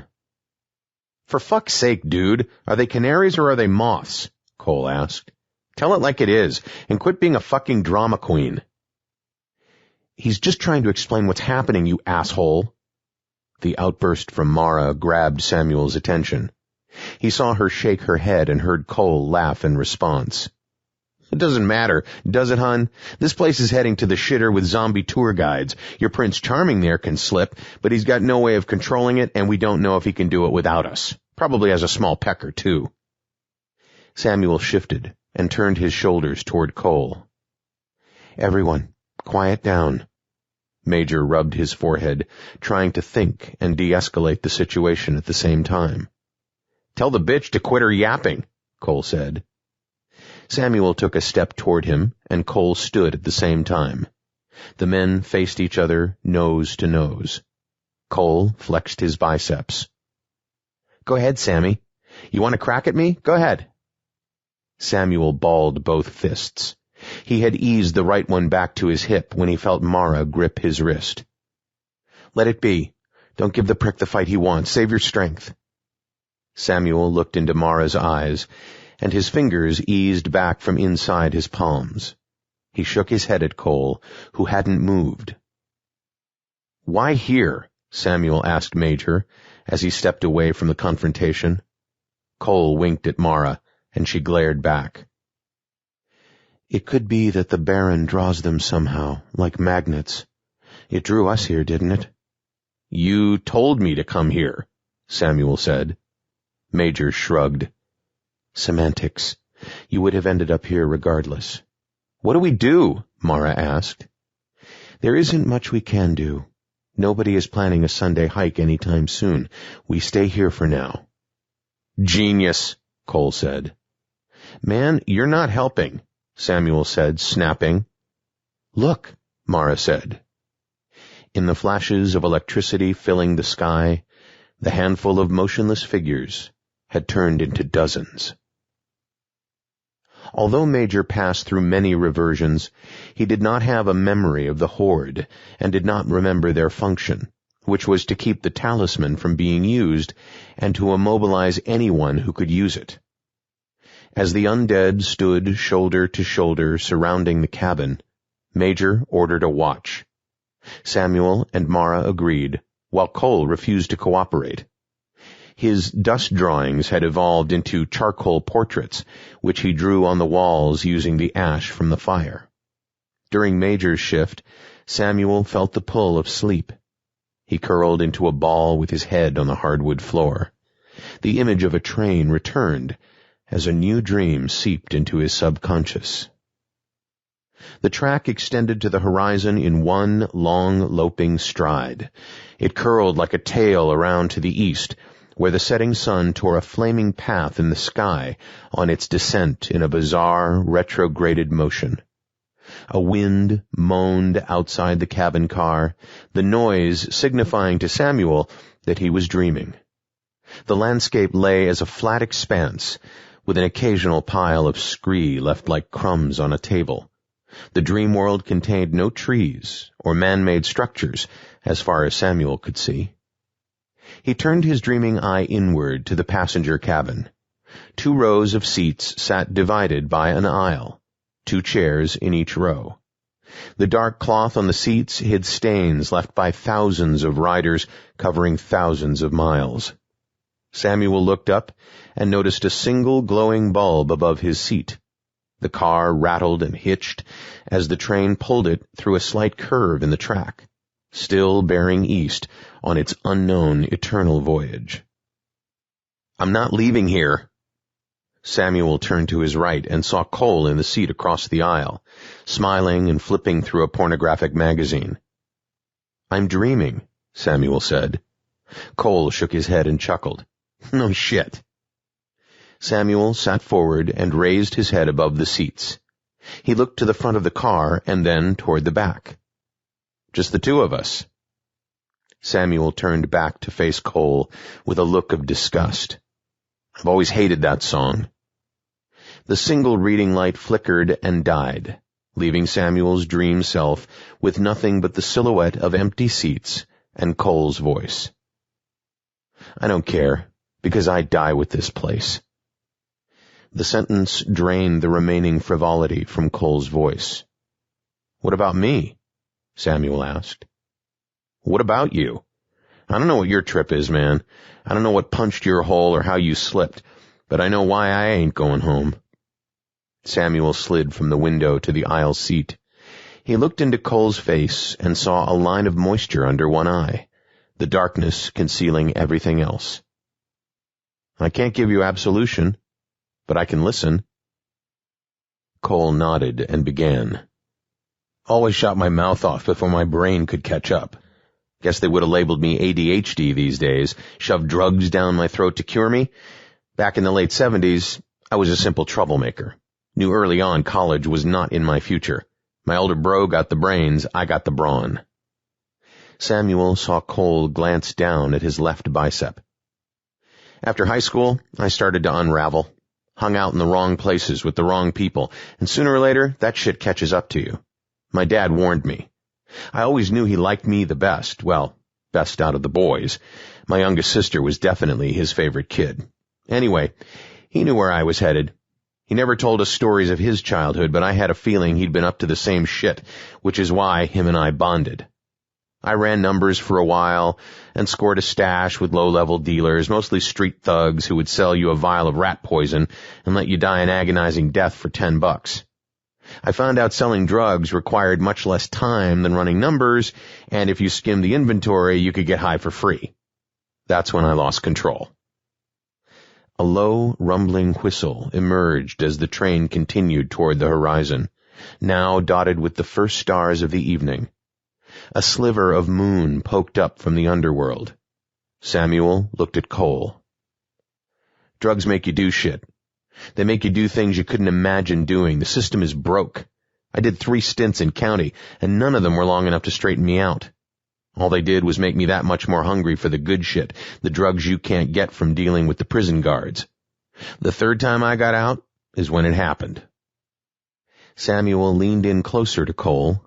The floor of the train vibrated underneath his feet and began to rattle his teeth. Got hopped up on the synthetic shit. Some redneck in a trailer probably cooked it up in a bathtub. He was really bad. I probably would have been better off if it made my heart explode, but it didn't. Nope, just shut my brain down to the point where I was more animal than man. I never did deals in a park or in crowded places. Sure, it was safer and less of a chance of eating a bullet, but I didn't give a shit about my own safety by then. That deal in the park should have never gone down, for many reasons. My sidekick, Hoppy, set it up with one of the local street gangs. These thugs got their hands on a crate of Russian assault rifles, and all of a sudden they were rolling through town with their cocks swinging. I told Hoppy we didn't need the score, that we could move it without dealing with these assholes, but the money was too tempting, and the drugs fuck with your ability to make rational decisions. Kole paused. He knew most of the story was procrastination. He pushed through without a choice. I never saw her. Well, that's not true. I stood over her dying body punched with 17 bullet holes, but I never saw her before that. Was it my gun? Hoppy's gun? The motherfucking puta that emptied his clip in the park? Doesn't really matter, does it? Samuel waited, understanding Kole wasn't looking for an answer. Her mom was in shock. She kept tugging at the girl's backpack, trying to brush the blood off it like it was dirt. She brushed her daughter's hair back and ignored the hole that oozed black blood from her forehead. The scum that tried ripping us off bolted, and that's probably what kept Hoppy and me from getting pinched for it. Everyone in the park fingered the dark-skinned fellows with machine guns strapped to their backs, fleeing the park at a full sprint. Hoppy and me? We just kind of walked out. We shoved our handguns into our waistbands and shuffled through the crowd with the same look of terror everyone else had. The court never got a chance to put them or us on trial. That mom never got a chance to speak her mind on her dead daughter's behalf. Is it justice? Maybe. The cops caught up to them 3 blocks, and 10 minutes later, put over 60 rounds in each of the thugs. The train accelerated. Samuel felt the windows vibrate and looked down at the rock piles now blurring past in the darkness. Hundreds of white pinpoints appeared in the otherwise black canvas. I think Hoppy met his match under a bridge about a year later. He thought he was getting a $10 blowjob, but it turned into a switchblade to the gut. They say it takes a long time to bleed out that way, that it's painful. I hope it was. That fucker deserved to die like a pig. Something is happening with the train, Samuel said. It's speeding up. Kole shook his head. We ain't got much time. I think you know all you need to know about me. Except how you got here, Samuel said. Come on, man. Do I have to spell it all out for you? Samuel waited. After the deal went south and I parted ways with Hoppy, I went from king shit to your average street junkie. I tried killing myself with that stuff. Man, did I try. But I ran out of money before I could finish the job. I got real low, as if having that little girl's blood on my hands wasn't low enough. I started doing shit for money. Shit I'm not proud of. Samuel raised his eyebrows.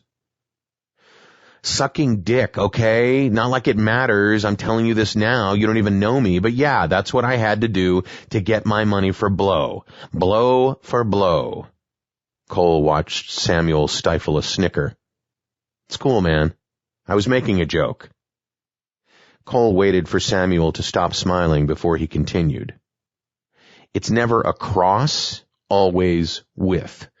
The movies get it wrong. Slicing with the vein will almost always guarantee a tub full of blood. The train jerked to the left and then to the right. Kole extended both arms toward Samuel, turning his forearms upside down. So, you pulled it off at the tub full of blood? Samuel asked. You tell me, hotshot. I'm here with you, the old man, and the skinny emo chick.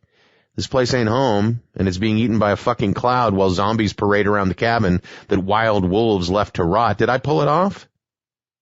Samuel stared at Kole's face until he blinked. When his eyes reopened, he saw the crusty hardwood floor of the cabin and the wall he faced on his makeshift bunk. Major stood at the window, his back facing the others in a cabin that felt more cramped with each passing hour. He shifted from one leg to the next, muttering underneath his breath. Samuel looked at Mara. She smiled, legs crossed on the chair. He felt the twinge in his chest as their eyes met. She was so young. It wouldn't matter unless he was a college professor and she was a second-semester freshman. He could see Mara, dreamy-eyed and optimistic. But this was not a campus, and he was not a professor. He let go of her gaze and turned to face Kole.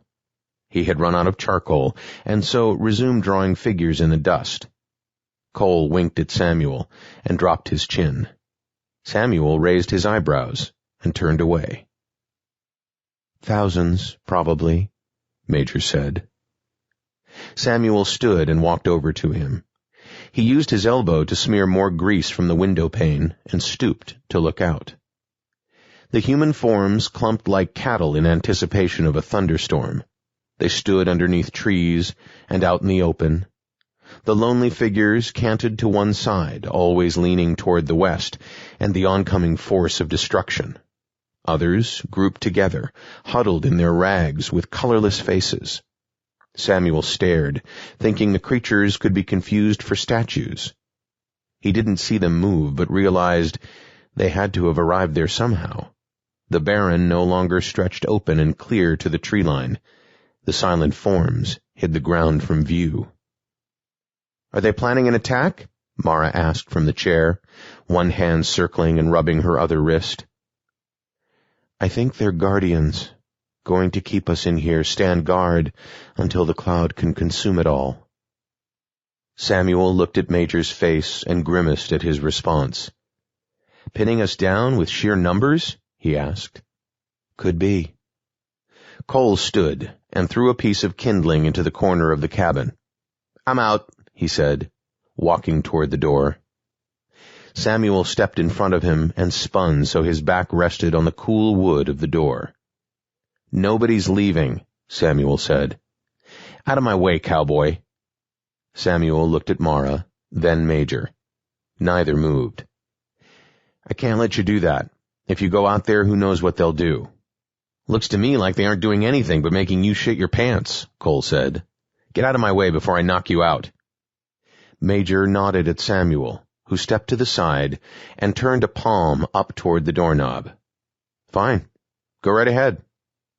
Kole snickered. He bent his right arm at an angle and lifted it to kiss the bicep. Smackdown. Kole turned the knob, and Samuel heard the gasp from Major. The thousands of faces that had been staring at the ground turned up to the door in one motion. Every form revealed a blank, dead gaze, their eyes nothing but eternal black marks, mouths open with tongues protruding like baby serpents. "Don't," Samuel said to Kole. Kole pulled the door the rest of the way open and stepped out on the porch. The creatures groaned in unison. Legs moved toward the cabin with the sounds of brittle bones snapping under the strain. The creatures shifted forward in a mass of gray, decaying flesh. Mara lunged for the door and slammed it shut behind Kole. She threw herself against it, her chest rising and falling in rapid succession. "He sparked some interest," Major said. Samuel moved back to the window and watched Kole take 2 steps off the porch. The bodies continued moving toward him. They marched at a slow pace, but with the certainty their prey would never escape. Samuel looked deeper, toward the tree line, and saw wave after wave of the creatures coming out of the forest and making their way to Kole. Kole crouched, bent his knees, and raised his fist. He yelled something, but the sound was swallowed by the dying locality. The first 2 undead who came close to Kole wore men's clothing. They extended their arms, thumbs touching. Their eyes locked on Kole, and their mouths opened and closed at irregular intervals. Kole cocked his right arm behind his ear and stepped into the punch. The form closest absorbed the strike with his cheek, its head twisting with the force of it. The creature's legs continued to propel it toward Kole. Kole reared back and struck the walking corpse 2 more times in the face, each one sending a spray of skin and rotted cloth into the air, but not stopping its forward momentum. Its fingers grasped Kole's shoulder, while the second one grabbed his waist. Kole flailed, and fists flung through the air as if tethered by rope instead of arms.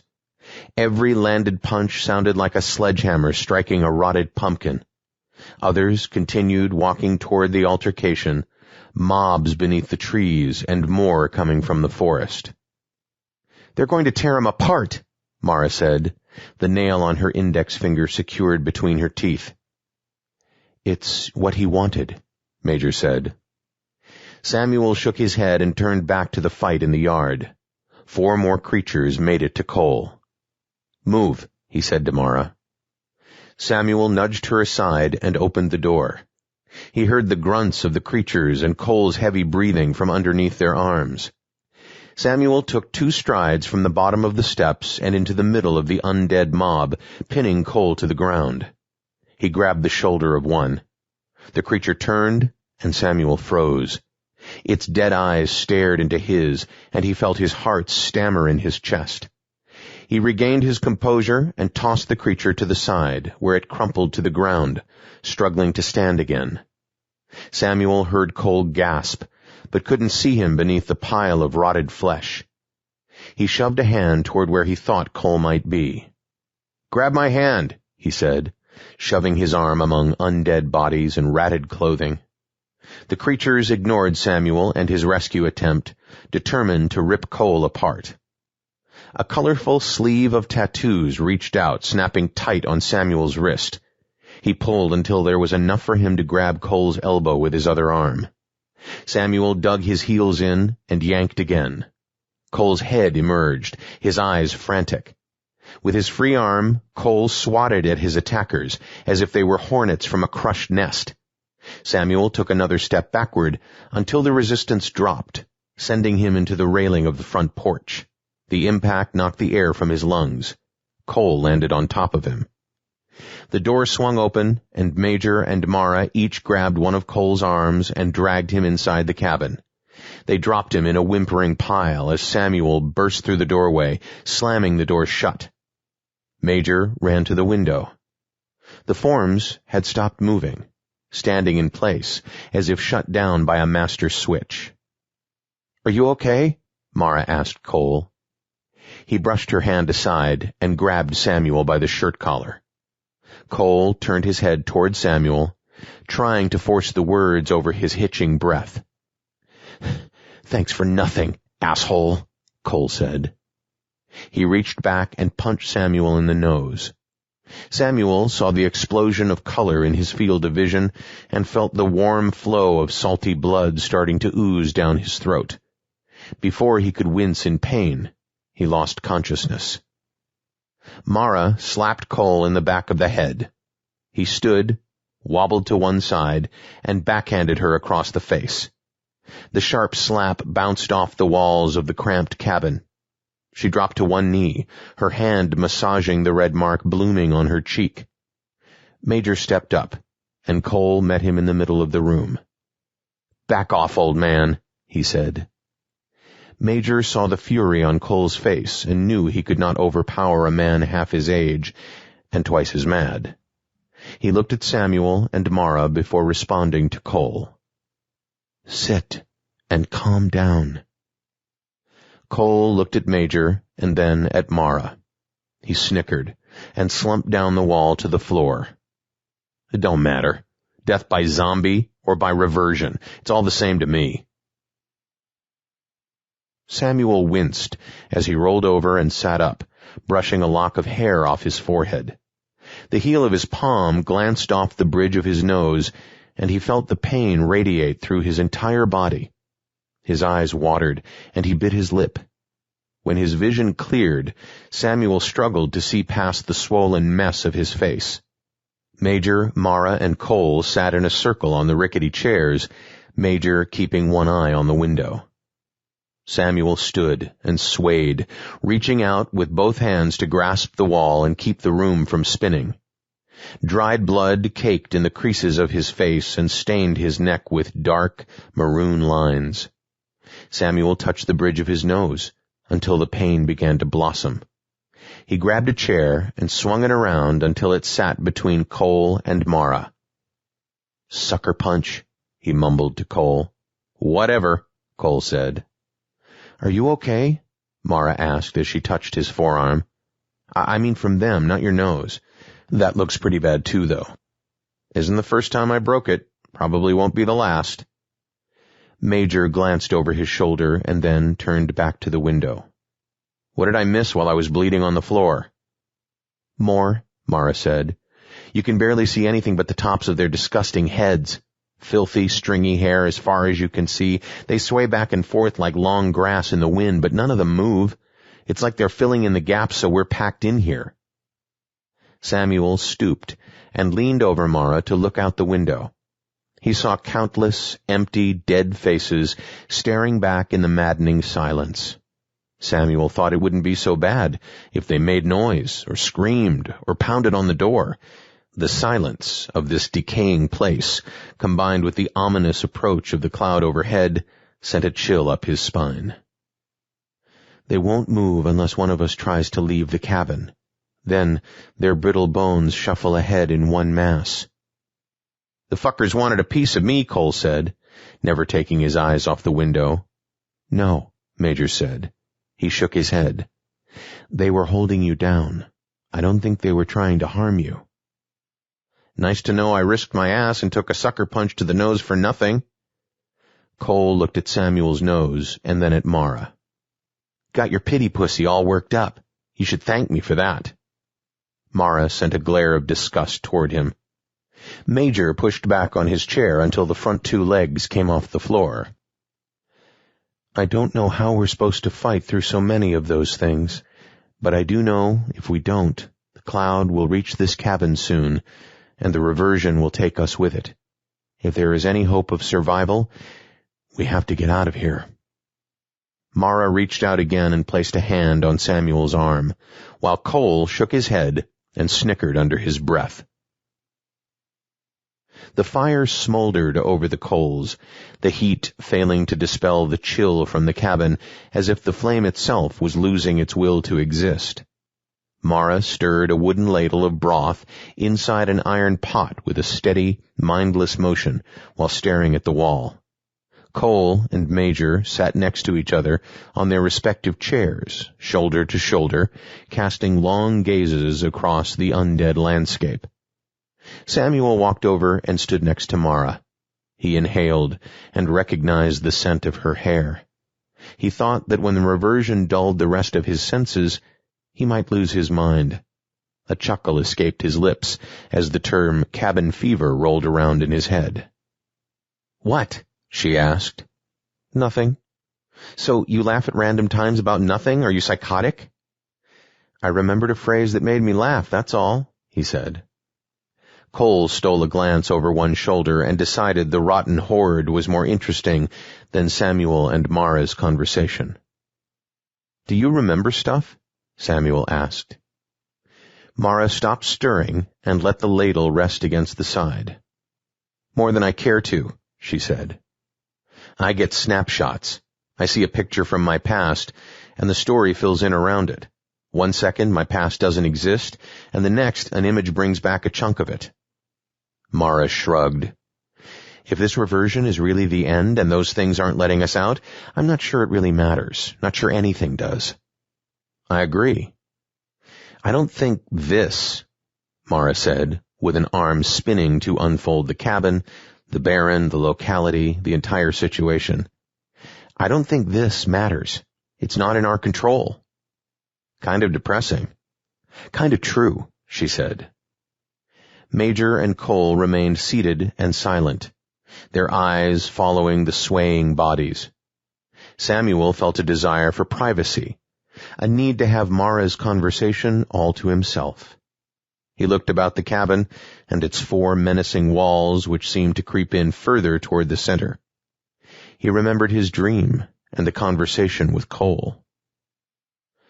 "I think I need to rest," he said. She nodded. Samuel balled a rucksack for a pillow and curled up in the corner, while the heat from the fire did little to comfort him. He opened his eyes to a bustle of activity. Glowing orbs of glass hung from a silver cable, warming the room with incandescent light. The bitter aroma of roasted coffee filled every crevice. Burlap sacks that once held beans hung from the walls, decorated with stamps from their countries of origin. A behemoth silver freezer sat in one corner, rumbling as it kept the gourmet ice cream frozen. The machine on the counter whistled, and a barista coaxed the hot air into a frothy mix. A man with a black fedora sat in the corner, perched atop a 3-legged stool like a pigeon on a skyscraper. He wore a maple-bodied acoustic guitar strapped across his torso, fingers moving across the frets. He spilled blue notes and minor chords into the swirling mix of muted conversation and clanking dishes. Samuel recognized the melody, an old Delta blues standard, but he could not place the song. A microphone jutted from the top of a stand, but the guitarist ignored its existence, his head down and swaying along with the swinging beat created by his right hand above the sound hole. Samuel looked down at a white mug on a table. A book and a folded newspaper sat askew, the newspaper dangling from the edge as if trying to escape. He could see the dark swirls in his chai latte as the steam climbed through the air. He noticed a half-dozen other people involved in various solitary acts. One woman bounced her head in rhythm to the song confined to her earbuds, ignoring the guitarist pouring his soul forth from the guitar. One man sat in the corner, a single chair at a small table facing the wall. He thumbed through a crumpled, dog-eared book. A young couple sat at a table across the room. They both wore safety pins for earrings and patches on their black leather jackets, declaring allegiance to long-dead punk bands. The man had his hands on the table face up, while the woman had hers inside of his face down. They gazed into each other's faces, oblivious to everyone else in the room. Samuel turned back to the bluesman. He saw the alabaster skin on his hands and chuckled. Purists claimed the white man could never play the blues like the originators, but he wasn't a purist. Samuel closed his eyes and let the familiar 12-bar pattern soothe his nerves. "Is this seat taken?" The question ripped him from his thoughts. He opened his eyes to find a woman standing before him, holding a steaming mug and a Danish on a plate. The corner of the wax paper beneath the pastry stuck out at Samuel like a preschooler's tongue. "No," he said. Samuel felt an immediate sense of connection with the woman, or more accurately, the girl. But he also felt a deep sadness. She appeared to be on the verge of womanhood, sparkling eyes, slight hips, and an optimism about love and life she would share with everyone she knew. She wore her jet-black hair below the shoulder in wavy patterns that reflected deep purple hues in the light of the coffee shop. Samuel loved the way it framed her oval face. The woman's skin shone with a brilliance punctuated by dark eyeshadow and glistening maroon lips. She shed her bulky winter coat to reveal a lithe form beneath. Faded, black jeans clung to her shapely legs and rode low on slender hips. She wore a ragged gray sweater over a black nylon top that held her breasts upright. Samuel guessed her to be in her early 20s, but with a vulnerability that made her appear even younger. He made eye contact, trying to avoid being hypnotized by her blue eyes. "I'm Mara," she said, extending her hand outward while placing her coffee on the table. "Samuel," he said. "I never approach guys, even at the bar. Sorry if this is a bit awkward." He smiled and waved off the fumbling attempt to break the ice. "It's fine." Mara paused and took a long look. She gazed at Samuel, and he saw electricity pass through her face. "Oh my God," she whispered. Samuel sat still. He lifted his mug to his lips until the coffee singed his bottom lip. "What am I doing here?" she asked. Without waiting to confirm her revelation, Samuel explained. "I know I'm asleep, dreaming. Maybe you are too. Even if you're not, I think we can communicate this way. I did with Kole." She froze as if that name slapped her across the face. She looked around at the bluesman, the punk lovers, the bustling barista. "I don't know," she said. Mara looked at her hands holding shiny red nails up to her face. "It feels so real." "Most dreams do until you wake up." She nodded in agreement. "How can what should—" Samuel laughed as Mara's brain struggled to process what was happening. "I don't know. The dream scenario I had with Kole was, well, not quite as comfortable as this one. Why don't we enjoy our gourmet coffees and talk?" Mara looked over each shoulder as if the authorities were about to break down the door in an FBI raid. "I think we're good until I wake up. Scone?" She smiled and leaned back in the chair. "I miss this," she said, twirling a strand of hair around her slim fingers. "I miss my hair, the fragrance of my body wash, insignificant things." "Funny how life's little pleasures escape your notice until you lose them all," Samuel said. "I miss my music." He turned to face the man in the fedora. The melody changed. The key changed. However, the faceless guitar slinger continued to jam those comfortable, familiar chords. "Tell me about you," Samuel said. Mara blushed and passed a hand in front of her face. "Sorry, that sounded so bad. Didn't mean to embarrass you." He shuffled in his seat and moved his mug from one hand to the other. "It's okay. I'm not very good around guys." "What do you mean?" he asked, leaning forward. "Guys at your school must be tripping over you." Mara shook her head. "Dropped out second semester sophomore year and never went back. I commuted, anyways. Didn't really buy into the whole college experience." Samuel left it at that, sensing the scab on that wound never entirely healed. I get it. What was college like for you, back in the day? She asked with a wide smile. Samuel leaned back and looked at the ceiling. It was hard carrying all the clay tablets back and forth to class. We didn't even have the wheel back then. I didn't mean it that way. Samuel took a turn at dispelling the clumsiness. I know. Mara sipped from her mug. Samuel loved the way she cupped her long, slender fingers around it on both sides. If she had a scarf, she could be on the cover of one of those trendy catalogs for European kitchen gadgets. You're kind of cute for an older guy. Samuel blushed. The bluesman stopped playing and was shuffling through a handful of papers while holding the guitar on his lap. Tell me your story, Samuel said. Can't we just sit here and drink coffee and leave it at that?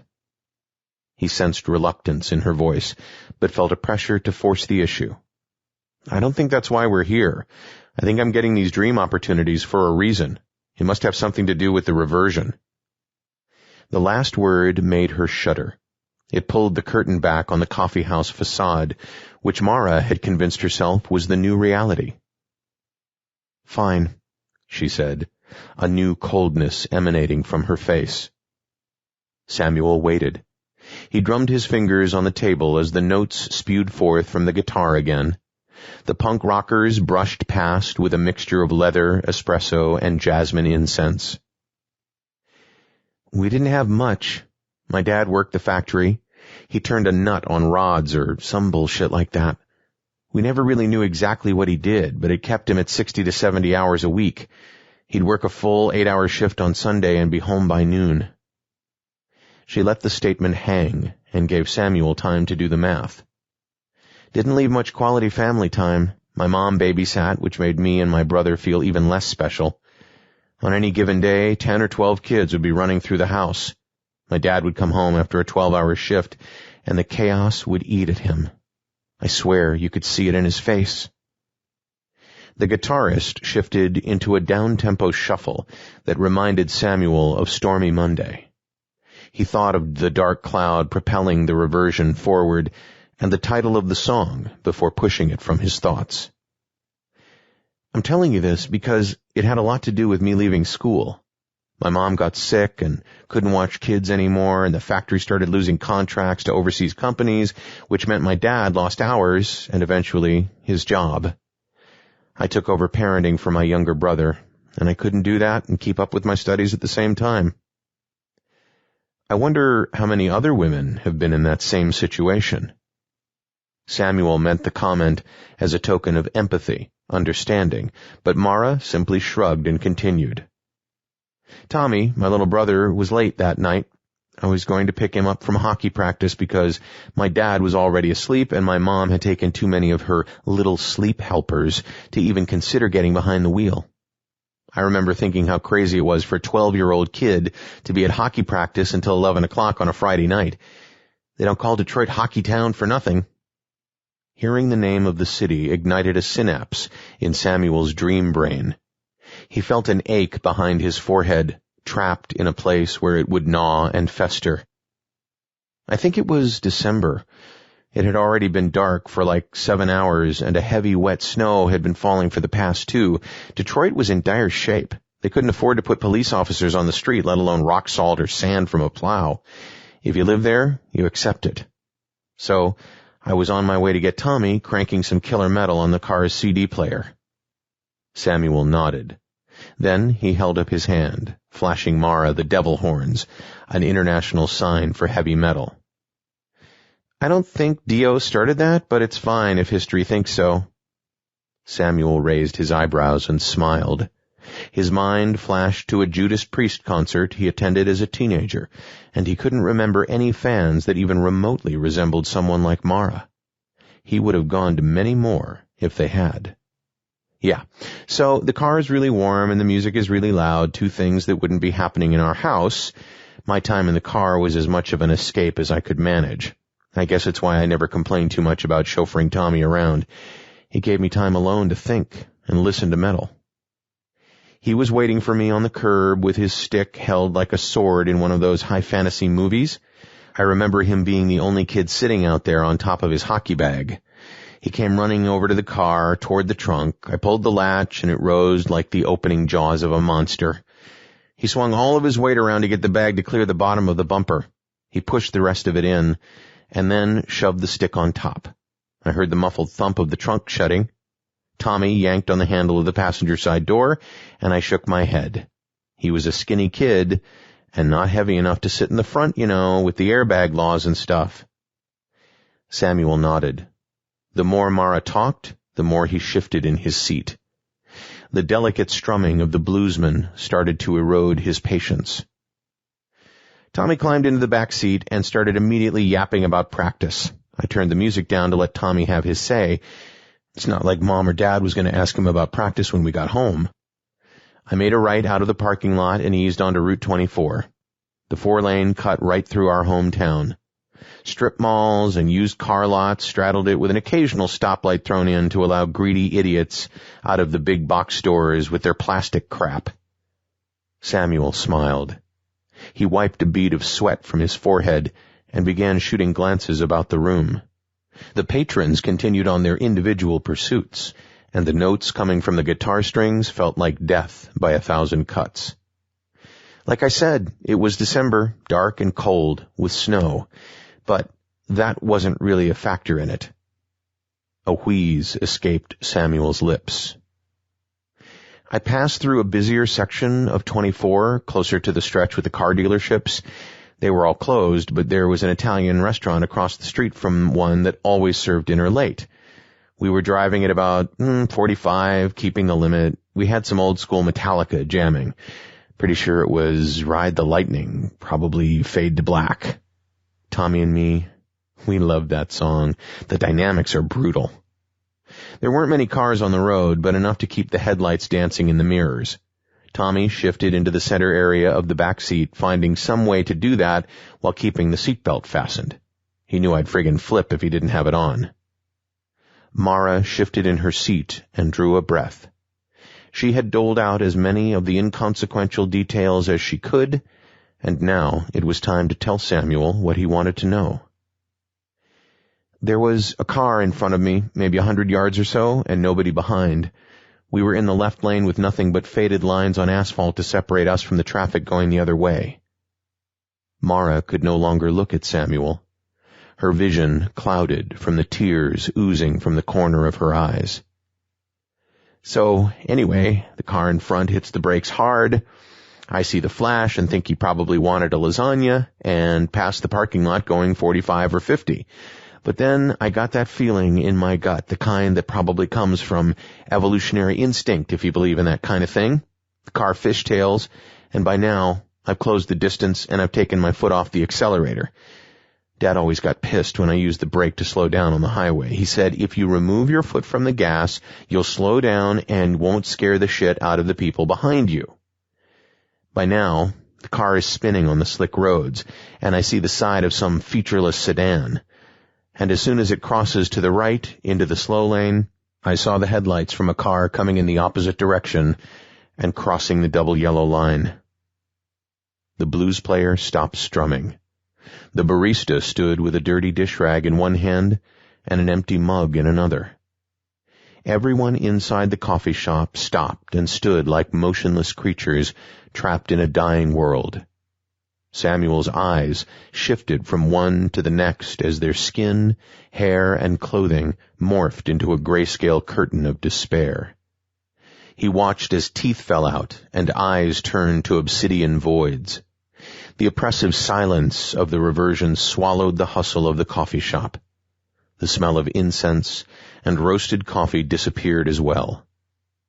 Samuel watched the lights dim, and the walls dropped their adornments like a tattered robe, allowing the crooked and rotten planks to show through. The headlights looked like eyes, Mara said. I know that's a corny cliché, but it's true. The car looked like an angry beast. I remember starting to swerve the wheel in the midst of Tommy yelling. Time sped up, and then slowed. I watched as the filaments in the headlights exploded on impact. That was the last thing I could see. I remembered thinking I wasn't even going to see the face of the other driver. Was it a man? Woman? Were they drunk? Lost? Disoriented? Were they courting death? Like me? The hood shot upward into the shape of an inverted V on impact. I can't really explain the sound. You would literally piss your pants if you heard it. I think I did.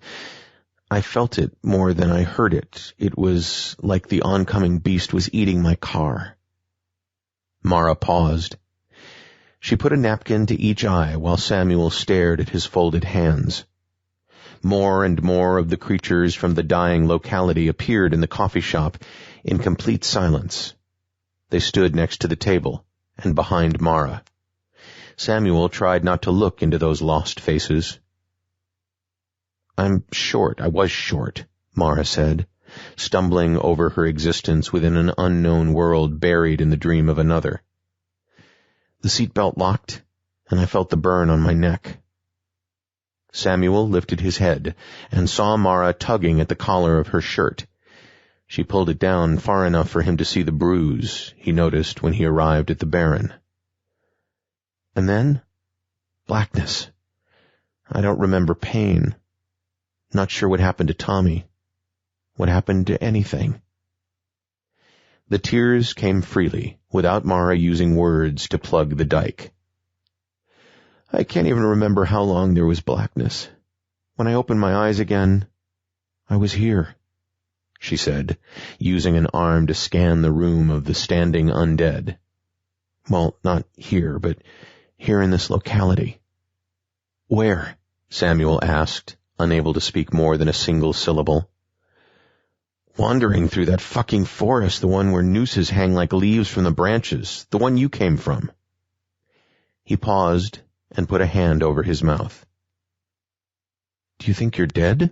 He asked. Do you think I'm dead? She asked. I guess I wasn't sure until now. Samuel felt the room shudder.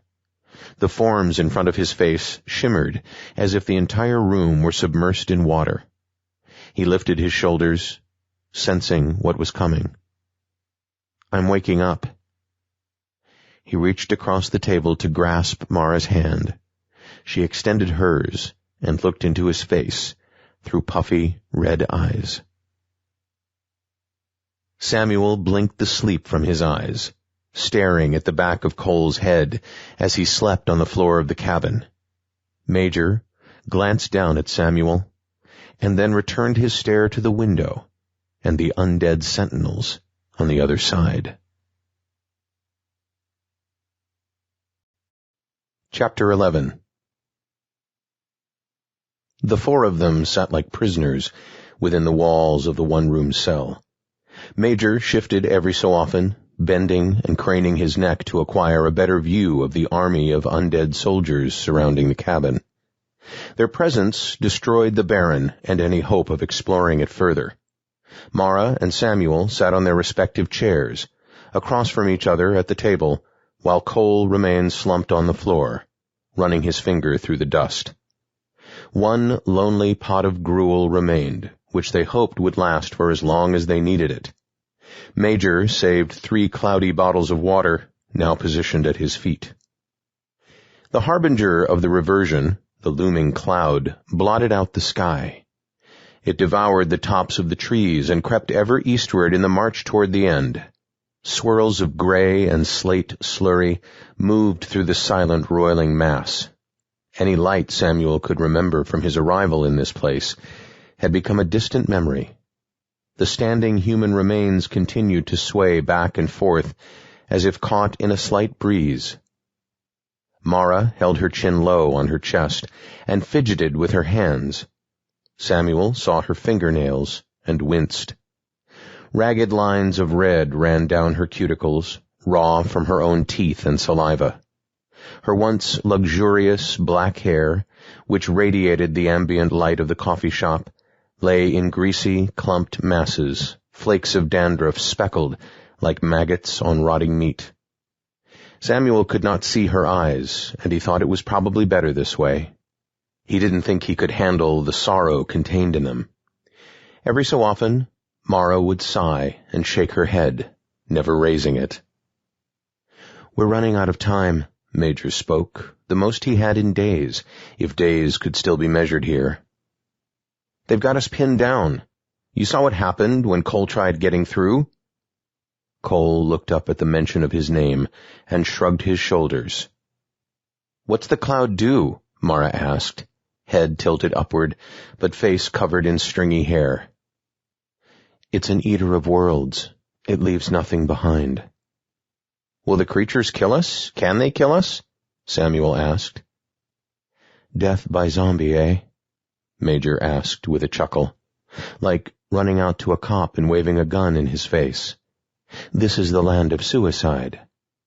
"What about the wolves?" Samuel asked. Major sat upright and raised his eyebrows. "What about them?" "Are they gone? Did the cloud get to them already?" Major shrugged. "If we could get them here, it might be enough to distract the creatures outside," Samuel said. "For what?" Kole asked. "Distract them so we can go where? Do you see the fucking storm brewing out there? I might opt for having my brains eaten instead of what that evil cloud might bring." Mara dug her forehead into the heel of her palms. "I'm not ready to lie down and die," Samuel said. "Yeah, well, maybe you should be," Kole said. "Is there any rope in this cabin?" Samuel asked. Major held both palms out. "Haven't you had enough of swinging from the noose?"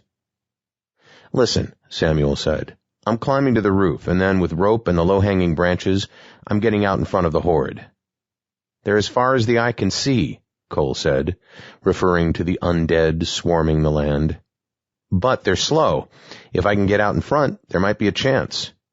"Better than sitting here," Mara said. Major pushed a chair aside and opened a cabinet near the table, lifting out a bucket. Tied to the handle was a coiled rope. "The hemp looks rotted and shaky, but it's all yours if you want it," Major said. Samuel stood and grabbed it. He untied the knot from the handle and pulled a 3-foot section taut. He raised his eyebrows and looked at Major. The old man smiled and looked at Kole. Kole shook his head and went back to circling his finger around a knot in the floorboard. Mara stood. "Looks like they're a few yards away from the front door. If you get out there quickly, you might be able to shimmy up the corner post and hop onto the roof of the cabin before they close in." "Any other suggestions?"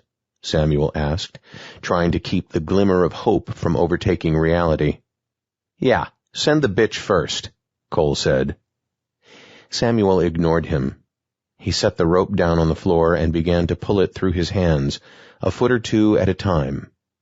He noticed several places where the fibers felt weak or had begun to unravel, but not enough for him to consider cutting it and using a shorter piece.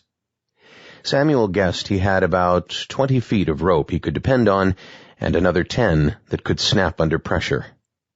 "Please, get us out of here," Mara whispered. Samuel nodded. Mara rose up on her toes and placed a kiss on Samuel's lips. He felt the push of her warm breath on his mouth and the excitement of having a woman so close. But when her lips contacted his mind reeled. Conflicting emotions and deep sorrow raced through his body. "Time is short," Major said, breaking the spell. "Take this knife. It ain't much, but—" Samuel looked at Mara and did not speak. She sat back down on the chair and crossed her legs. Major stepped between her and Samuel. "Consider going east. If you can get out in front of the horde, that's great, but it's the cloud you're really racing." Major shoved his hand out to Samuel, and the two men shook. Kole waved them off without moving from the floor. "Get high, and do it fast. The longer you stay on the ground, the easier it will be for them to pin you down," Major said. "I'll do my best," Samuel said, searching for a more convincing line and not finding it. Major walked to the door, followed by Samuel. Mara remained, as did Kole, who didn't bother looking up. The old man placed one hand on the knob and the other on the back of the door. He took a deep breath and closed his eyes. After springing them open, he turned to face Samuel. "Ready?" he asked. Samuel nodded. Major turned the squeaky knob with one hand and yanked the plank door open. The front line of the horde turned their empty faces from the ground to the cabin. Mouths hung open in silent screams as the dirt shuffled beneath their feet. Samuel stood, fixed to the cabin floor as the creatures moved toward him. He froze, his mouth turning dry, and his heart accelerating in his chest. "And out you go," Kole said from behind him. Samuel felt two hands strike his shoulder blades, sending him sprawling to the ground in front of the cabin. He spun around in time to see Kole's wicked grin disappearing behind the door. The first thing Samuel did was reach down to secure the knife on his hip. He lifted his head and saw feet moving toward him, sending up clouds of brown dust. Most of them were bare, and many had bones poking through thin skin. Samuel pushed off the ground and onto his backside. He watched dozens of the horde meander in his direction, arms at their sides and heads cocked in one direction. Their black orbs remained open with an empty stare, as if they felt his presence. Samuel glanced back at the window of the cabin to see shifting, pale faces behind the greasy film coating the panes. He looked to the right, where a support post held the roof. Samuel stood and gripped the top of the post with both hands. He used his upper body to pull himself toward the roof, his legs locked around the pole to prevent a slide back down. He heaved his body onto the mossy wooden shake roof and rolled onto his back before pulling his legs up too. The formless, silent cloud tumbled in the space where the sky used to be. It looked down on Samuel, and he thought he detected motion from left to right, the cloud heading toward the east to conclude its consummation of this place. Swirls of deep gray extended out and contracted like oil in water. Before he could lose himself in the shapeless horror of it, he felt the cabin shudder.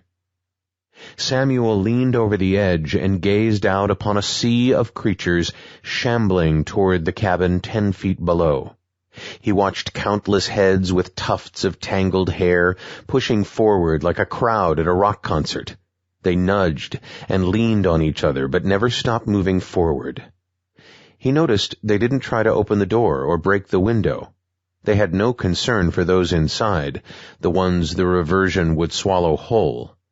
Instead, they gathered under the support pole, pursuing him, the one who left the sanctity of their final resting place, attempting to escape the inevitable.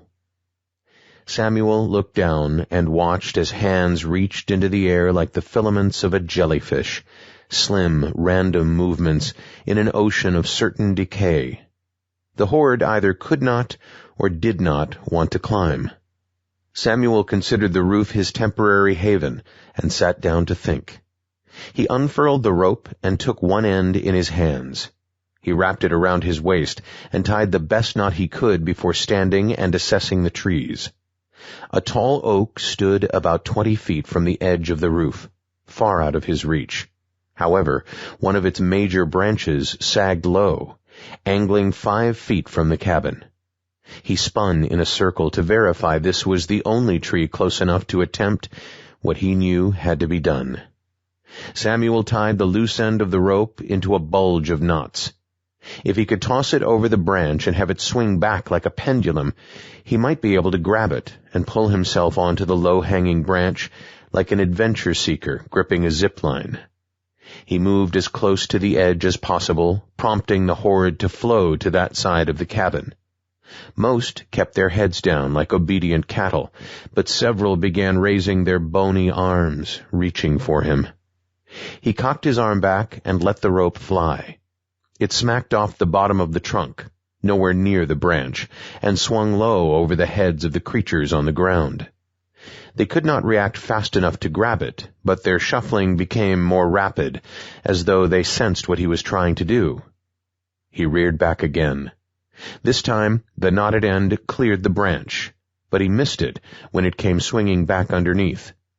Samuel yanked at the rope and pulled it back for a third try. Again, he lobbed the rope clear of the branch and caught it. Samuel pulled the rope taut, tied both ends together, and leapt from the roof with both hands on the rope. At first, he swung back and forth, his feet kicking in air in a vain attempt to slow his momentum. He closed his eyes and imagined the old, frayed hemp snapping and dropping him 10 feet to the ground amidst the undead. Samuel shook his head and cleared his vision. He waited as gravity slowed his swing until the rope rested perpendicular to the ground, suspending him above the horde. Gravity and physics, my safety net, he thought, thankful the reversion hadn't violated universal laws. Samuel used his hands to pull himself up the rope 5 feet until he was within reach of the branch. It stuck out from the tree trunk like a bony, crooked finger, and Samuel was not sure it would hold his weight. He felt the burn in his biceps and chest. Samuel never thought the pull-up bar in his basement was good for much more than a bump on the head when walking underneath it. Now he was thankful for those early morning workouts that concluded with 50 reps.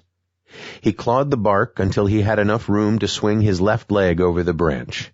Within seconds, he straddled it, looking down at the horde. Like a logger, Samuel quickly removed the slack from the rope and shuffled forward 15 feet until he reached the main trunk of the old tree. He pulled himself up and stood with his feet together, plenty of room to turn and push his back against the trunk. He took a deep breath and let a smile creep across his face. It wasn't much, but he had made it out of the cabin to a place the horde couldn't reach. Because that's the best you can come up with? Nope, it's the least I can come up with. I don't owe you or the old man any explanation, Kole said. Mara tucked her hands underneath her arms to accentuate the way they crossed her chest. You're a real asshole, she said. That's the best you can come up with? He asked, mocking her. Major stared out the window while Mara and Kole faced off.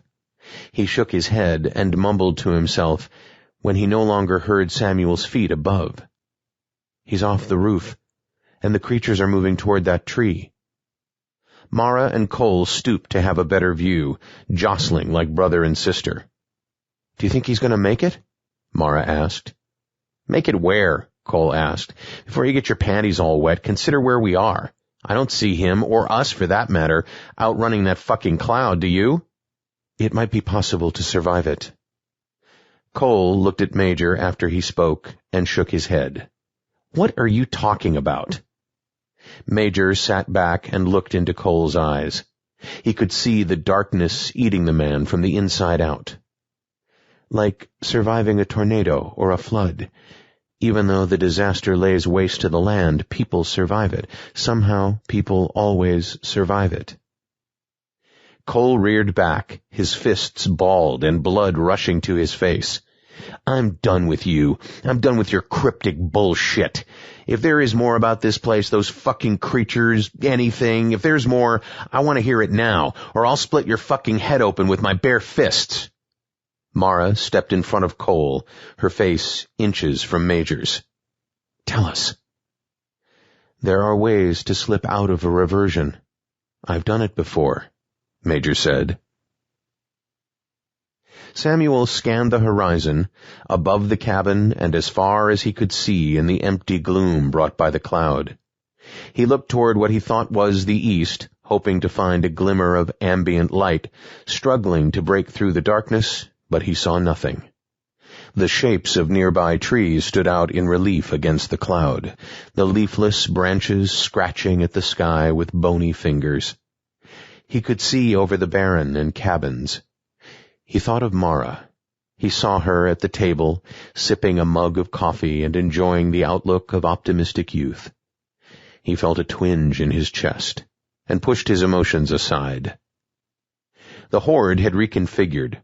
Half of the closest creatures swayed beneath his tree, no longer looking up or reaching into the sky for him. The other half, inside the barren, circled the cabin, standing silent guard and waiting to pounce on Major, Kole, or Mara if they came out. He thought about those three. I really don't know who they are. I can speak with them in dreams. Maybe I'm not concerned about getting them out. Maybe I'll swing through these trees like Tarzan and make them a distant memory. As much as he tried, he could not convince himself to abandon them in the cabin. They're my responsibility now. I've got to go back. Samuel shook the thoughts from his head and focused on the immediate task. He shimmied around the trunk until he was able to climb onto another branch on the opposite side of the tree. This one grew out toward another, 20 yards away. He looked down at the huddle of creatures and then inched out, locking his feet behind him, toes down on the surface of the branch, while he used his knees to squeeze it between his thighs. Samuel put his chest on the rough bark, shuffling forward. He had made it halfway across when he looked down. The branch angled upward toward the sky at a sharp angle. The creatures had reassembled, following his motion. They shambled along 20 feet below. Samuel closed his eyes and kept moving until the branch brought him to the main trunk of the next tree. He sat up and hugged the trunk and swung his legs around until he was standing upright in a new tree. Samuel slapped the trunk and let out a victory holler, the only sound in the barren landscape. He stood and surveyed the situation again. Although the darkness and the cloud fought over the locality like two mutts over a hunk of meat, he had gained a different perspective. The barren stretched out a bit behind him, facing west. Samuel thought he could see a faint, blurry area between the edge of the advancing cloud and the black sky. The strip glimmered as if hanging above a bonfire. He watched the shapes break and meld and wondered what would happen if the cloud swallowed the entire sky, as he thought it would. Beyond the barren, and as far east as he could see, Samuel spotted another rise, probably a mountain. The peak extended into the blackness as if surrounded by clouds.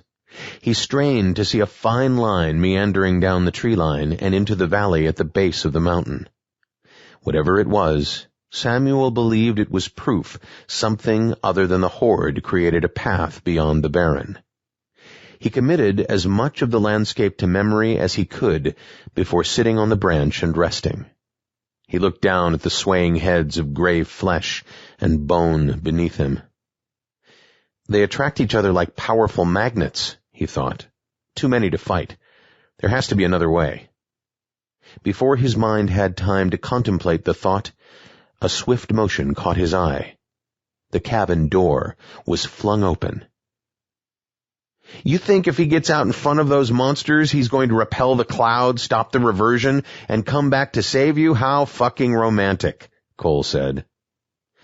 "We should leave the cabin now while they're distracted by Samuel," Major said. "We're not in a position to wait things out. Time is not in our favor." "What is, Chief? Every time we face a rotten situation, you lay some bullshit on us, something you've been holding back. Well, I've had enough." Kole stepped behind Mara and put his back to the door. "Nobody is leaving this cabin unless I open the door." Mara stepped forward and slammed her balled fists into Kole's chest. He stood motionless. Mara winced as her hands lost the battle. "What's it going to take, son?" "I'm not your son, first of all, and for me to open this door is going to require some answers, like right now." "To what questions?" Major asked. "Don't be fucking cute with me. You know what I'm talking about. I want to know how you've slipped reversions." Major sighed and brushed his hand at Mara, as if signaling that her attempts were futile. "Fine." Kole nodded at Major and crossed his arms on his chest. He did not step away from the door. "This isn't my first rodeo." Mara felt a perplexed look creep onto her face. Kole shook his head at her, signaling not to interrupt the old man. "And you ain't the first folks I found here. This is the third or fourth locality I've entered with a slip. Based on what's outside, I'd say it's the most depressing of the lot." "You've slipped," Kole said. He waited, expecting Major to explain why they hadn't done so yet. Major nodded. "So, how do we slip out of this shithole?" Kole asked. Major raised one palm and shook his head with a smirk. "Not so easy. If you want answers, you gotta shut up and quit asking me questions."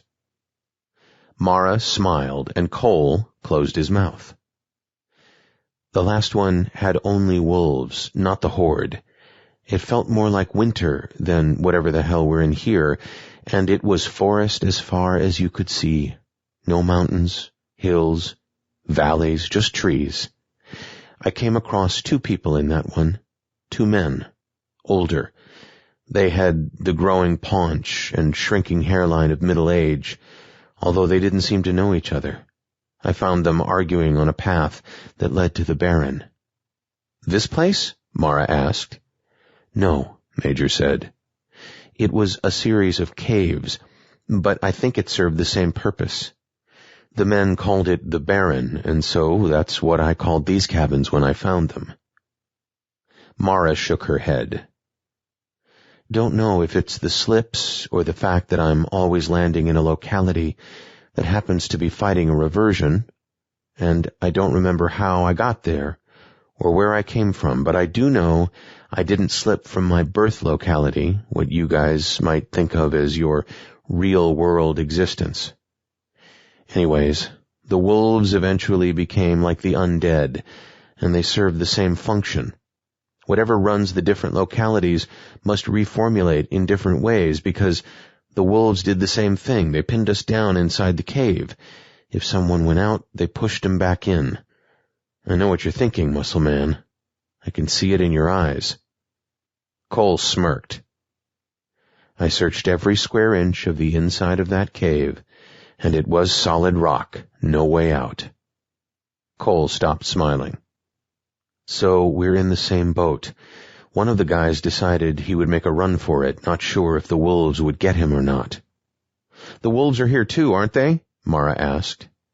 "They are, sweetheart, and I'm not sure why or where they've gone. Maybe they can smell the rotting corpses out there," Major said with a light chuckle. "Good thing we can't." "You said you got out," Kole said, trying to force the pace of the old man's story. "Eventually. We tried a few times to get past the wolves. Hundreds of them blocked us in with fangs bared. Once we realized the cloud would get us before the wolves would let us out, things got desperate." "How desperate?" Mara asked. "Bad enough that the 2 men came to fisticuffs, almost the way our 2 meatheads did." Mara looked at Kole, and he avoided her stare. "The man that tried to get past the wolves had it all along. He just didn't know how to use it." "Had what?" Kole asked. "The talisman. It's a physical item that somehow punches a hole in the locale and sets you up to slip and to take others with you. I can't remember what mine were, but I must have had them to get here. It's the only way of escaping the reversion. The kicker is I keep slipping into another locality that's in the same shitty condition. The cloud keeps following me." Mara paused and looked at Kole. Major remained quiet, letting them process the information. "You think one of us has a talisman that'll slip us all out of here?" Kole asked. "Nope. He knows that neither of us has it," Mara said. Kole looked at Major and then back to Mara. "Then that means—" "Yes," Mara said. "That means Samuel has it, and if he doesn't, we're all going down in this reversion." Major sat back and folded his hands on his lap. He smiled at Mara. "And you let him go? They have needs to fulfill out there. Carrying our key out of this place to fend off the horde?" "It was a test," Mara said, pointing at the door. "And now Major has his proof." Kole turned his head sideways as he looked at Mara. It never occurred to him the horde pursued Samuel because he was carrying the talisman. The creatures tried to devour Kole because he attacked them, but it was the talisman they were meant to isolate. If given the opportunity, the horde would have torn Kole apart, but not Samuel. Their role was only to contain him, protecting the talisman. "So, I guess it's time we get him back here and find out how he's going to slip us the hell out," Kole said. Chapter 12. The horde responded to the opening door with a consistent, sludgy movement. The creatures slithered toward the stimulus, dragging remnants of clothing and tattered flesh behind them. Samuel placed a hand over his eyes more out of reflex than necessity. No sunlight existed here to play with his vision. He saw Major, followed by Kole and Mara, stepping outside the cabin to stand shoulder to shoulder. "What the hell are you doing?" he yelled. Mara stepped down and ran to the opposite side of the cabin, drawing a portion of the fluctuating mass to her. Major yelled something to Kole, who dashed in the other direction, creating a narrow gap between the undead. Major looked at Samuel and waved him down. Samuel noticed there were only 1 or 2 creatures remaining at the base of the tree. They both paced tight circles, bumping into each other, mindlessly moving like forgotten leaves tossed by the winter wind. Major waved again, his motion more urgent this time. "Damn it," Samuel said. He turned for one final look at the path extending out of the barren, blinking several times in hopes he could burn the features of the landscape into his memory. He tied the loose end of the rope around the trunk of the tree, threading it over the top of the branch that held him aloft. He then checked to make sure the other end held fast around his waist. Like an expert rock climber rappelling down the face of a mountain, Samuel gripped the rope in both hands. He backed off the branch, using his feet to push outward, while allowing the rope to slide through his hands. Samuel cried out as the friction of the rope on his palms began to burn. He descended in a lazy arc from the last push, and the rope slackened as his feet landed on the ground. 3 of the creatures shambled in his direction, angling in a way that pushed Samuel toward the cabin. He cut the rope from his waist and ran to the steps of the cabin, where Major stood with his arms crossed on his chest. Kole came around the cabin from one side, and Mara appeared on the other. Like a drain clogged with blackened sludge, the horde oozed back out and around the cabin, encapsulating it. The creatures moved forward, tightening the noose, letting them know it would be best if they opened the door and went back inside. "Come on," Major said, waving over his shoulder. He opened the door and stepped inside, followed by Mara and Kole. Samuel stopped and turned to face the rope dangling from the tree. He watched it sway back and forth, writhing like a snake. Samuel looked at the cloud above, and then to the unseen trail in the distance, before entering the cabin and pulling the door shut behind him. "I saw a path, east." "It doesn't matter." "Sure it does," Samuel said. "It's going away from the cloud." "That thing will eventually swallow this entire locality. Going east on the path only buys us a little more time," Major said. Mara and Kole sat on the floor, waiting for their heartbeats to subside after the dash around the cabin. "Unless you have a plan for getting us out of here, I'm not sure what choice we have," Samuel said. "You have something that will allow us all to slip with you.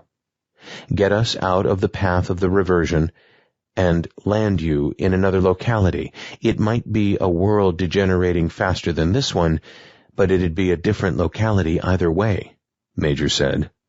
"I don't have much on me," Samuel said. He didn't trust Major and was not about to submit to a search. Samuel thought about the fact that Major let him leave the cabin, knowing full well the horde would try to contain him. The old man knew Samuel wouldn't make it out of the barren. "Then it shouldn't take long to determine which object is the talisman." Major stepped forward with a smile, cracking the lower half of his face. Samuel stepped back into the wall without thinking. He felt the rough planks nibbling at the fabric of his shirt. "What are you doing?" Samuel asked. Mara stood and looked at her feet. Kole jumped up and moved beside Major. "Just let us look at your shit. Don't need to get your panties in a bunch," Kole said. Samuel exchanged glances with Mara. He saw a flicker of fear in her eyes. "I don't need help from either of you," Samuel said. He separated his feet to match the width of his shoulders. He bent at the knees and balled both hands into fists. Major stopped his approach and held both hands in the air, palms facing out. "Calm down. This doesn't need to be messy. Once we determine which object is the talisman, you can try to punch a hole that slips all four of us out of here. I know how it works, and I can show you." "No," Mara said. "It's a trick. They'll leave us." The men looked at her as she trembled. "What?" Kole asked with a sneer. "Don't give them anything, Samuel." Major chuckled and shook his head, treating Mara like an insolent child. He turned and spoke to Samuel. "We're going to find the talisman. I'm going to show you how to use it, and then you'll get us all out of here just like you were doing in the tree, except this way will work. There's nothing on that path out there but painful emptiness. More nothing until the reversion claims the last pathetic creatures here. It'll churn us in the cloud along with the horde and the wolves. If you're fine with that, then so am I. I've been punched through enough localities. I'm tired." Kole stepped between Major and Samuel. "Give Major the talisman, you little bitch." When Mara's eyes met Samuel's, she knew what he wanted her to do. She lunged forward, placing her hands on Kole's forehead and plunging her thumbs into his eye sockets. She felt his warm, moist eyeballs against the pad of her thumbs as he screamed in pain. Samuel raised a knee upward until he felt it stop against Major's pelvis.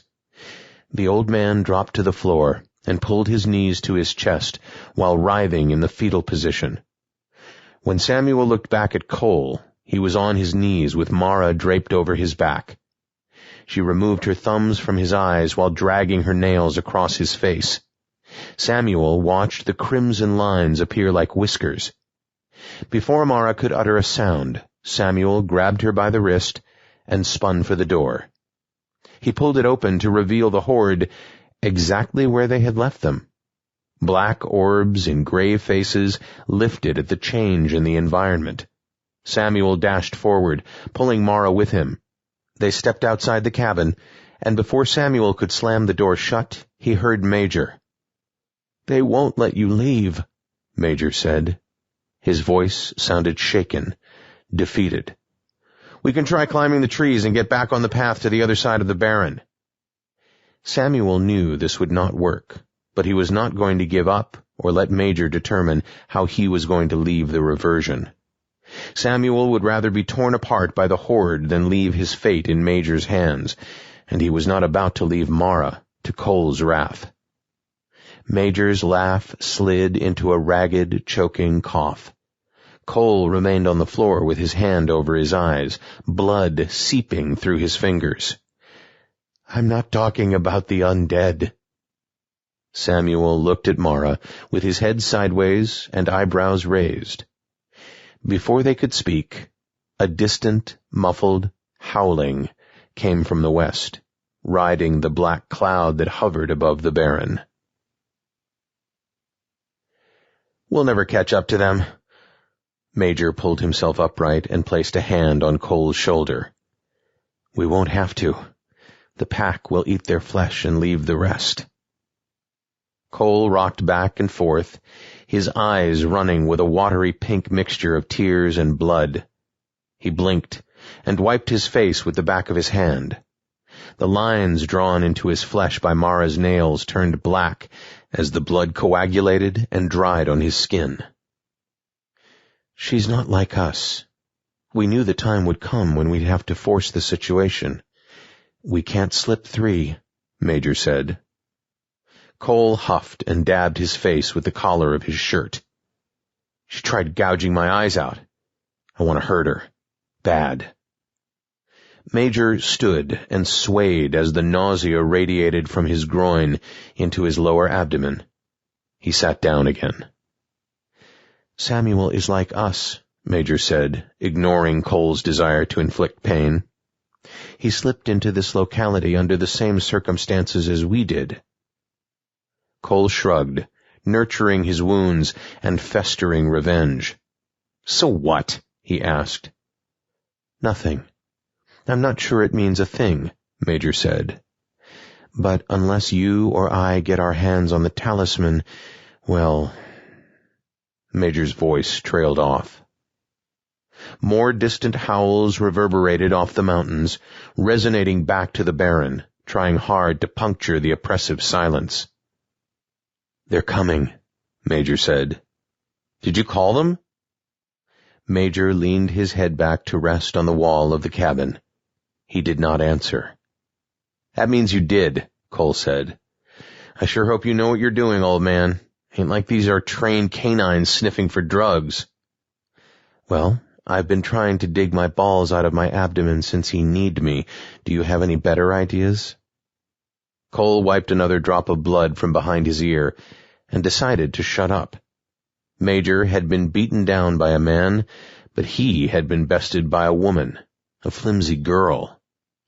"Yeah, me neither," Major said. "Besides, the pack don't know the deal.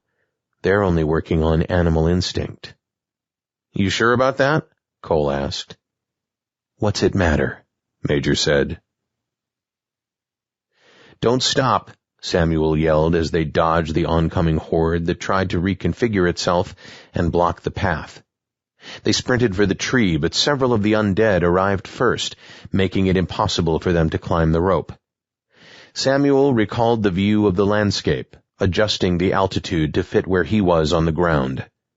When the howls rolled in underneath the dark cloud, Samuel pushed his legs to pump even faster. "The pack! The alpha male! They're back!" "What are you talking about?" Mara asked as she followed Samuel, struggling to keep his pace. "We've got to get back on the path and find ourselves another shelter." Samuel didn't have time to consider why the horde was now allowing him to move freely. He was focused on getting Mara to safety. Diva was accelerating the unwinding of the universe, pushing Samuel toward the cave in the east where the two would meet. Diva's powers grew stronger the closer he was to the last open portal in a reversion. In this place, that spot was the cave. Meeting there would give Diva more influence on the outcome, much like cell phone reception improves closer to a tower. So anything that happened in that cave would favor Diva. If the clouds swallowed Samuel before he got to the cave, it could dump him into an infinite number of unknown universes, and it could take Diva thousands of cycles to find Samuel again. Diva accepted the calculated risk. Mara could only make out a word or two as Samuel ran, projecting his comments into the heavy, dead air. The horde started to recede as Samuel and Mara put space between them.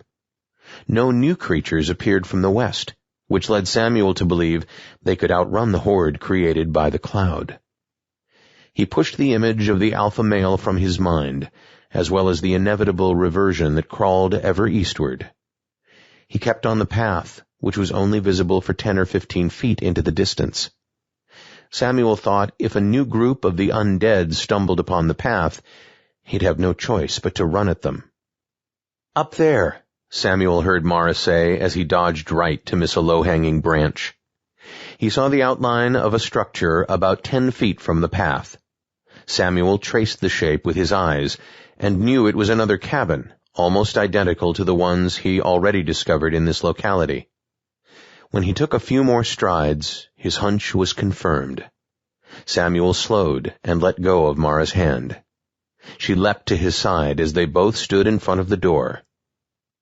Samuel turned to see the first of the horde coming into view, shuffling down the path in slow pursuit. More howls reverberated through the silent stillness until they raised the hairs on his neck.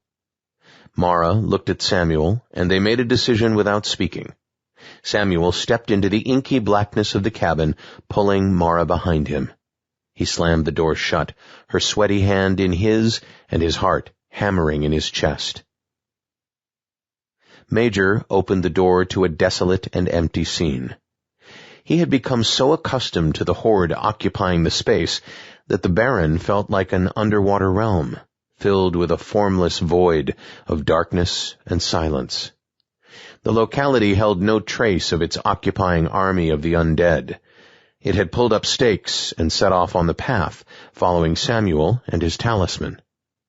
He could not muster a lick of concern over the girl. She was cute, like a pixie, punk rock chick, but Major felt he was far beyond the ability to ever experience a crush again.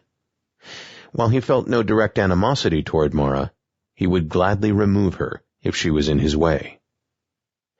The howls grew in intensity, but Major did not need verbal confirmation to figure it out. He could feel the alpha male coming, and the wolf was angry. He had been denied the hunt and the spoils. "We going after them?" The question broke Major from his thoughts. He turned to see Kole standing several feet back. He had dirty scraps of cotton in his hands to dab the blood from his face. Kole blinked constantly, and his puffy red eyes looked possessed. "Can you see?" Major asked. "Yeah, enough," Kole said. "The horde followed the path, which I'm sure they used. Samuel said he saw it extend to the east, on the other side of the Baron. No doubt he headed that way with Mara." Kole growled at the sound of her name. "And now the pack is coming hard out of the west. Seems like we got ourselves a party." "What are we going to do with them?" Kole asked. "It may not be up to us," Major said. "If the horde or the pack get to them before we do—" Major let his sentence trail off with a shrug. "Hike up your boots, Sally." Kole bristled at Major's insult and wiped another drop of blood from his face. Samuel had lost the ability to register sensations. He groped like a drowning man bobbing in the infinite ocean. He felt his eyes bulge and dry as he forced his lids open only to see nothing but blackness. He flailed his arms in hopes of striking Mara and verifying her existence as well as his own. He opened his mouth and screamed, but the space stole the words from his ears. He sensed his body floating and stopped fighting the momentum. Samuel drifted until the images, in soft focus, came to life inside his head. "Another round?" The bartender looked at him with his mouth slightly agape, the beginnings of a smile that would never quite blossom. "I don't think so, pal." Samuel shrugged his shoulders and looked at the young woman sitting next to him. She wagged her index finger back and forth while stifling a drunken giggle. "Come on, man.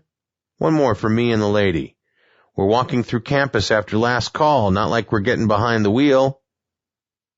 The bartender rubbed the iron cross tattoo on his outer bicep and snapped the dish rag down on the edge of the bar. He grabbed a clear, tall bottle covered in Cyrillic and poured 2 fingers of vodka into each shot glass. $6. Samuel reached into the pocket of his jeans and pulled out a ruffled ball of paper money. He slapped a $10 bill on the polished maple bar and lifted 1 shot glass with each hand. "Thanks, man. Keep the change." Samuel spun to face the woman on the stool next to him. Her face glowed, a mixture of alcohol-infused color and youth. "Don't know if I'm going to be able to make it back to my dorm," she said, accepting the shot glass from Samuel. He felt a bolt of electricity as her hand touched his. The charge traveled through his torso like a whiskey burn and settled in his groin with a slow smoldering. She moved her leg inside of his and ran her toes up his calf. Samuel looked down at her bare foot, untethered from her sandal, and fantasized about seeing her perfectly painted toenails next to his ears. "You can always crash at my place. My roommate's already left for the semester. Got the whole place to myself." She smiled and let her eyes peek at Samuel's lap. She let the look linger. "Certainly don't want you to be all alone now, do we?" Samuel looked around the bar at the survivors. The underclassmen and underage kids had binged through the early evening and had already been escorted home or put into a cab. The shot and beer regulars had not returned yet, although once spring bled into summer, they would come to reclaim their neighborhood bar, at least until dorm move-in day in August. For now, Samuel felt like the bar was his, and the people finishing their drinks in it belonged to him as well. He had taken the remainder of his finals yesterday and printed out the last history paper in the university computer lab that morning.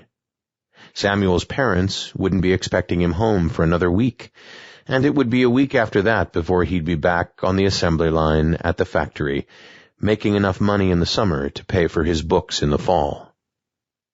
Pride motivated Samuel more than the promise of a good job or the adulation of his family, who marveled at him as he became the first to steer toward a college degree. In fact, Samuel believed most material possessions owned him. He had a car, a beauty of Detroit engineering. Samuel loved his 1988 Dodge Daytona, but he still had a year of payments left. He belonged to that car, or more accurately, to the bank that owned it. He spent long hours at the circulation desk. The countless stupid questions and disparaging glances from blue-haired librarians felt like a chain tethering him to a world he knew he was inevitably entering. The position, as a circulation desk assistant, came with a stipend, which, to Samuel, was another way of getting owned. He savored the few moments in his life when he felt truly liberated, and this night was going to be the first in a string of 6 or 7 that would belong to him and to him only. "I'm afraid of the dark, so maybe you could come into my room, tuck me in." The girl smiled, which precipitated a burp, which turned into a full revolution ignited by the acidic burn in her stomach. She turned in time to project the vomit over the bar and onto the webbed plastic mat that kept the bartenders from slipping on the wet floor. She coughed and spattered like an old truck, and Samuel could do nothing but stare at the skin horizon that appeared under her shirt and above her shorts when she leaned forward on the stool. He studied the smooth white skin, turning his head sideways. Samuel was glad she did not ruin that space with a tramp stamp, like most of the girls in college.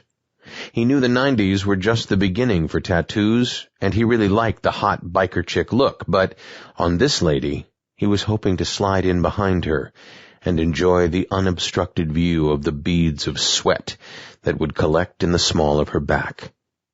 He imagined her long blonde hair splayed out and falling down over the sides of her breasts. He would grab her hips and hold on for as long as the ride lasted. "Get her out," the bartender said, unfurling countless paper towels off a roll and dropping them to cover the puke. The remark and ensuing odor of sickness snapped Samuel out of his fantasy. He noticed he had been rubbing her back while she vomited, and his fingers had moved further south until they caressed the waistband of her hip-hugger jeans.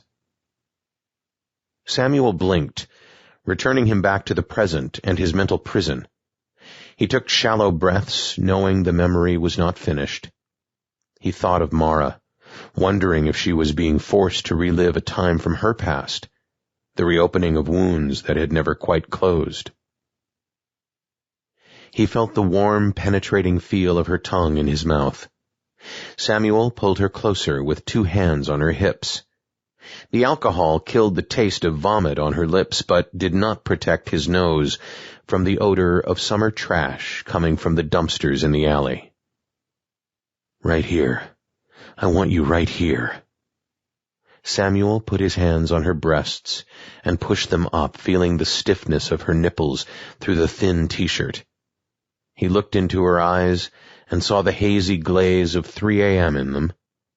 The woman's head moved in stuttering motions as Samuel fought a losing war against the vodka shots. I have a queen-size bed in my room.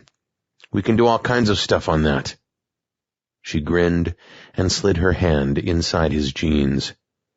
Samuel moaned, tilting his head back against the wall until more loose mortar rained down on them. Get a fucking room. Samuel and the woman looked down the alley at the opened steel door at the back of Joey's grill. A short-ordered cook with a soiled apron and a cigarette dangling from his lips emptied a garbage pail into the dumpster with a wet smack. Get out, for I call the cops, or worse yet, for Slimy Larry comes back to his cardboard house and stabs you both in the gut. Samuel giggled, and the woman slid both hands around his waist. I can't walk no more, the woman said. I think I'm parked around the corner at a meter. She stepped back, lifting her head off his chest. She drew an index finger down over her bottom lip, smirking at Samuel before waving it at him. Naughty boy, gonna have to punish ya. The house is only a few blocks. I'll be fine. No faster than 25, I promise. The cook shook his head. He flicked his cigarette into the dumpster while stepping through the steel door, pulling it shut with a sound of metal on metal echoing through the alley.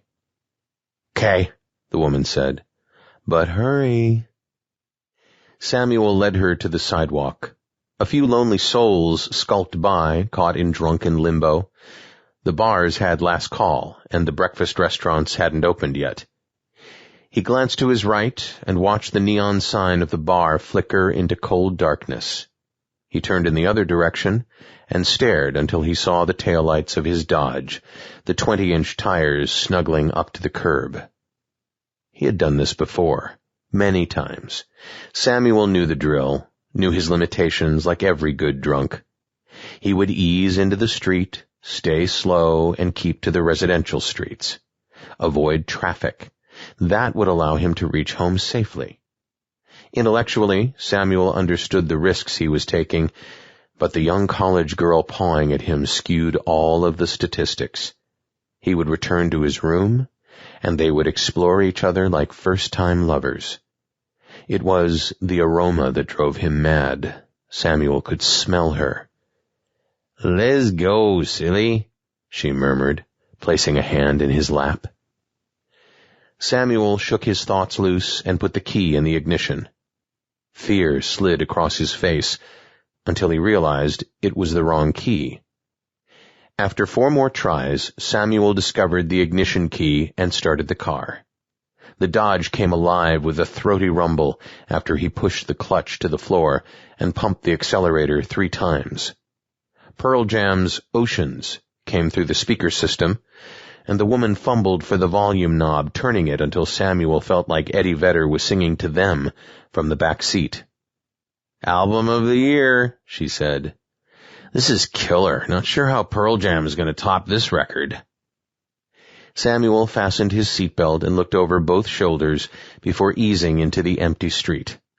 His body took over as if the effects of the alcohol, the slurred speech, and the slowed reflexes had subsided.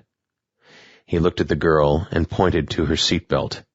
Samuel wanted to see the way the nylon restraint would run between her breasts, accentuating her curves. "I trust you," she said.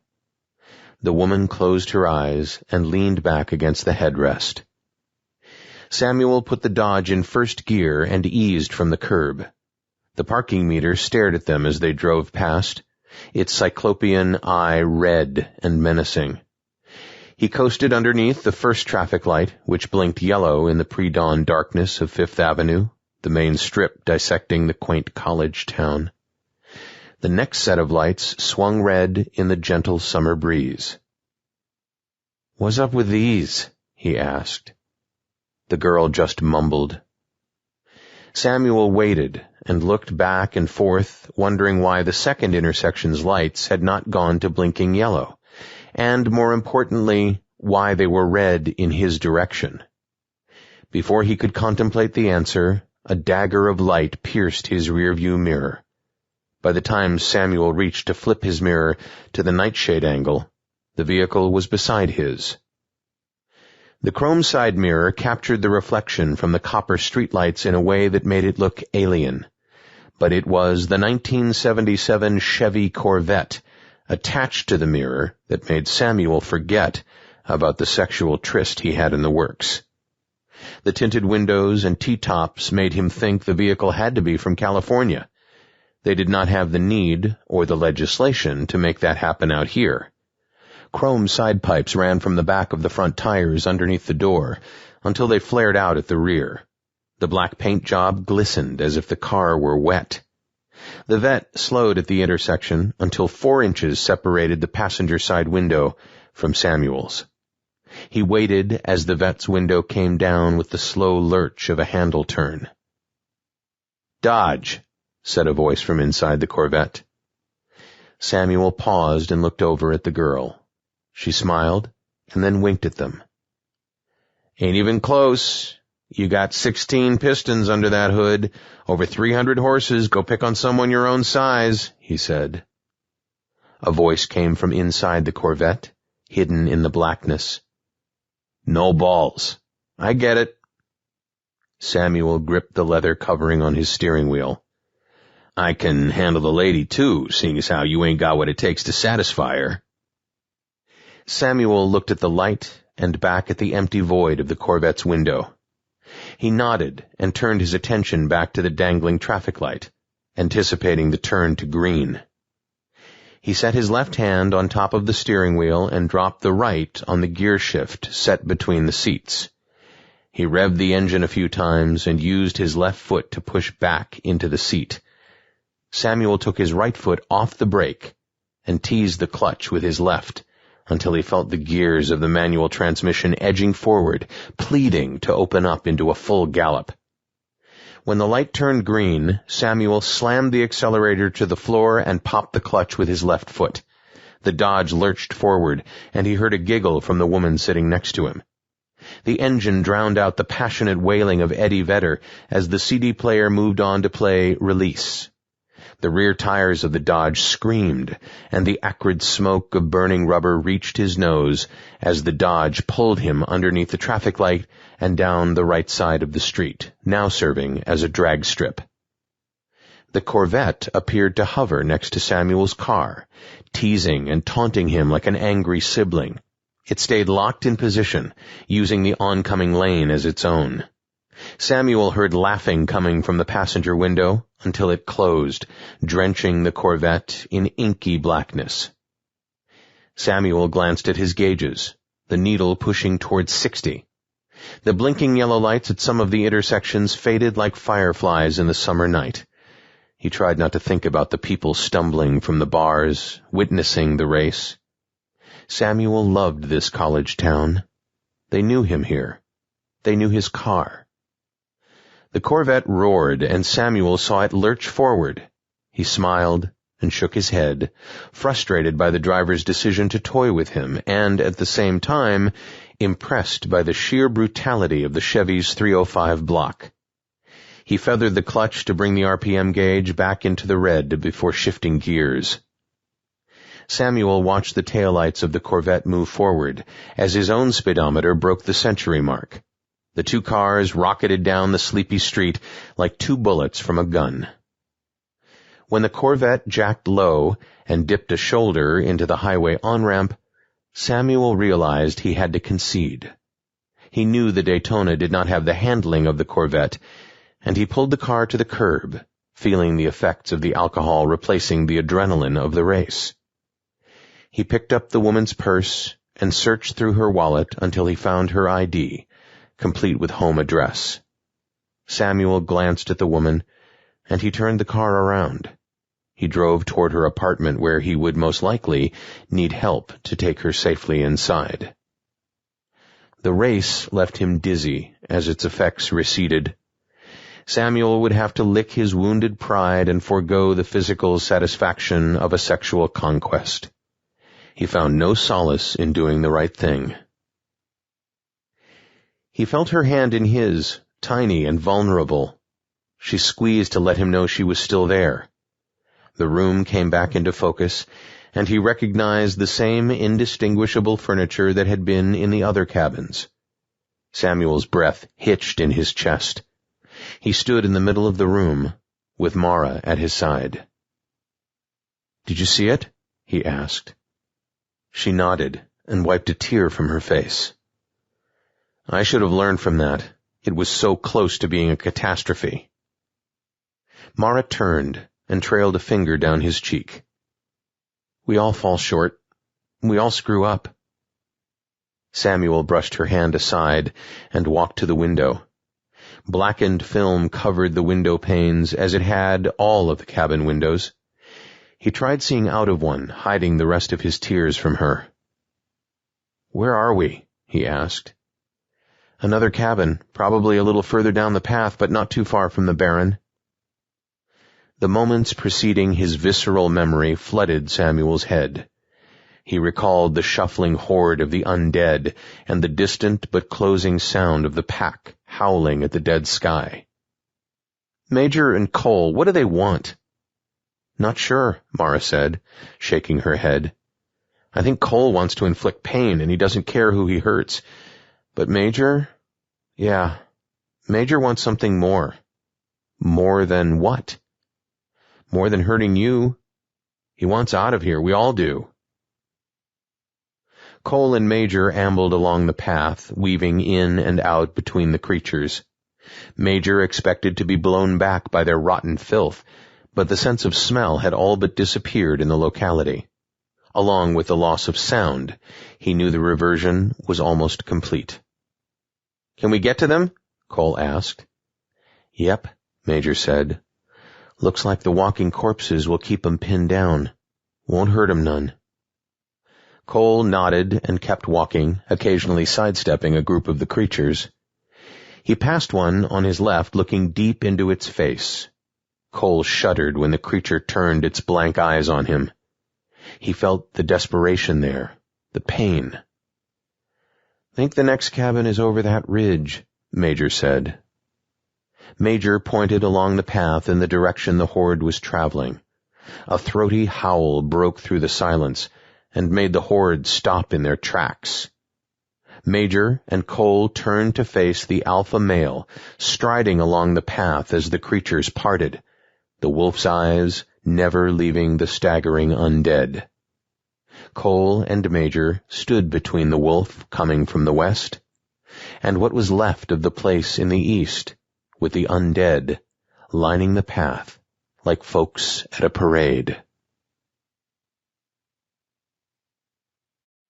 Chapter 13. "You stole my prey, and now you must make recompense." Major stopped and looked at the alpha male. "I protected my investment." Kole looked at Major, and then back at the wolf. "What the fuck are you talking about?" he asked. The old man brushed off the question with a wave of his hand. "Where is he?" "Up the trail. The horde follows, like you." The alpha male stopped 5 feet in front of the men. The other hunters in the pack flanked him on each side until they stood blocking the path. The horde froze in place, swaying in the imaginary breeze. "He has the girl?" "She's with him. I'm not sure who has what." Kole stepped up to stand beside Major. "Are you talking to these coyotes?" he asked. "Wolves." "Whatever. Can you really understand them?" "Our pact involved you, and you only." "I know," Major said, looking at Kole. "I know." "What, man?" Kole asked. "What do you know?" He shuffled on his feet, clenching his fists and looking back and forth between the wolves and Major. "We'll still hunt the man in order to fulfill his command, but we also want recompense for the delay. The girl." "I don't give a fuck about her." "Then it isn't genuine, is it? We'll take him too." Major felt the alpha male's mental nod toward Kole. "He is not mine." "Hey, hold up. What the hell are you talking about?" Kole asked. Major turned to look at Kole, his eyes hard, dark, determined. "It's out of my control," he said. "What is?" Kole asked. The alpha male padded forward, and the rest of the pack circled the two men, while the horde remained fixed. Kole looked at Major, and then at the wolves, understanding seeping into his mind like water running over a dam. "You can't do this!" he yelled. The old man shrugged and took a step back as the alpha male emitted a low growl, ears up and eyes fixed on Kole. "This is not my doing. I'm a subject of this place like you. I wouldn't worry about it. The reversion is going to swallow us all soon anyway." Kole gave Major a menacing look before tossing his bloodied bandages to the ground. A few of the hunters snuck forward and sniffed the blood as if it were an aphrodisiac. "In a world losing all sensory input, you throw hungry wolves a handful of bloody bandages." Before Kole could reply, the alpha male sprang forward. His lean body flew through the air toward Kole's neck. Kole raised a forearm, striking the alpha male on the head, deflecting his lunge with a whimper. The other hunters stepped forward. "No, he is mine." "They want to prove themselves, the way you did. They want to fight their way to the top of the pack." "Stop talking to them, you asshole," Kole said, spitting each syllable into the still air. "Mine." The hunters stopped, but their eyes remained locked on Kole. "Why are you letting them attack me?" Kole asked. "I'm not letting them do anything," Major said.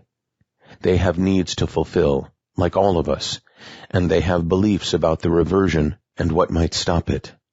"Human blood?" "Probably, but I'm not a wolf, so I can't say for sure." The alpha male growled again, shaking its head and realigning its equilibrium after absorbing Kole's shot. "What about Mara and Samuel? Let's sell them out." "Mara," Major said, "is not worth a thing to me, or them. But Samuel, he has something I need, and if I have to sacrifice you and the girl to get it, I will." "This isn't fair," Kole said.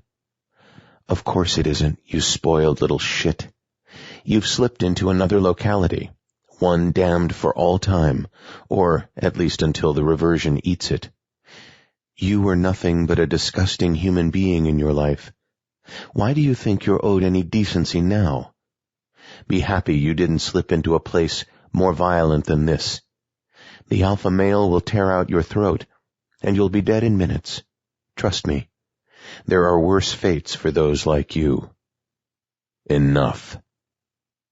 Major held both hands up and stepped backward. The pack stepped past him until they encircled Kole. The alpha male crouched down before him, ready to spring. Kole looked at Major with a bloody tear running down his face. He shook his head at the old man, but said nothing. The alpha male launched himself through the air again. This time, Kole's defensive blow glanced off the beast's muzzle and into thin air. The wolf's paws landed on Kole's neck, pushing him backward until he lost balance and collapsed hard on the ground. The wolf opened its jaws and clamped down on Kole's throat like a steel bear trap. The wolf growled and shook its head until blood spurted from Kole's jugular. The man's eyes remained open as his body twitched in the dirt. When he no longer moved, the alpha male raised his head and howled into the darkness. Major stood by, careful not to interrupt the alpha male and his hunters. He closed his eyes as the tearing of flesh filled his ears. The locality would devour the experience like everything else, but until that happened, Major had to live it. When the wolves finished their obscene feast, the alpha male nudged a hunter. The wolves gathered behind their leader amongst the horde still fixed to the ground.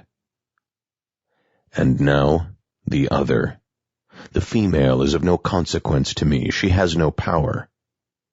"But he does, and you'd better remember that." The alpha male looked at Major, blood staining his coat.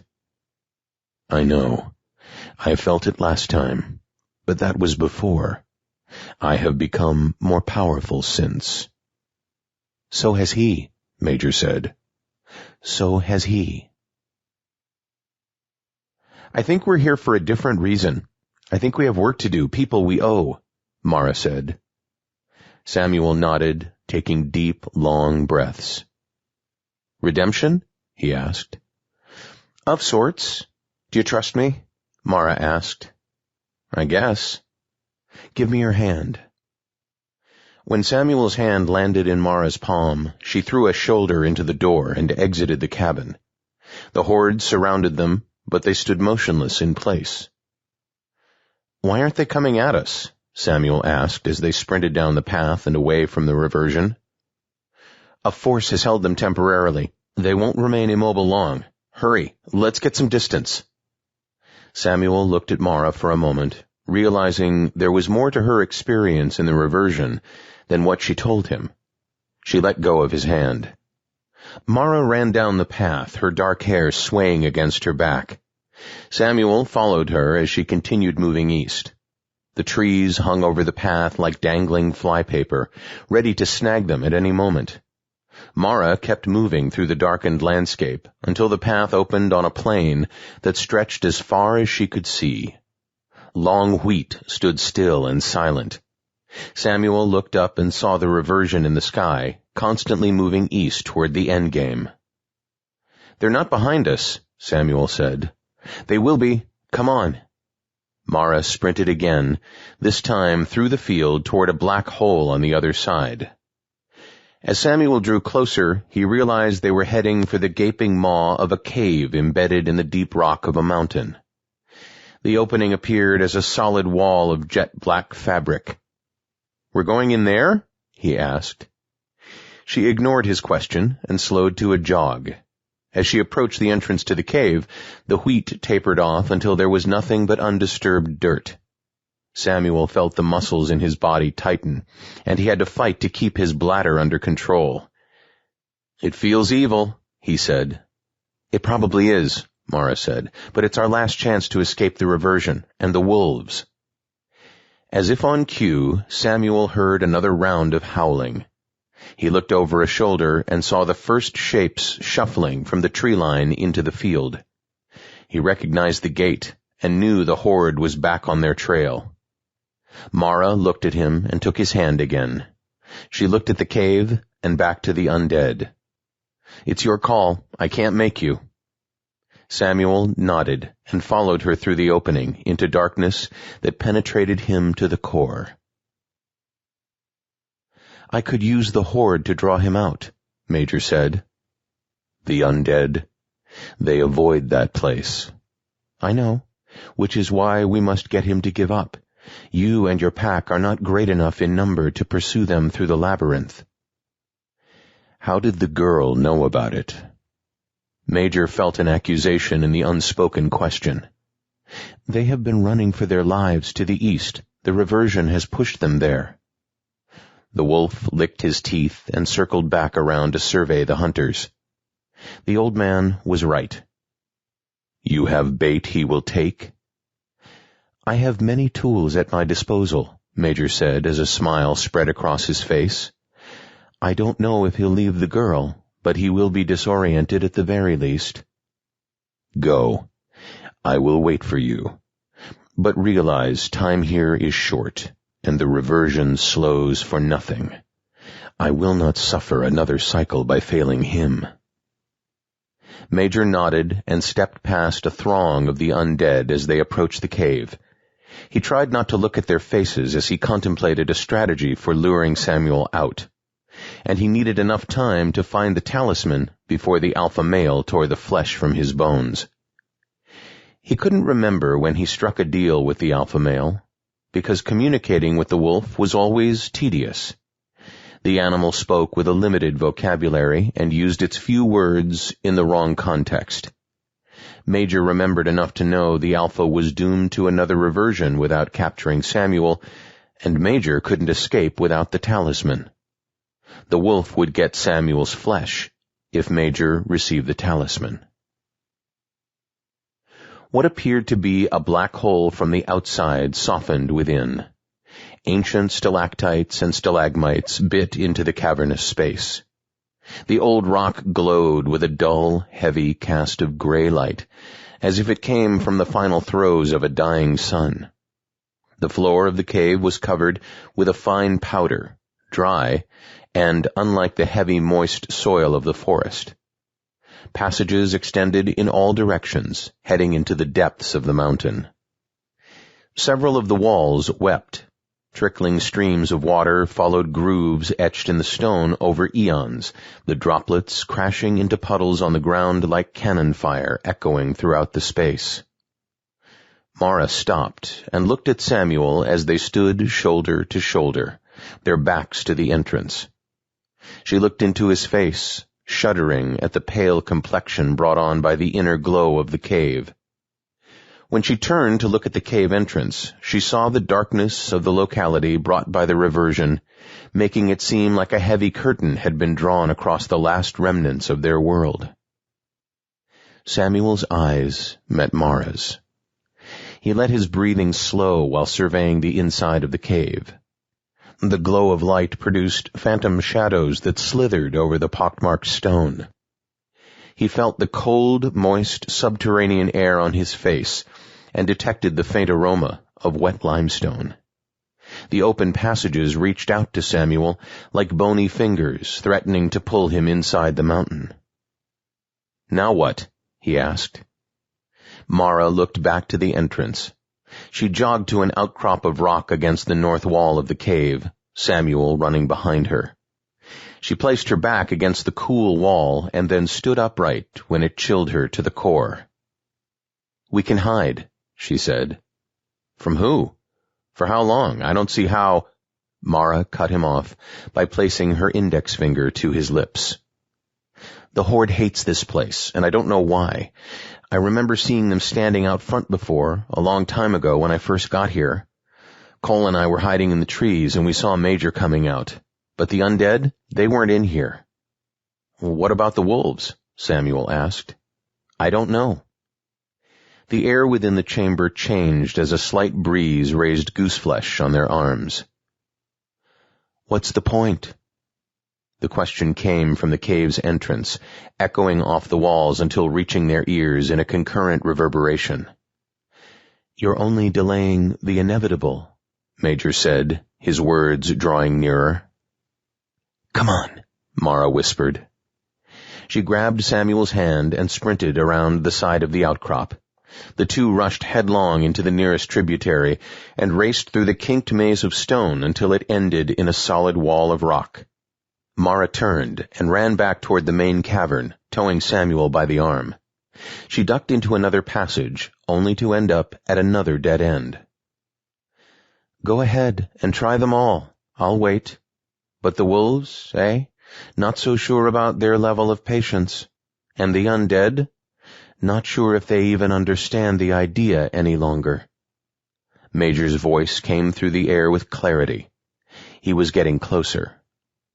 "What do you want?" Samuel asked, as he stepped around Mara to face the entrance to the cave. Major appeared from behind an outcrop. His hair appeared more silvery than before. He walked with a lurch, and the headband slipped lower on his forehead, making his eyes forlorn. "There's a lot about this place that you don't know, son." "So, you're my father now? My caretaker? Is that it?" Major chuckled and waved a hand in the air. "You and the girl come out here so we can talk like human beings," Major said. "Ain't like I can do that with the undead or the pack now, can I?" Mara shook her head and tried to pull Samuel toward a third unexplored passage deep under the mountain. He bit his bottom lip and stepped in front of her, pulling his hand from hers. "Okay." "I'm really a businessman, Samuel. Once you understand that, I think you'll find what I have to offer will be a fair trade, one that benefits both parties involved." "Don't trust him, Samuel. He's devious and manipulating. He belongs here. He deserves to be eaten by that cloud, swallowed by the reversion." "Mara, dear, Such ugly words from a tragic beauty. "You say you have business with me?" Samuel said. "Let's hear it." "I had to bleed for you, Samuel. I took one for the team back there in the woods when the wolves were attacking. Me and the alpha male, we got our own little side deal contingent on getting you here at this point in the reversion. I don't understand a lot of the bullshit that goes down in these dying worlds, but I do know I had to get you here, now, to save my own ass. But I might be able to save yours, too." "Where's Kole?" Mara asked. "The Horde got him," Major said. "They were so busy with him, they let me go on by." Mara looked at Samuel, neither of them swallowing the lie. Samuel scoffed and wiped the back of his hand across his forehead. "You have 30 more seconds before we run headlong into the mountain. If the reversion is coming, we'll go on our own terms, with each other. Judging by the ghouls that didn't follow you in here and the limp you got going on, I don't think you're in a position to chase us down. What do you want, old man?" "Fine. I've made many deals in my time, and I've always believed a certain level of civility helped to ease the negotiations." "I never said we were negotiating. You're down to 20 seconds. Major stepped forward, distributing his weight on both legs. He looked over a shoulder at the entrance to the cave, where dark coats of fur had begun to pace at the threshold. "They're scared of it. Won't come in. Yet. The wolves and ghouls will wait, but I won't. I need to slip again, and you have the talisman to do it. I don't know what it is, but it doesn't matter. You're going to slip with me. I've done it before, slipping with someone else.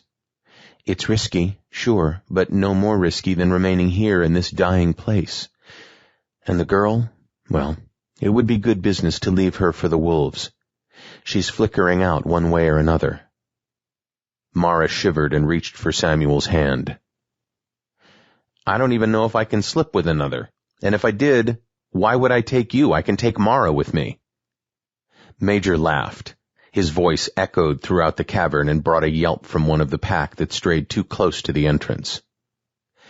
"And how are you going to do that, Samuel? Tell me.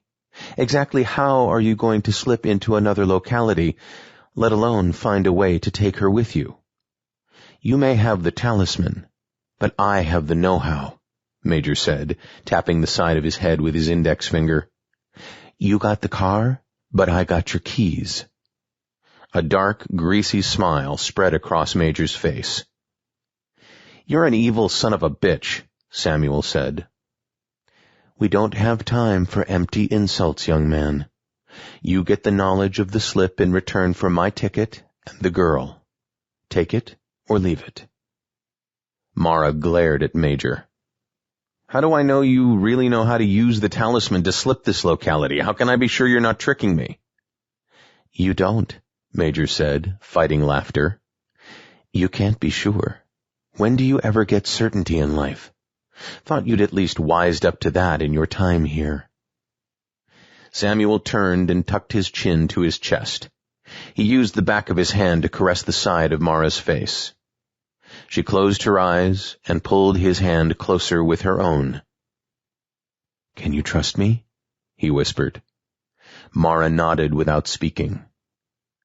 "We do it on my terms," Samuel said, spinning to address Major. "If we don't get going soon, there aren't going to be terms to follow."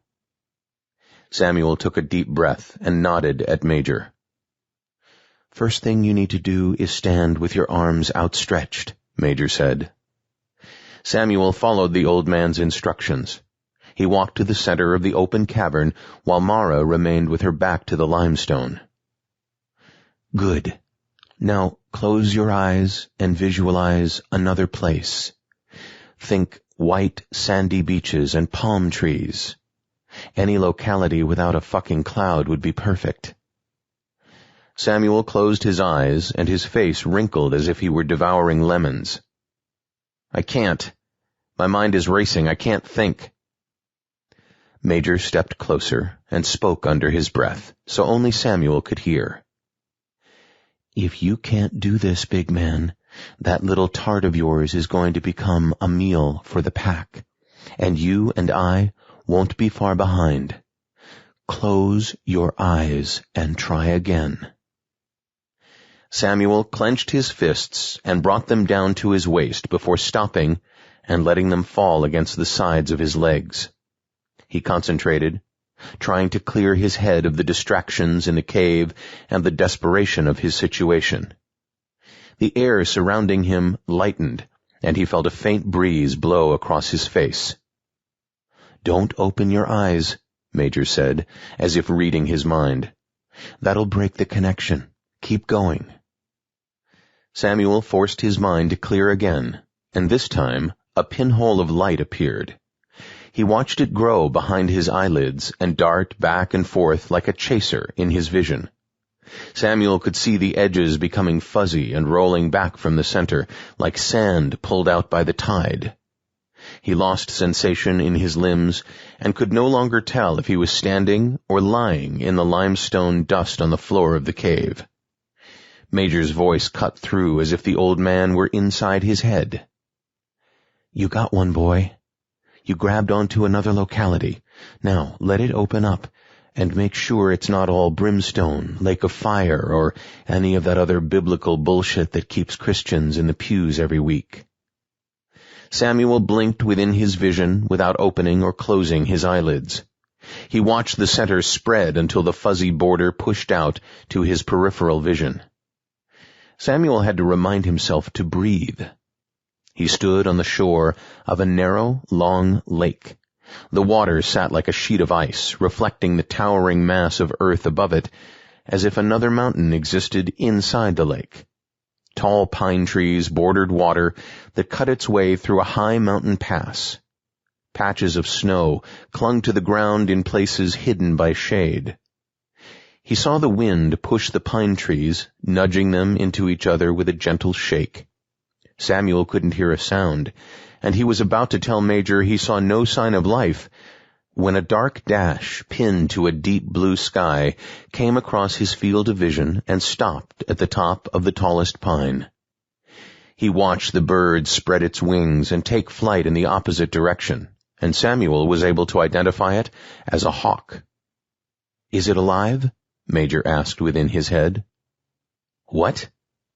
"The locality. Is there a cloud? Is a reversion coming?" Samuel went back to his vision, searching the landscape with all of his senses, even ones he did not realize he had. "Seems okay."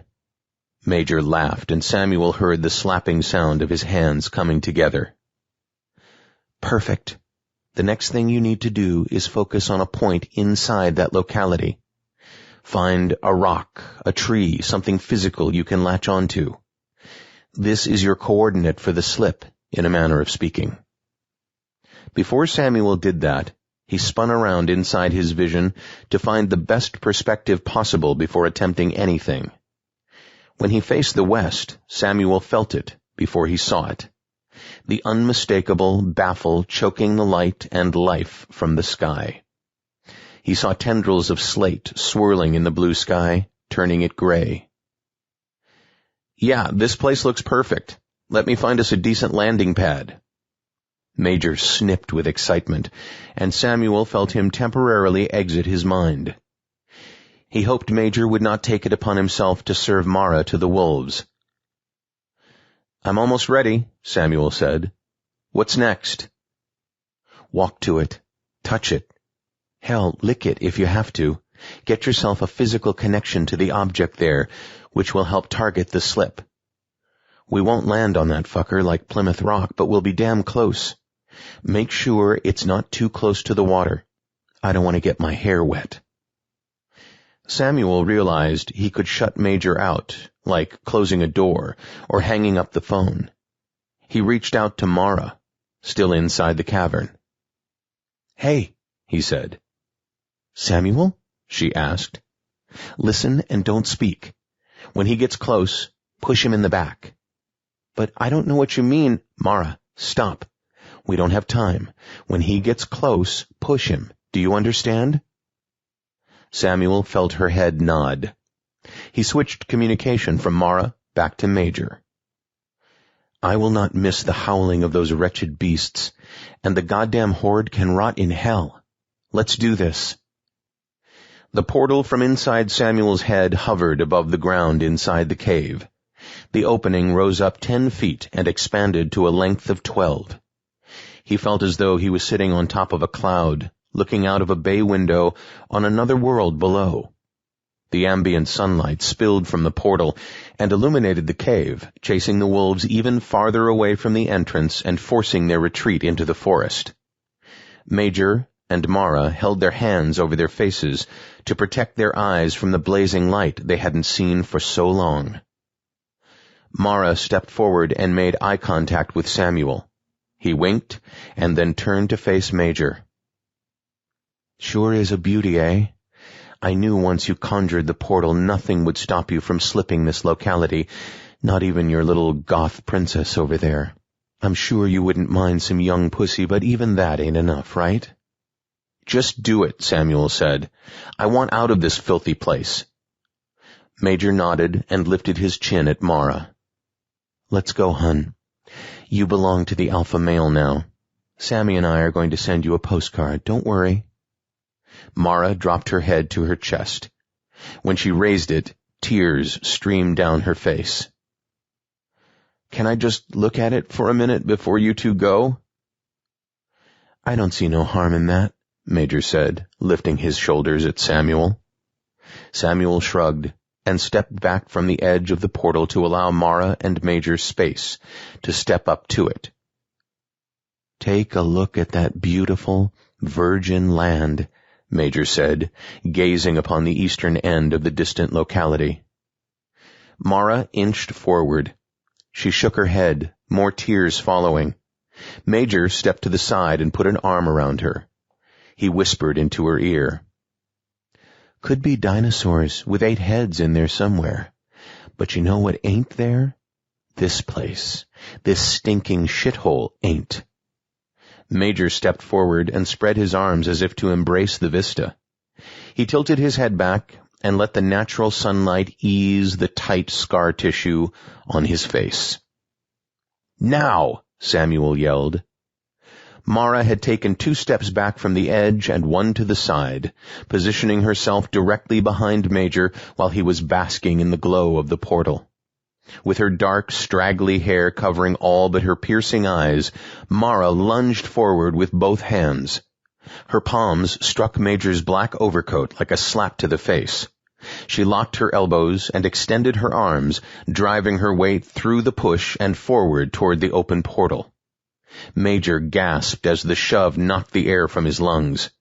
He stumbled forward and almost regained his balance when his left foot slid on the loose limestone and into the portal.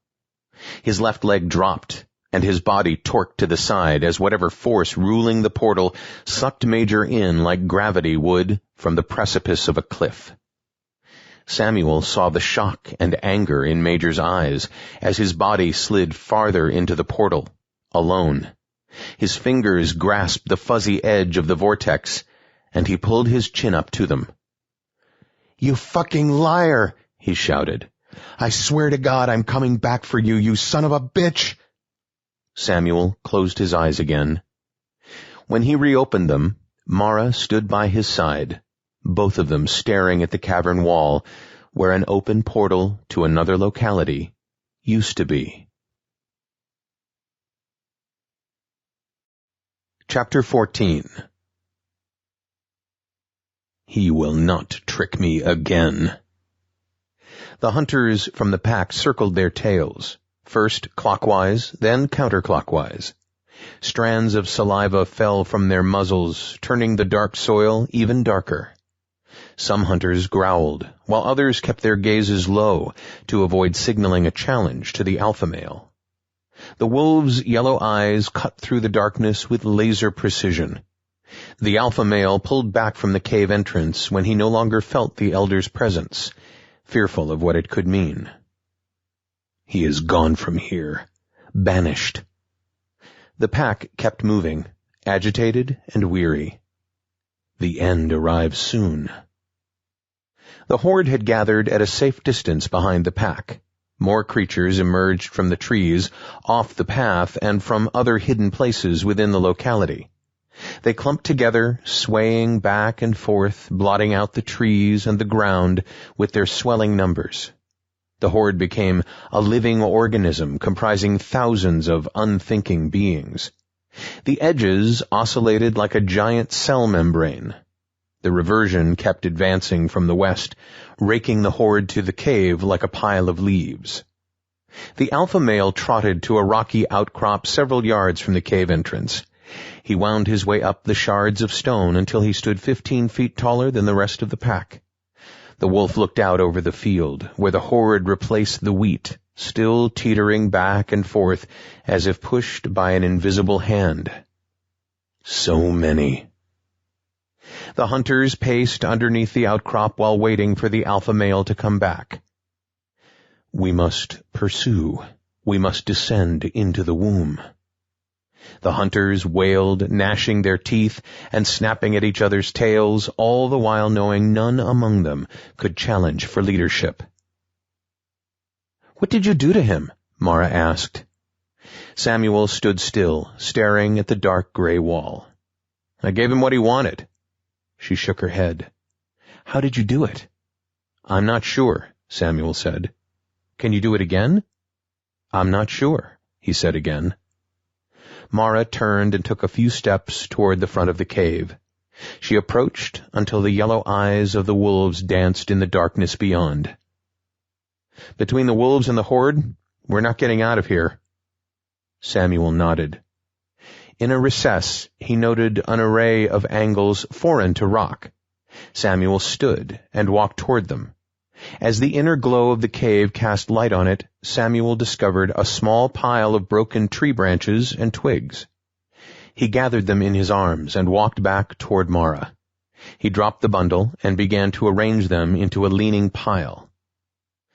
"They're very damp, but it's worth a try."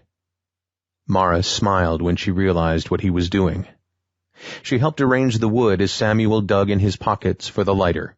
He could not remember if it had always been there or not. Samuel felt that sludgy feeling returning to his head, slowing his thoughts, and forcing him to think hard about simple tasks. He recognized the feeling as the same when the noose first dropped him into this place, and he wondered if this was how the end would come. If the reversion would rewind everything, even the thoughts and experiences in his head. "Go ahead and try," Mara said. Her words shook Samuel, and he wondered how long he had been hovering over the firewood with his thumb on the lighter. "I don't even know if the lighter works." Mara shrugged her shoulders and sat cross-legged on the ground. Samuel lowered his hand and flicked the lighter. Sparks caught and ignited the fluid in the reservoir. The flame appeared with a green tint, warm instead of hot.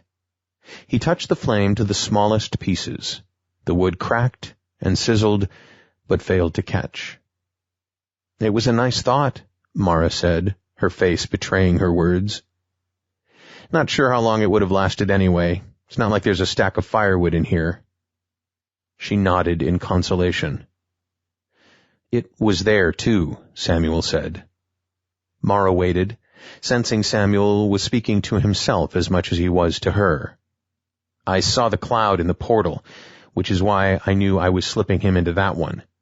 If it had been paradise, like a picture of the steel blue waters of the Caribbean you see on office calendars, I'm not sure what I would have done." "You saved me." Samuel huffed, discomfort racking his face. "I really don't know if I can summon a locality or if it's all chance. I don't even know if I can open a locality other than that one. Major could be waiting for us when the next portal opens." "Then we won't be any worse off than we are now, right?" A howl followed by a series of growls made them both turn to face the entrance. "I have a feeling they're coming after us at some point. When the reversion gets right up close, these wolves are going to get over their fear of this cave." "I agree," Samuel said, "and if the horde joins in, we'll have our hands full." Samuel watched Mara tuck a lock of black hair behind her ear, and he thought how sophisticated she would look in middle age. He imagined a shimmer of gray by her ear and a slender hand pushing her hair away from blue eyes that resonated with laughter and experience and life. "Do you think Kole is dead?" "Yes," Samuel said, "whatever that means here." "He was broken," Mara said, "on the inside." "Aren't we all?" Samuel asked. "His pain was so deep, he couldn't live without it." Another howl, this one more intense and louder, echoing through the cave like a gunshot. Mara watched Samuel's face contort as though she could see the memories floating back to the surface of his mind. "I was sick. Middle of winter. Aches, the flu, the whole thing. We'd been married for quite a while at this point, kind of shed the little kisses and light touches of the first few years." Mara flinched, and Samuel could see her holding the pain inside the best she could. "I was in bed and having a hard time falling asleep. We had a big mattress that left a lot of space between us." She reaches over and starts gently rubbing my back with one hand. This was not foreplay. There wasn't any of that happening that night. She did it because she wanted to, and those couple of minutes of contact felt like $1 million. It's that feeling I miss. I ache inside for the intimacy that comes through years of friendship, disagreements, shared experience. It's more than sex, and more than physical contact. It's a spiritual connection between two people, unspoken, real, and powerful. Samuel looked at Mara as she wiped tears away with the cuffs of her sleeves. "That's what's dead here. That's what this place is missing. And if it is, maybe the cloud needs to eat it. The reversion needs to do its job and sweep this place from existence." "It's love. I wonder why you can't say that word. Everything you described is love. Do you think it still exists elsewhere?" Mara asked. "Why? Why do you think it has to? Maybe love died like the summer breeze and the sound of gulls soaring over open water. Maybe love is lying in its grave with sunlight and goodness and righteousness," Samuel said. "It has to exist somewhere else," Mara said. "If I didn't believe it did, I'd walk out there right now and offer myself to the wolves." "But does it exist for us, Mara?" "We're here for a reason," she said. He thought about that for a moment. "I don't know why I'm here," he said. "You do, Samuel. We all do. Some of us haven't remembered it yet." Before Samuel could reply, a howl from the alpha male brought them to their feet as the wolf silhouette appeared at the threshold of the cave. The cloud continued its death march across the empty sky. The rolling swirls of slate and obsidian pummeled the air. All but a sliver of the eastern horizon remained untainted by the reversion. It dropped toward the surface like a heavy curtain. The cloud pushed down, placing a pillow over the face of the last remaining motion in this world. The silence overpowered everything, and distant vistas disappeared within the coming storm of nothingness. The trees of the locality leaned inward, exhausted from the continuous pull of the reversion. Some leafless branches touched the ground in homage to the unstoppable force engulfing the land and everything in it. Some could not fight any longer, their trunks snapping and toppling the head of the tree to the forest floor, leaving a ragged trunk sticking up from the ground like a broken tooth. The horde remained, most fastened to the last piece of solid matter. As the reversion continued to churn from the west, the horde began to revert as well. Clumps of undead flesh fell from their bodies in silent mounds of rotted bone. Teeth and hair trickled from the creatures' heads, followed by limbs no longer strong enough to withstand gravity, the lone natural force left virtually untouched. Scraps of clothing, long ago turned into dirty gray remnants, floated to the ground in silence. Some of the creatures, standing on the edge of the clearing, collapsed on themselves, leaving a pumping, empty jaw on the ground, spewing nothing but meaningless silence. The pack suffered along with the horde. The alpha male's hunters hunkered down in a clearing not far from the cave, but several remained motionless and still for far longer than natural. Two of the hunters lay with their noses nuzzled underneath their tails, the rise and fall of their chests no longer visible. The alpha male strode amongst the wolves and noted the change, one he felt within. It must be now. Nothing will remain. Of the 6 hunters with their muzzles in the dirt, 3 stood in response to the alpha male. The horde shall join. There is not much will left in the dead flesh, but it is his command. The hunters growled and circled their leader. They paced back and forth, staring at the black hole in the mountain. The alpha male trotted forward and circled around. 36 members of the horde shuffled, their legs dragging them toward the entrance to the cave. Several more attempted to march until their atrophied bones dropped them to the ground in a pile of dirty fabric and gray flesh. Seeing the movement, the alpha male looked into the sky as it closed in on the tops of the few trees brave enough to reach up. The alpha male brought his ragged army to the edge of the clearing until he could feel the subtle exhale of the mountain coming through the mouth of the cave. He paced back and forth, growling and snapping at the air. Come out. We are not done. We can't stay here. I know.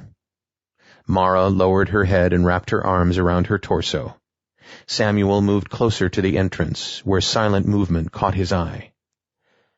The alpha male is calling me out. He must sense the end of the reversion drawing closer. I'll come with you. I'll fight too. Samuel smiled at Mara and nodded, knowing she would do so regardless of what he said. The water running down the walls of the cave intensified, but silently. Samuel turned and paced the edge of the walls, his eyes searching for anything that could be of use. Mara watched and then did the same, starting at one end of the main cavern until she worked her way back to Samuel. Neither gathered anything useful. Think, Samuel. Can you reopen the portal in a different locality than the last one? Samuel closed his eyes and let the nothingness encompass his inner vision. He waited without hope, knowing the knowledge to open a portal was escaping him, like the old horror movies where the car wouldn't start, no matter how many times the ignition was turned. It's there, but I can't access it. I can't say if I could open something, and if I could, I'm not sure where we'd land. Mara looked toward the entrance, where several of the hunters joined the alpha male in his pacing, accentuated with growls. Maybe this is not our last stand. They don't seem to want to enter here, the wolves or the horde. Maybe we push through the cavern and go deeper into the mountain. She wrinkled her nose in disgust and shook her head back and forth. I'd almost rather have my throat ripped apart by the wolves. Samuel nodded in understanding. I could come to that anyway. Let's try to avoid it, but we may have a last stand. Before Mara could answer, the alpha male crossed the threshold with a yelp. His cry broke the silence of the reversion like the crack of a whip. The other hunters followed, all enduring the hurt caused from crossing over into the cave. The horde came next, slagging forward and oblivious. They shuffled in single file, arms dangling and heads cocked to the side, as if held to their shoulder by an impenetrable force. Come on, Samuel said. He ran into the labyrinth of tunnels that led deeper into the mountain, hoping to avoid the dead ends. He heard Mara's breathing, and her feet slapping against the dry powder on the cavern floor. The growling of the wolves came too, reverberating through the cave not far behind. Samuel dashed left and then right, until the tunnel narrowed. He felt it drop downward as gravity helped propel him forward. Samuel reached out and steadied his gait by using both hands to guide himself deeper into the cave. Several times he felt the scree from Mara's feet hit the back of his legs, which propelled him faster. The cavern twisted and turned, the tunnel clamping down on the 2 refugees like a slowly closing iris. The utter darkness kept Samuel from lunging forward faster than he would have liked. Wait! He stopped. Surprised words still carried through the dying air of the locality. Samuel felt the icy touch of Mara's fingers on his back as she came up behind him. Listen. They stood in the black silence, hearing nothing but their own exaggerated breathing. Maybe we lost Before Samuel could finish, a howl penetrated the air and rang in his head with the force of a thunderous church bell. He knew it was the alpha male, and the pack was closing the distance. Mara pushed him, and Samuel picked up the pace. He felt an aching in his lower back from running in a crouched position, and wondered how long it would take for the muscle cramps to drop him to the ground in agony. The chasm continued ever downward and became more of a pipe than a tunnel. Samuel bounced his head off the cavern ceiling of the rock above, and he was forced to draw his arms in closer to his body as the walls crept inward.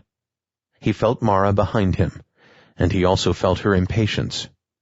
Samuel imagined her thin frame navigating through the space faster than his, and the frustration she must be feeling as their pursuers would come upon her first.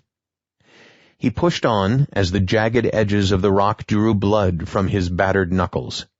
Samuel led them down another passage that widened enough to allow him to run again, but still crouched. He heard Mara breathing hard a few feet behind. The tunnel dumped them into another open cavern, although it wasn't as expansive as the one inside the entrance to the cave. Samuel ran to the center and spun in time to see the tunnel toss Mara out. She scrambled and stopped next to him, the space illuminated by an eerie glow coming from the walls. Samuel thought he could feel the stone lowering in an attempt to snuff him and Mara from the locality. The alpha male's cry came again, this time closer. Samuel swept Mara behind himself with one arm as he readied for the onrush of attackers. Now we finish, and he releases us from our duty. The alpha male picked through the passage until his head appeared in the darkness, like a newborn entering the world. The rest of the animal came next, along with 3 more wolves. Samuel could not see the horde, but figured they were on their way as well. "I don't know what you want from me," Samuel said. Mara craned her neck forward, unsure if he was talking to her or not. When she saw the alpha male and Samuel's gaze directed at the wolf, she stepped back and listened. "But you do. We are hunters, and you are our prey." "And the horde? What role does the undead play in your hunt?" Samuel felt a mental chuckle come from the leader of the pack. "Beacons, markers of our prey. They follow the misery and consume what is left behind by the hunters. The horde will fight for the scraps." The alpha male stood 7 feet from Samuel, his hunters forming a semicircle, blocking the passage leading back toward the surface. Samuel looked over his shoulder and saw 2 tunnels on the opposite wall. "You may enter those, but we will find you." "The reversion is coming, and it will destroy you too." "There is nothing the sky will bring that will cause us more pain."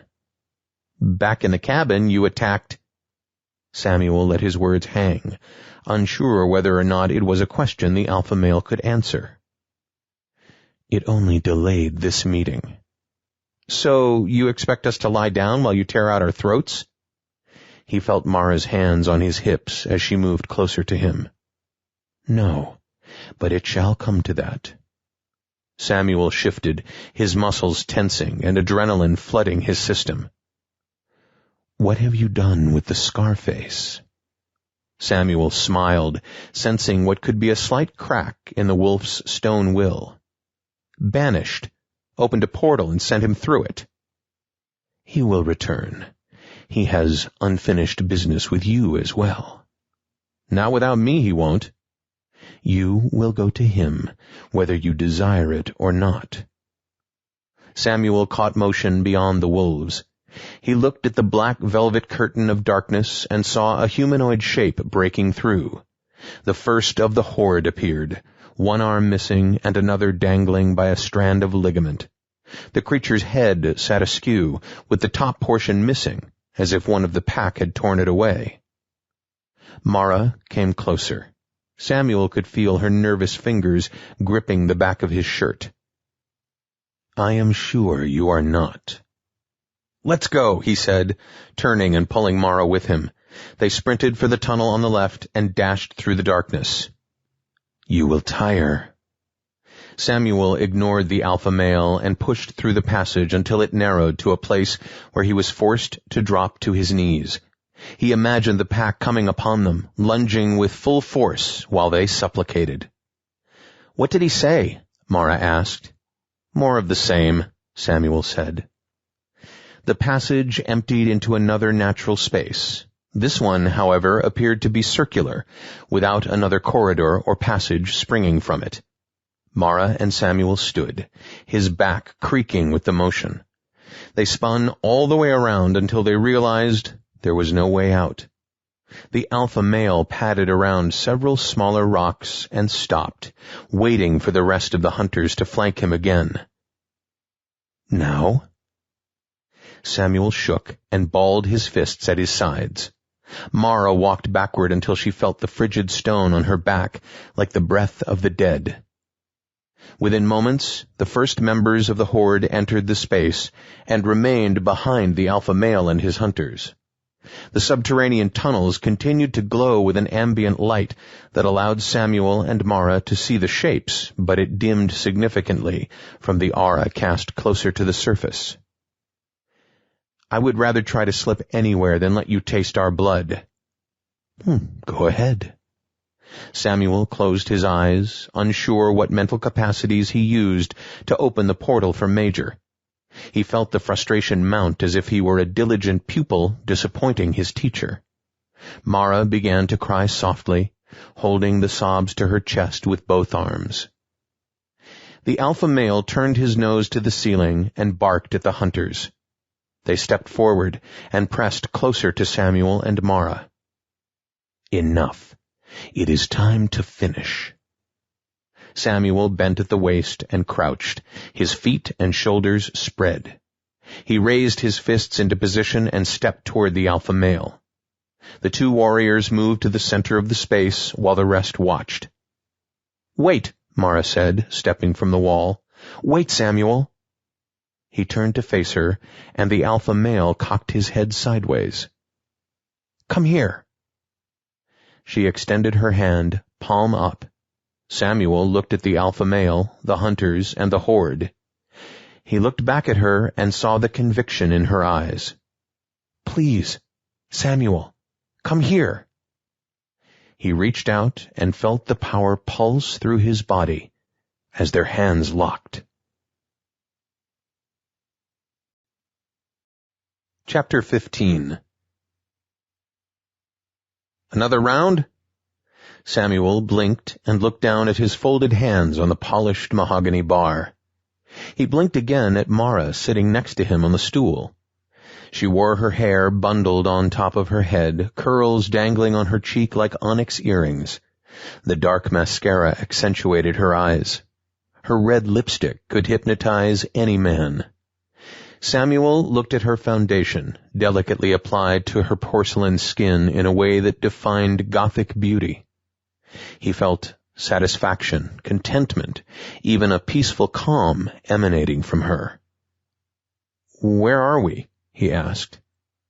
Mara winked and turned to the burly bartender standing before a wall of mirrors and bottled spirits. She ignored Samuel's question and answered the bartender's. "Yes, for both of us," she said. With a swift swipe of his rag, the bartender smiled and cleared the condensation left by the previous round. He turned to toil and clank bottles together while ice clinked in the bottom of the glasses. A thin layer of sweet tobacco smoke hung just below an intricately carved ceiling. Ornate posts straddled the bar as patrons moved about. "Don't know the name of the place, but it's really old. They built the bar before Prohibition and then opened it up again afterward. Most of it has been restored. Even the ghosts that haunt it have come back." Mara winked, catching the light in her eyes with a dazzling smile. Her brilliant teeth shone between ruby lips. Samuel felt mesmerized by her beauty, and yet a deep sadness seemed to reside below the surface, one that hurt like an ache in his chest. "You look stunning," Samuel said. He felt as though he was gawking at his sister dolled up for prom. "Thank you," she said. Samuel looked down at her bare shoulders, sitting atop a tight black dress.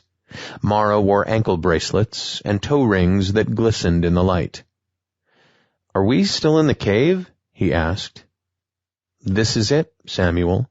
Our first and last date, if you want to call it that." Samuel felt his face blush from that awkward feeling again. "The wolves, they—" Mara cut him off with the wave of a hand. Before she could reply, the bartender returned with 2 glasses filled to the brim with sparkling ice cubes suspended in a clear amber sea. "To us, our time together and, sadly, our goodbyes." Mara held her glass up. Samuel lifted his to the toast and watched her lips caress the glass. She siphoned half of the drink on the first sip before setting it back down. People moved about, navigating through the bodies clumped near the bar. Samuel looked at them looking at him. "Goodbye?" "Of course. The wolves, the horde, shit, the reversion, it's all coming to a head. You know that, right?" Samuel shook his head and rubbed a hand across his chin. "We can still say goodbye," Mara said. "I've always liked this place, and I've always wanted a special little black dress. Shame I'm only getting it now. We have to fight our way out of the cave." Mara snickered and held her hand over her mouth to stifle the laughter, as if trying not to embarrass Samuel. "You will. You still have work to do, but me, Samuel, I'm finished. There isn't anything left for me." "But the portal, a slip, I could—" No, you can't.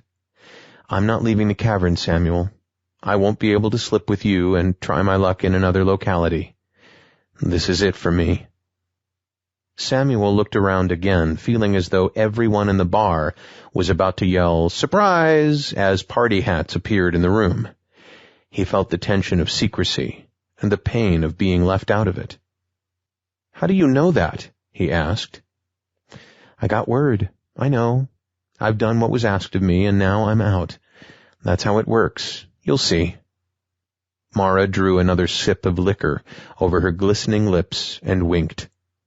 "Forget it, Samuel," she said. "I can't explain it to you, and even if I could, you wouldn't understand." "I'm done," he said, a serrated edge to the words.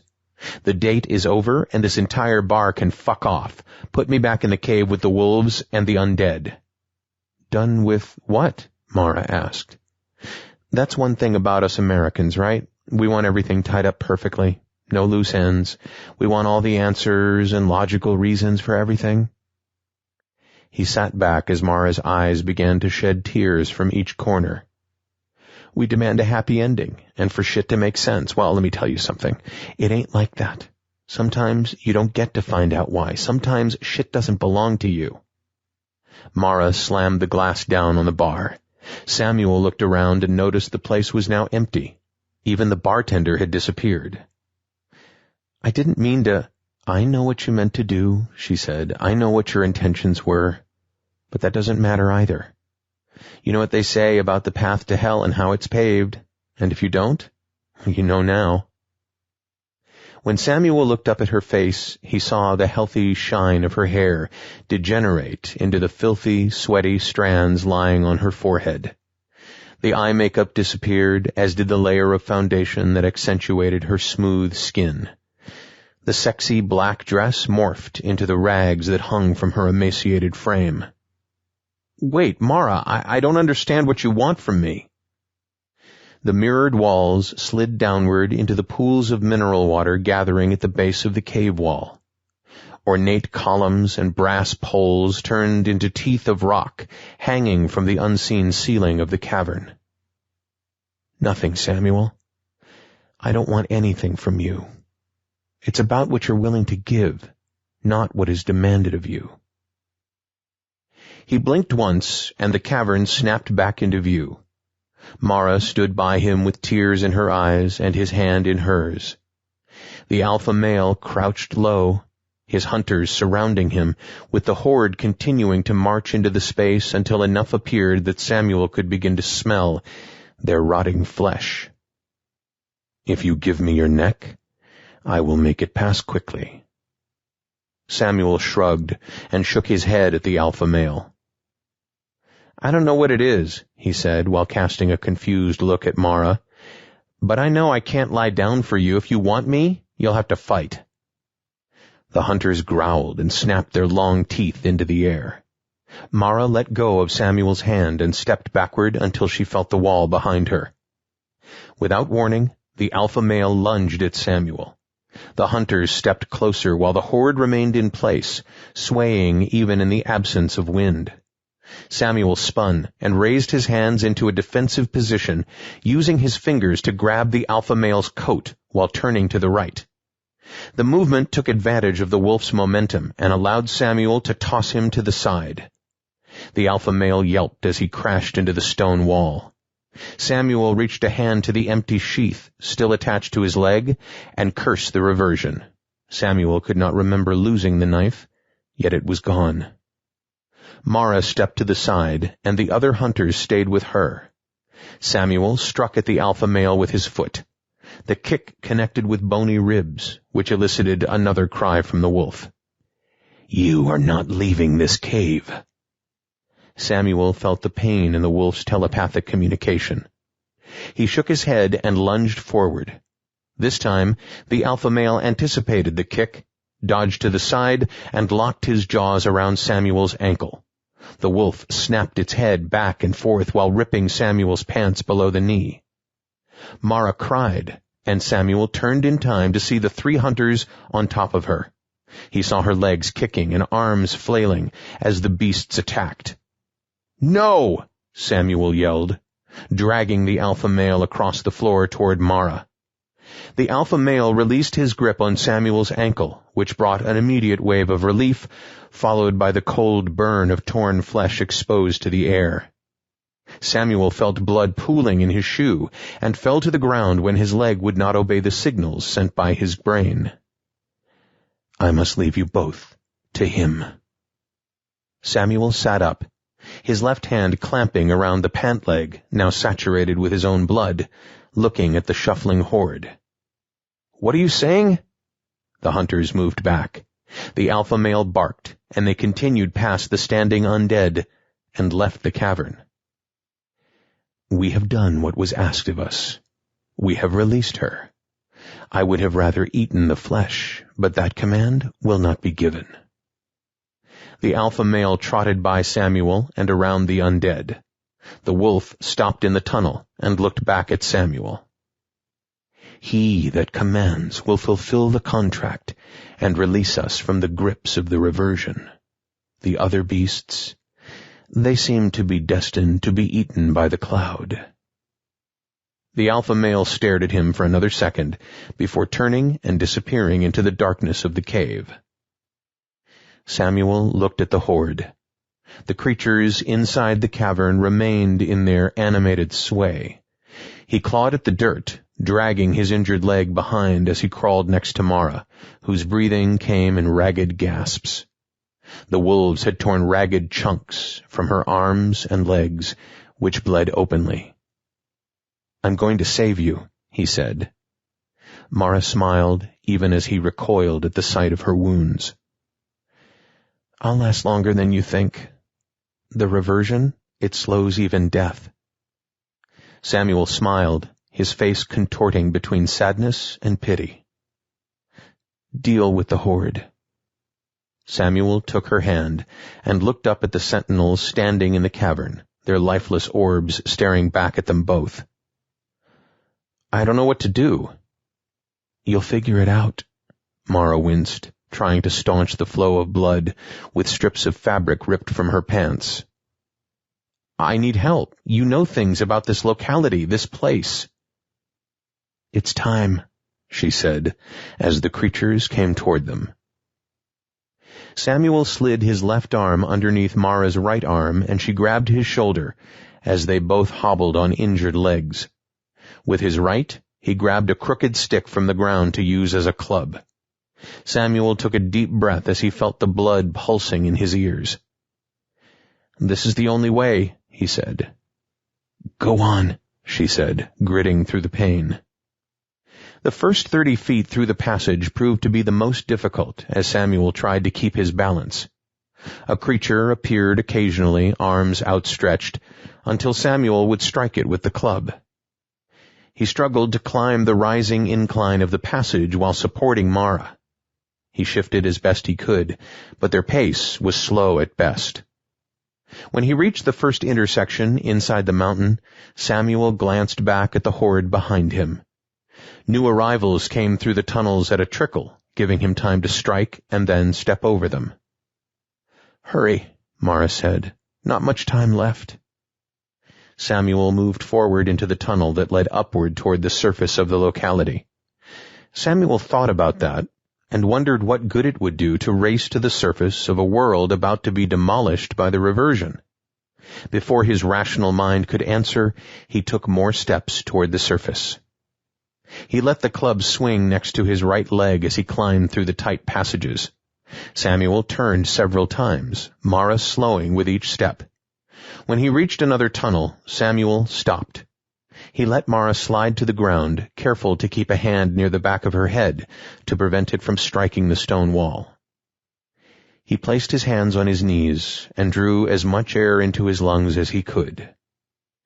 Before Samuel stood, he heard a rotten voice speaking as if from the grave. "Our last stand is here.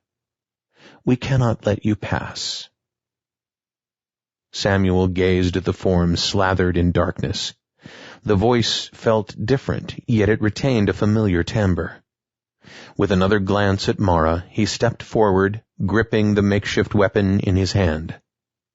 The color fell from her face as more of her life bled from the wounds.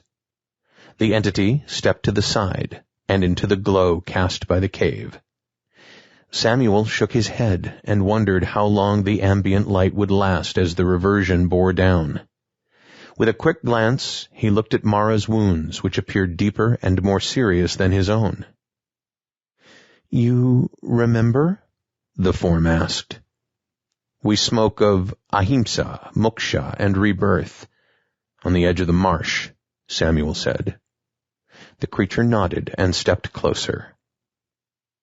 "The Reversion has exhausted the horde, broken them down. You will not need that any longer." Samuel looked to his hand holding the club, and then back over his shoulder at Mara.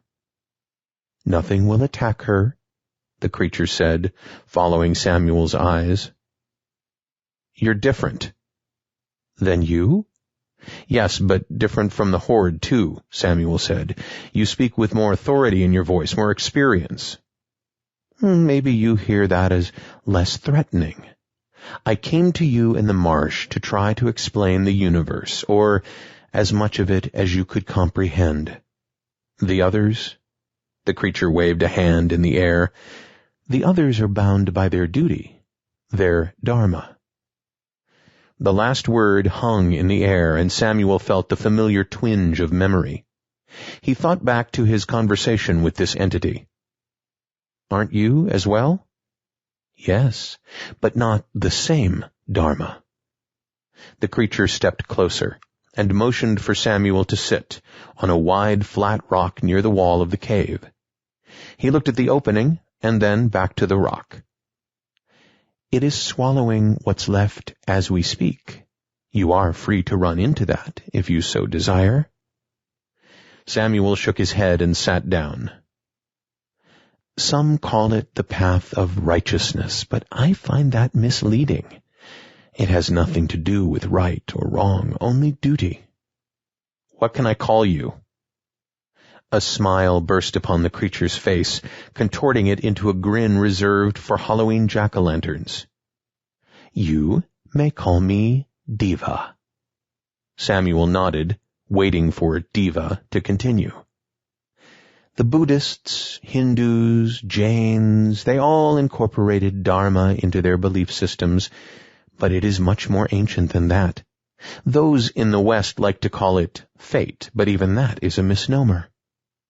Mara groaned and turned her head. She was sitting, but her eyes were now closed. Samuel stood, looking at her and then back at Diva. She will not worsen while we speak." "What about her condition after?" Samuel asked. "That is why we're speaking," Diva said. "Please, sit back down." Samuel did so, wringing his hands. "There is a natural order of things, an artha. Your dharma corresponds to this order, in your case and in hers," Diva said, nodding toward Mara. "You must answer to it.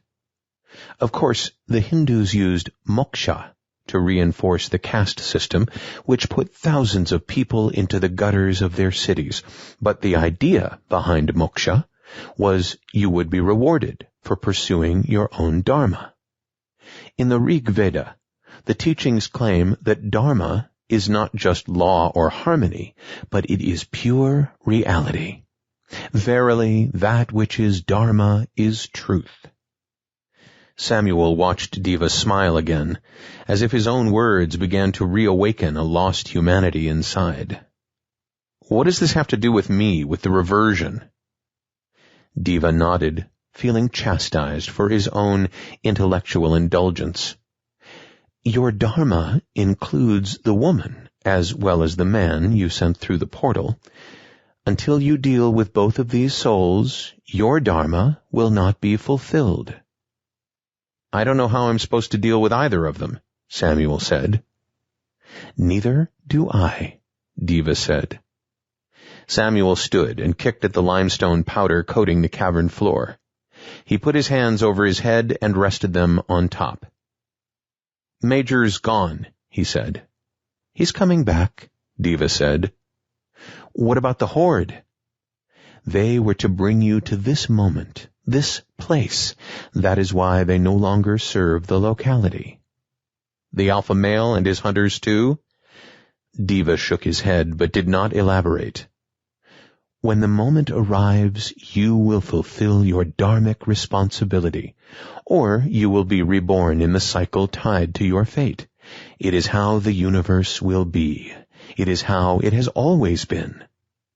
Samuel felt the blood rush to his face. He dug his nails into his palms. "That doesn't explain shit." "Who owes you an explanation?" The question knocked Samuel askew, like a punch to the jaw. "Well, then there doesn't seem to be much of a reason for you and me to be talking." Samuel turned his back on Diva and walked toward Mara. "There is one more thing." Samuel stopped and looked over one shoulder. Diva waited, unmoving. Samuel turned and came back to stand in front of the undead creature. "The old man, Major, he will return soon, and if you do not defeat him, your soul will be lost to this locality, destroyed by this reversion." "I thought I already did that. I dropped him through the portal and shut it." Diva shook his head. "His dharma binds him to this locality, like you. He is coming back, and you must face him." Samuel spotted the club on the ground and reached for it. Diva kicked at it, the stick clanking off the rocks as it skittered into a dark recess. "You'll need a weapon with dharmic power. That will not suffice against the man." Samuel waited, anticipating more from Diva. "We are bound, Samuel. Our forces have unresolved energy that will carry through this cycle." Samuel stood, trying to decipher Diva's cryptic speech. Before he could ask a question, Diva extended his arm. Samuel saw the strips of fabric and flesh dangling from the bone. Diva turned his palm upward and opened his hand. There, glistening in the reflected light, sat the scout, the knife Samuel buried in his father's coffin, and the one that returned briefly to this locality. He grabbed it from Diva's palm, and then bowed. Chapter 16. Mara heard Samuel speaking as if he were underwater. She identified a second voice, but couldn't recognize it. Her body ached, and she wanted nothing more than to sleep, but the pain would not allow it. She listened to the cadence and rhythm of the conversation without comprehending it. The cave began to take on a shimmering light. She felt an energy pulsing through the rock and running through her entire body. It wasn't until she opened her eyes that she recognized the power. The floor opened like the gaping maw of a fantastic beast. The darkness swirled about the portal like water pulled down a drain. The image in front of her resurrected long-lost lectures in science class about dark matter and black holes, immense voids that would not allow anything to escape gravitational pull. She tried to scream, to warn Samuel, but the force burrowing through the floor of the cave stole her words. She writhed in pain, moaning in a vain attempt to attract his attention. Mara pushed herself up onto her elbows. Her head felt light and unstable, as if it could roll off her shoulders at any time. She squinted at the cave entrance until two forms materialized in her vision. After blinking, one remained, and it moved toward her. She could feel Samuel's presence at the same time the black hole continued its rapid expansion inside the cave. The water flowing down the cave walls stopped and dried. Chunks of stalactite broke free from the hidden ceiling and crashed down to the floor like arrows of stone. The entire cave moved as if shaken by an unseen hand. Even the ambient light in the cavern pulsed and faded, as if a malevolent force worked to extinguish what meager warmth it provided. The floor of the cave thrummed, and Mara caught a whiff of sulfur so overpowering in the sensory deprivation of the locality that it caused her to dry heave. Her ears detected a hum that increased in intensity until it became nothing but a wall of excruciating sound threatening to split her skull in two. She grimaced and placed her hands over her ears while rolling in the dirt. Mara wished for the pain to end as the black hole expanded. The edge crawled closer to her corner of the subterranean room. Mara passed out. Samuel stood, his feet riveted, as the portal ejected a man from within. "Sup, Sammy boy," Major said. Samuel looked at Mara and then back to Major. He stood on the edge of the portal which danced with blue and purple light. The headband and overcoat remained intact, but Samuel thought Major looked tired, worn out. When he looked back to Diva, the creature was gone. Samuel felt the handle of the knife in his hand and knew it was not a reflection or a visual construct of the powers in the cave. "You didn't think pushing me through there was the end for old Major now, did you? I happened to land in a spot a little nicer than this one. Had me a talisman in the palm of my hand, and now I'm back to get the most powerful one for myself, the one that'll get me out of these damn reversions for good." "This isn't about you," Samuel said. "Oh, I think it is. See, you tried offing me, boy. I've spent enough time around thugs and killers to know when that happens. You didn't give me a Colombian necktie or a pair of concrete shoes, but you tried doing me just the same. Mara is hurt bad. I don't know what to do." "Fuck her, and fuck you. I don't really care what happens to you or your little girl. I need you to slip us both into a brandy new locality before that cloud outside tears up this cave like it's done everything else. Nobody I met here in this place got the mojo you do, boy." Samuel squinted and raised an eyebrow. "Ah, you haven't been outdoors in a while, have you? Come on, take a look. I won't bite," Major said. Major stepped away from the portal. Samuel looked at him, and then back to Mara. "Seriously, she's as good as dead. You and I got unfinished business. Frankly, I don't care what you do with her."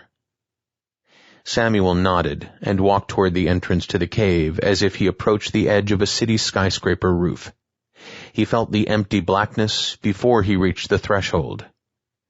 Samuel remembered the military videos he had seen in his youth, the ones filmed in the American Southwest during atomic bomb trials. This reminded him of that. The cloud had lifted somewhat, which allowed a view of the landscape across the field, and all the way to the base of the mountain in the distance. Most of the trees lay on their sides, with gnarled root balls jutting from holes in the soil. The swaying wheat from the field lay flat like the massive crop circles that appeared in England. Even the mountain in the distance appeared bare, tired and lonely, like a hunched-backed man waiting for death. Between the surface and the bottom of the cloud, light hung, much like the light generated inside the cave. It gave Samuel enough to see the landscape, as if it were created with software for a child's movie about fairy tales gone horribly wrong. The movement inside the dark cloud coalesced into silvery streaks of motion that resembled serpents. Samuel thought all those ancient myths about flying, feathered snakes now seemed a bit less foolish. Silent lightning bounced between spots in the cloud, while the air felt heavy and still at the surface. Samuel scanned as far as he could see, but detected no life. The wolves were hiding, or already eaten by the cloud. The horde, along with Diva, did not show their faces, if they even remained. Samuel regained a sliver of his sense of smell, although he wished he hadn't. The dying world smelled and tasted like cold, wet cigarettes. As he stood, gazing upon a world that was never his, the cloud inched closer to them in a slow, methodical descent. "The last phase. Seen it a few times, closer than I care to admit. Luckily, we got you, so you and I can sell our front row seats to the shitstorm." Samuel turned and saw the spreading smile on Major's face. He wanted nothing more than to pummel that look from his skull, but knew Major wouldn't let that happen. He came back from the banishment in the portal, and he had knowledge about this that Samuel did not. "What happens when the final curtain comes down?" "Not really sure," Major said. "Heard some stories in other localities, but it's always hard to verify. Not like someone's going to get a video of it on their phone, right?" The reference to the ordinary made Samuel wince. He thought about the phone, the television, the car, and all of the other supremely boring everyday items in his life. He wanted nothing more than to feel normal again. It was not the extreme high points he missed while being abandoned in this place, but the little stuff. He wondered if he would ever have that chance again. He dreamed about standing on a frost-covered driveway in the bright sun of a February morning. He smiled when picturing the brilliant green of the lawn in the first few weeks of spring. He could almost taste the bitter jolt of a hot cup of French roast coffee. "You with me, partner?" Samuel nodded. "I'd love to stand here and watch the world die like they sang about in that Everclear song, but I don't want to go down the drain." The pop culture reference was another dagger in Samuel's heart. He remembered how much he missed his music, even the free stuff from Friends. "I'll hear you out." "Damn straight. Not like I'm giving you a choice. I'm being a gentleman." Samuel huffed at Major's self-proclamation. "We both know you can open the portal. We both know you can slip, with my help. We both know there ain't much time left before the cloud sucks this place dry, but only one of us knows the girl's gotta be left behind." "I can't do that," Samuel said. "You're going to have to, son. I ain't never seen someone slip more than one other person, and I sure as hell ain't getting left behind." "So you'd leave her here to die?" "She's already dead, brother. Don't you get it?" Samuel shook his head. "What do you mean?" he asked. "Where do you think you are? This ain't Wyoming or Montana or some other heavenly wilderness." Mara moaned. Samuel looked at her and then back to Major. Major sighed and walked to an outcrop of rock. He sat on it and put his head in his hands. The old man looked out of the cave and back at Samuel, shaking his head. "I guess we ain't getting where I thought we would." "No," Samuel said, as he stared at Major, his eyes as solid as the walls of the cavern. "We're not. "I've got another plan. I spoke with Diva." Major laughed, slapping his knee with one hand. "Diva? What the fuck is that? You talking to Aretha or Mariah out here?" Samuel waited for Major's snickers to die off before continuing. "I think he might control the horde." "Nobody controls the horde, son. Just because the storm is coming doesn't mean I can claim I sent it." Major stood and brushed the front of his overcoat. "I'd love to continue your education, but I seriously don't give a rat's ass about it. We need to slip from this place before it's too late. If you can't do that with me, I'm just as happy to go it alone." Major pulled a dagger from underneath his coat. In the other hand, he held a tire iron. "They're not Lord of the Rings caliber weapons, but they'll be enough to get the talisman from your dead body." "What if we try slipping 3? Samuel asked. He had to resolve the action he was about to take by exhausting all possibilities first. "Cloud ain't gonna wait for us to talk through this like a couple of grade school girlies. Give me the talisman." Samuel looked down at the knife in his palm. He felt the familiar texture of the handle and the weight of it.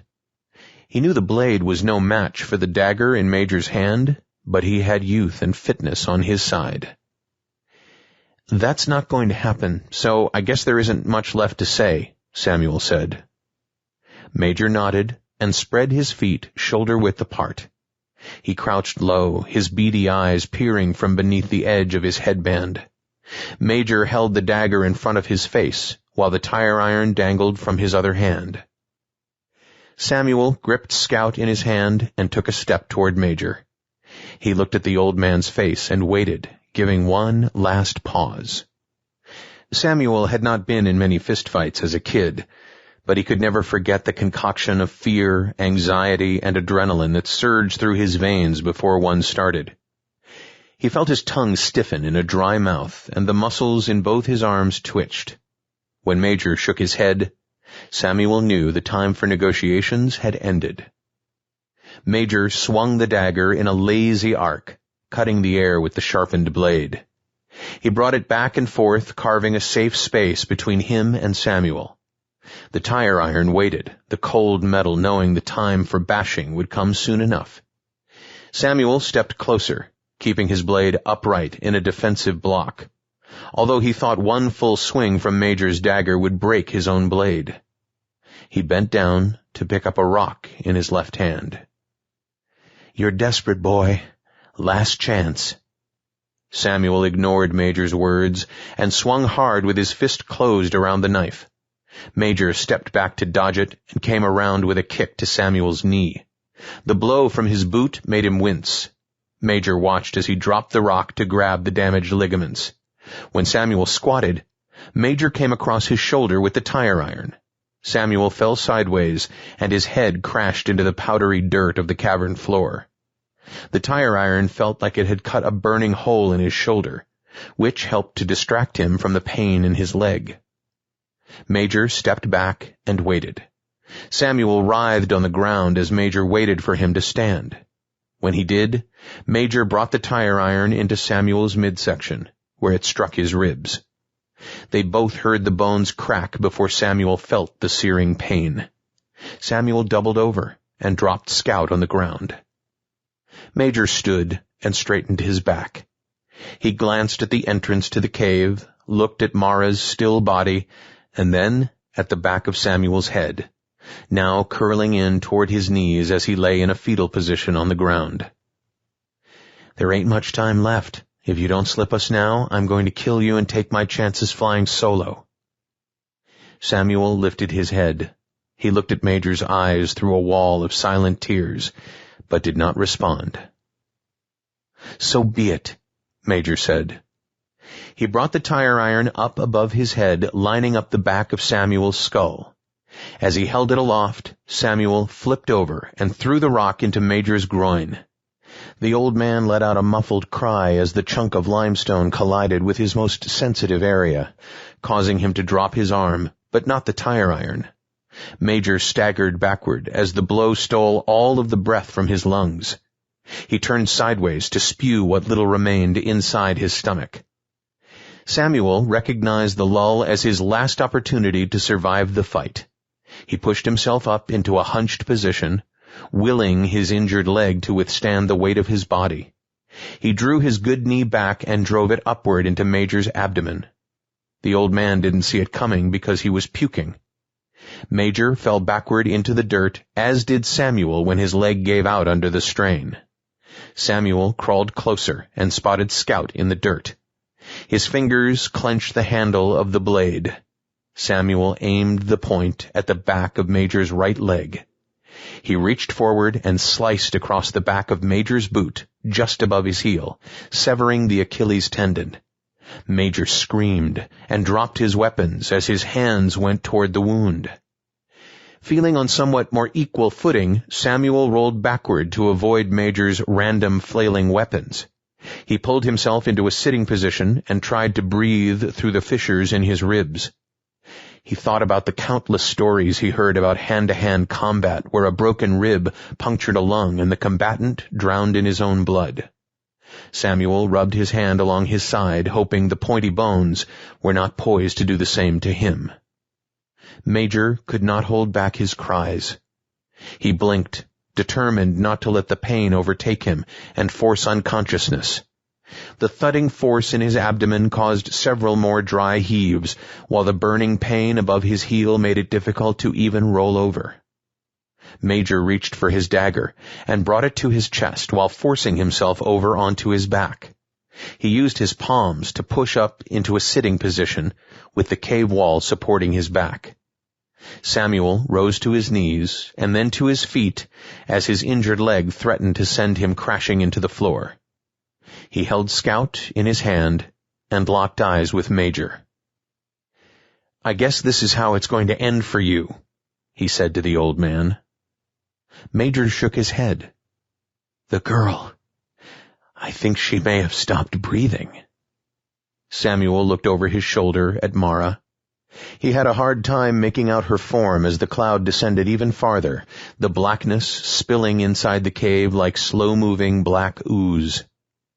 "Look, her chest isn't moving." Samuel shook his head and screamed. The cry of frustration filled the cavern and reverberated throughout the passages. He looked at Major and then turned to check on Mara. The sudden jolt of pain delivered to the back of Samuel's head knocked him to the ground. Before his body crashed into the stone, he regretted turning his back on a wounded animal. Major crawled toward him after placing a lucky throw at the base of Samuel's neck. Samuel saw dashing lights sparkling in his vision, while his stomach prepared an ejection that would be arriving soon. He tasted the bitter limestone in his throat and blinked it from his eyes. He could see Mara's feet, and he giggled, thinking of the witch's feet extending from underneath the house in The Wizard of Oz. The movie scene overlaid his perception in the cave as the rock to the back of his head scrambled reality. He dug his nails into the dirt and pulled his body toward Mara. Sounds swirled in his head as he thought he heard music coming from the Reversion outside. Guitar riffs traveled on the floaters in his vision as his senses, which had been dulled for so long inside this locality, came alive. He shook his head and spat a glob of saliva into the dirt, where it sat before being absorbed by the dryness of the powder. "Get up, Samuel.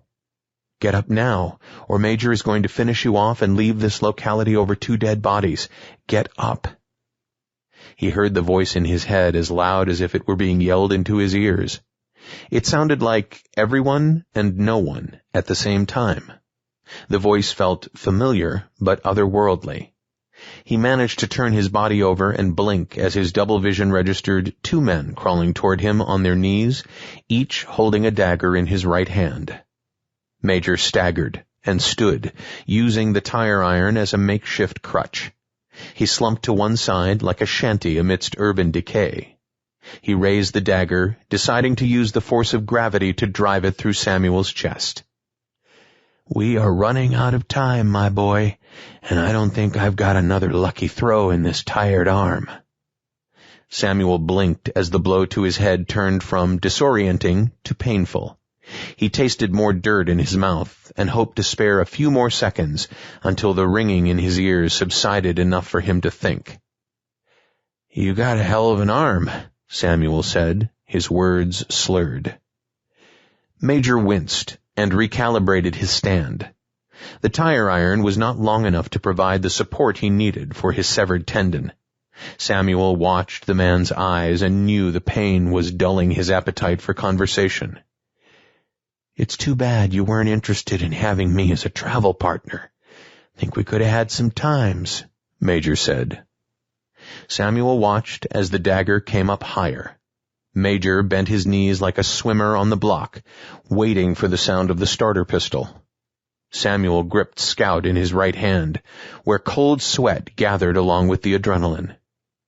Major leapt forward and brought the dagger down. He landed on top of Samuel, their eyes meeting. Their bodies remained motionless, like lovers in an embrace. Neither spoke. Major's mouth opened, but blood flowed from it instead of words. Samuel looked to his right, where Major's dagger stuck in the hard ground of the cave. He felt the warm trickles surrounding the hand that held Scout firmly lodged in Major's chest. Samuel shifted his weight to the left and rolled, pushing Major's body off his own. He left Scout inside Major, no longer feeling it served any purpose for him. The old man blinked, his hand resting on the hilt of the knife. "I tried. I really tried. If you had just stayed there." Major coughed, spurting blood, over his lips and down his chin. He let out a low cackle and shook his head back and forth. "Let your conscience go, son. This is how I was going out, not banished to another locality like some surly teenager sent to his room." Another racking cough made Major stop. His ragged breathing reduced his speech to mere whispers. "I've got to check on Mara," Samuel said, running a hand through his hair. When he looked back at Major, the man's eyes remained open in the long, glassy stare of the dead. Samuel pushed away. His injured leg felt like 1,000 pounds, and he continued to fight through double vision. Major's words echoed in his head, forcing Samuel to think of his own childhood and all of the expectations he could never fulfill. He began to cry, a few tears at first, until he sobbed. The reversion continued to creep into the cave, unaware of his tender emotional state. "God damn it," he said to nobody in particular. Samuel knelt and looked back at Major. The man's corpse remained unchanged, his right hand wrapped around the handle of the blade that had stolen his life essence. Samuel looked over to Mara and couldn't tell if her chest was moving. He felt the air pressure inside the cave change. The billowing cloud that had roiled overhead when he first arrived in the cursed forest had descended to nibble on the tips of the trees. He remembered it eating the light from the sky as it moved west to east. Samuel tried to calculate the number of days he spent in this locality, but he came up with nothing but a head-shaking guess, as if he were cataloging the events of a distant dream. Now the cloud blotted out the entrance to the cave in a swirling mass of dark matter. It looked like a heavy black velour curtain hung behind the walls, sealing the intestines of the mountain off from the carnage brought by the reversion. A constant humming came through the stone. It drew an energy through Samuel that reverberated in his ears. It felt almost electrical, as if a microphone started to feed back through a mismanaged speaker system. His other senses began to awaken as well. Samuel could smell the dank limestone mixed with the scent of human blood. He felt the sticky dampness on the back of his head and licked the coppery blood from a gash on his hand. His injuries came alive, each demanding attention from his brain, which continued to function through the head trauma. He was not sure why the reversion would provide a final burst of brain activity as it extinguished what remained. Samuel pictured a video from a science class in middle school. He could see the crude animation representing a supernova. The star swelled, and the intensity of its glare brightened beyond its capacity to sustain the millions of molecular activities taking place in its core.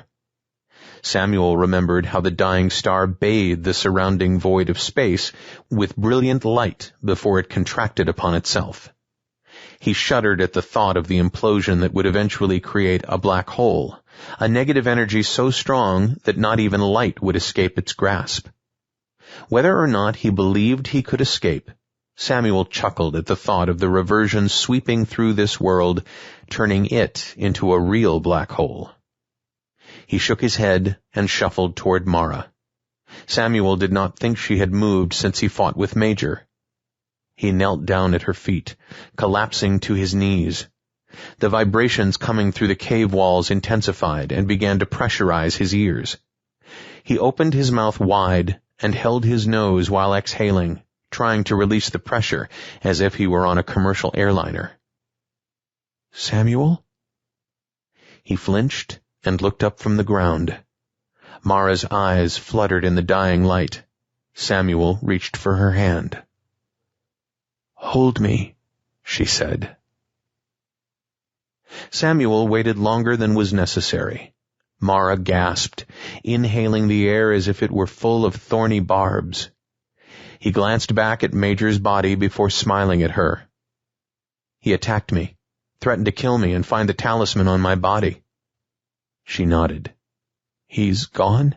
she asked. Now it was Samuel's turn to nod. "The cloud? The reversion?" "Clamping down." Samuel told Mara about how the reversion threatened to consume the mountain and cave the way it had everything else. "What now?" she asked. Samuel paused and drew a deep breath. "I opened that portal for Major. I'm not sure how, but it opened, and I know I could get us in it." Mara shook her head. He could see the pain in her eyes and the struggle it took for her to move even that much. "Not me, Samuel. I won't be going." "Don't say that. Who knows what could happen to the wounds you suffered in this locality at the hands of this reversion? They could disappear entirely." She shook her head again, raising her right hand to let her fingers trail down the side of Samuel's cheek. He looked into her face and accepted the situation. "So you lie here and die? Is that the plan?" "At least one more time," she said. When Samuel began to ask her what she meant, she placed a finger over his mouth. "There isn't enough time for me to give you what you want, but there are some things we need to finish." Samuel nodded. He slipped a hand into his pocket, his mind already wondering which of the items he carried was the talisman. His ticket out of one dying world and into another. "I'm on my own cycle. Ours happen to overlap, but they're distinct." Samuel nodded, watching the strain the conversation had on Mara's strength. "You've been here before," he said. "I have," she said, her eyes scanning the cavern. "And the others?" Samuel asked. He looked over his shoulder. "Him? Kole?" "Sometimes. Not always," she said. Samuel nodded again, waiting. The darkness from the reversion crept closer to where they sat in the recess of the main cavern. The shapeless and soundless monster oozed through the entrance, taking gulps of stone and stalagmites. They watched it spread across the floor like twilight seen from space. The air inside the cave became still, suffocating. The cloud dissipated the water and stole the ambient light from within. "When I was a little girl, I loved sitting on my dad's lap. We'd watch television or sometimes read a book. It didn't matter. What I remember is that feeling of being safe, secure, loved. I would curl up on his chest and the rest of the world would melt away. It wasn't long before pre-adolescence ended that feeling forever, but I lived to recapture it, and at times I did. It might be a fleeting look of a lover or the comfort of a blanket on a frigid winter's night, but I collected those. Samuel waited, feeling as though none of the words Mara used could be wasted. Whether you're the giver or the recipient of those moments, you must find them too, Samuel. I need you to live wholeheartedly. I want you to promise me that no matter what happens, you'll seek those out, relish them, and give others the opportunity to do so as well. You are worthy of your existence. What you bring to the world matters, and that light cannot be snuffed by a cave or a cloud or a reversion. Samuel laughed with Mara. Don't forget the undead hordes. It was her turn to smile. You and I have something unfinished, Mara said. I need you to know it's not pleasant for either of us, but it must happen before the reversion in this place ends. Anything, he said. I'll do anything for you after all of the pain I've caused. She shook her head. You were not the cause of my pain. You helped define my path, that's all. Euphemisms, he said. Truth, she said. Samuel shivered. The spreading gloom crawled up the walls like the animated shadows of an old horror film. He saw tendrils of black spreading across the face of the limestone, while more of the physical space fell into the spreading void. Tell me what must be done. First, help me sit. Samuel maneuvered behind Mara. He slid his hands underneath her arms and pulled her up until she was able to rest her back against the cave wall. Samuel heard her whimper as the movement agitated her wounds. He waited while she drew deep breaths.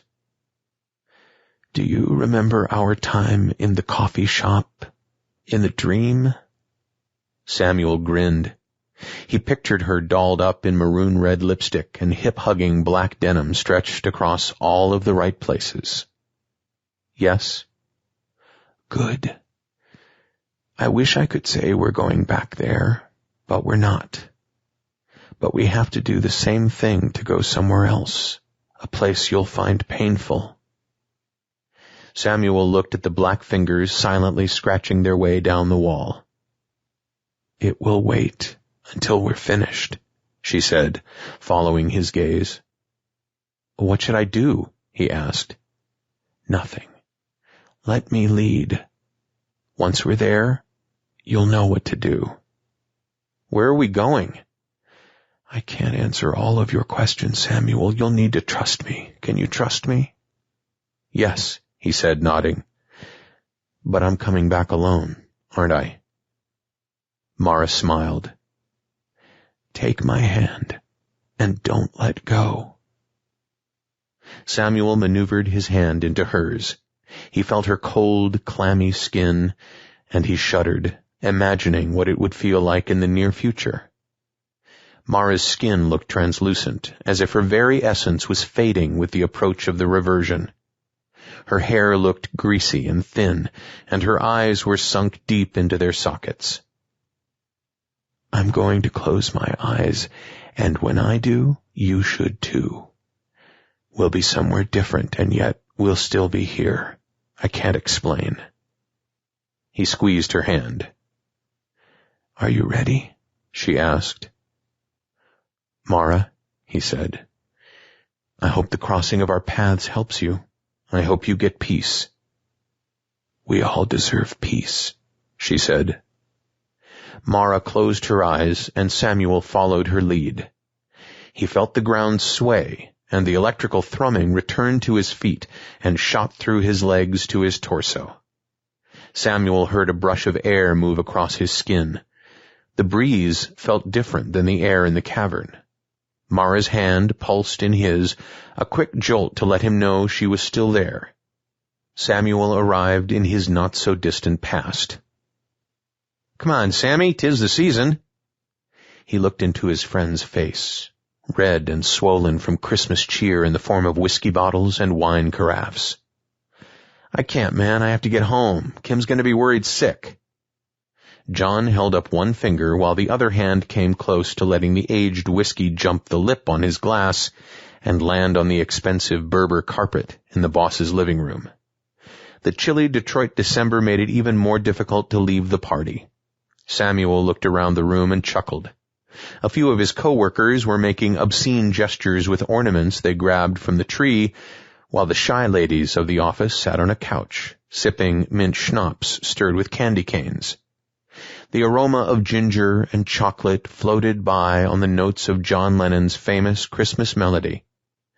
Samuel had lost sight of the boss, who was upstairs, going over the sales figure of his administrative assistant.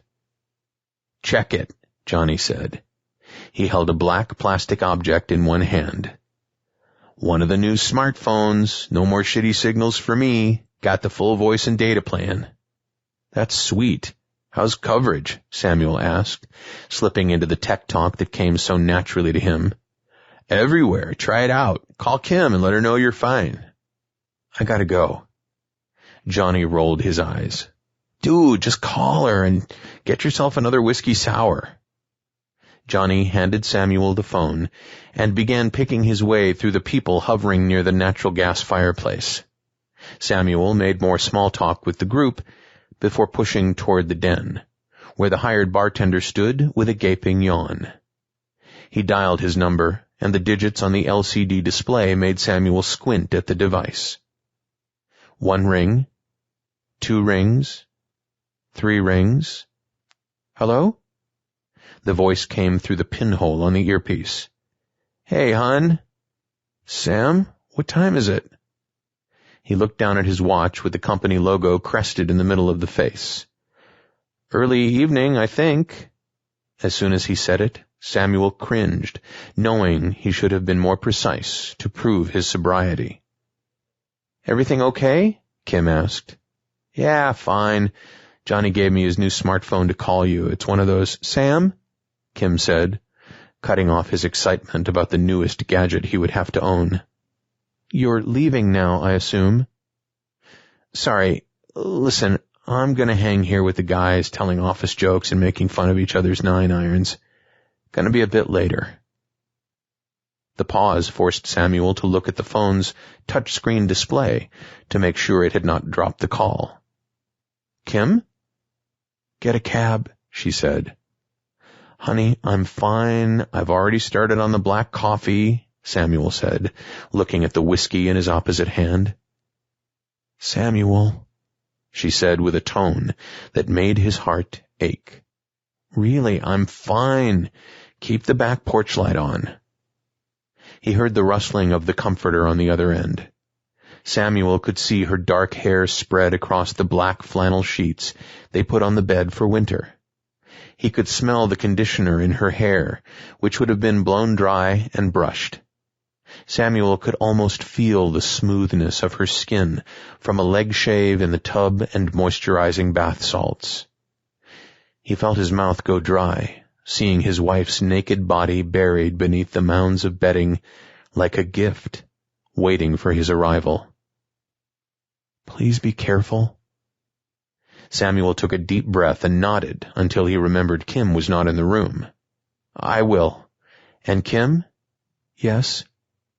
He looked around the room at several people within earshot and reconsidered what he was about to say. "Nothing. Love you. See you later tonight." "Okay, Sam." A click followed, and Samuel handed the sleek phone back to his friend. "We all good?" Johnny asked. "All good," Samuel said. They sat at a table in the dining room, where the boss reappeared. His administrative assistant sat on the couch with the other ladies of the office, her hair wispy, and her lipstick in need of some touch-up. "Cards, anyone?" "It's a Christmas party, boss. We can't play poker," Johnny said. "Holiday party," his boss said. "The wife and kids are gone for the weekend. This is anything I want it to be." Samuel looked over his shoulder at the ladies gathered on the couch, and then at the men around the table. "Who's dealing?" Samuel asked. The poker game played out as most do, a forgetful carousel of laughter, dick jokes, and evaluations of female anatomy. The ladies on the couch left to return home to their balding husbands, who would lay a paunch on their stomachs for the 2 minutes it would take to finish the job. A few observers stood behind the table, pretending to be amused by the entertainment only gamblers can enjoy. Samuel looked at his stack of chips and shook his head. He had cashed in twice, and there were no bills left in his wallet. Johnny saw him look and flashed Andrew Jackson at him from under the table. Samuel shook his head, even though he found the offer to borrow money for more chips tempting. "I've only got 1 or 2 more hands in me, fellas." "Keep your desk next to Fagboy Davidson and you'll have more than 1 or 2 hands in you, if you know what I'm saying." Samuel laughed at the vulgar homophobia. He knew it was offensive, but it was also funny. Davidson was still in the closet, although some might say he had 1 foot sticking out, and it wore a red pump. "It's already dark, and Kim's going to want me to fix the leaky faucet before I go to bed tonight." "You fucking family men," Johnny said. "You're always getting told what to do by the ball and chain." The table roared with laughter, and Samuel waved them off, feeling the Catholic guilt his parents used to raise him. "1 more from me, then I'm done," he said. "That's what she said," came from another seat at the table, which pitched the group into more laughter. "Then you'll need this to help it down." Johnny poured the whiskey from the bottle directly into Samuel's glass. He slammed it down on the table and slapped Samuel on the back. "To Sammy and his family. May he find an easy way to get his wife to consent to a 3-way and bring some fun into his boring suburban life." Samuel smiled and raised his glass, while the other poker players clinked theirs, throwing their chins skyward to help ease the liquid down their throats. The hand finished with Samuel losing again. He overbet the last round in hopes of losing and not cashing out his chips. The self-sabotage worked in his favor, allowing him to rise from the table with an empty whiskey glass as well as an empty wallet. "Fellas," he said with an exaggerated bow, "unfortunately, I will see all of you assholes at the office on Monday." Another round of laughter filled the room. "Boss," he said, raising a hand in the air, "you do have the best office parties, I'll give you that." With a few more salutations and even more good-natured insults, Samuel searched through the coat rack until he found his black leather. He pushed a curtain aside and looked out at the new round of snow covering his car, making it look like a lump in a bowl of poorly mashed potatoes. Samuel fished through his pockets until he felt his car keys and fisted them in one hand. With a final glance, he looked back at the table to wave, but the poker game had already moved on after his departure. Samuel opened the door and stepped into the chilly, swirling snow. He pulled the collar of his coat tight around his neck and trudged to the driver's side door. Samuel's fingers lumbered around the keyhole, becoming numb in the process. He cursed at the cold air gnawing at him and then swore at the battery in his keys, which were no longer able to open the locks with the magic of infrared rays. He used the tip of the key to scrape the ice crystals from the lock and managed to push it inside. The tumbler surrendered with a click. Samuel shoved his frozen fingers underneath the handle and lifted, dispensing the foggy haze from the dome light into the frigid air. He sighed, blowing plumes of mist before pouring himself into the driver's seat. Samuel shut the door and leaned back on the headrest. The world ramped up on a conveyor belt that started turning everything in a clockwise motion.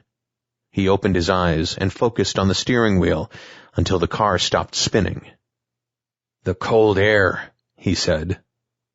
Samuel placed the key in the ignition, and the car turned over, coughing and wheezing with mechanical influenza. The radio came alive, and he thrust a finger at the presets. Some nameless vanilla hard rock song came on, which made Samuel's churning stomach even worse. He punched the power button with his right hand while hitting the power window button with his left. The sub-zero air poured into the car. Samuel felt it burn his lungs before putting the window back up.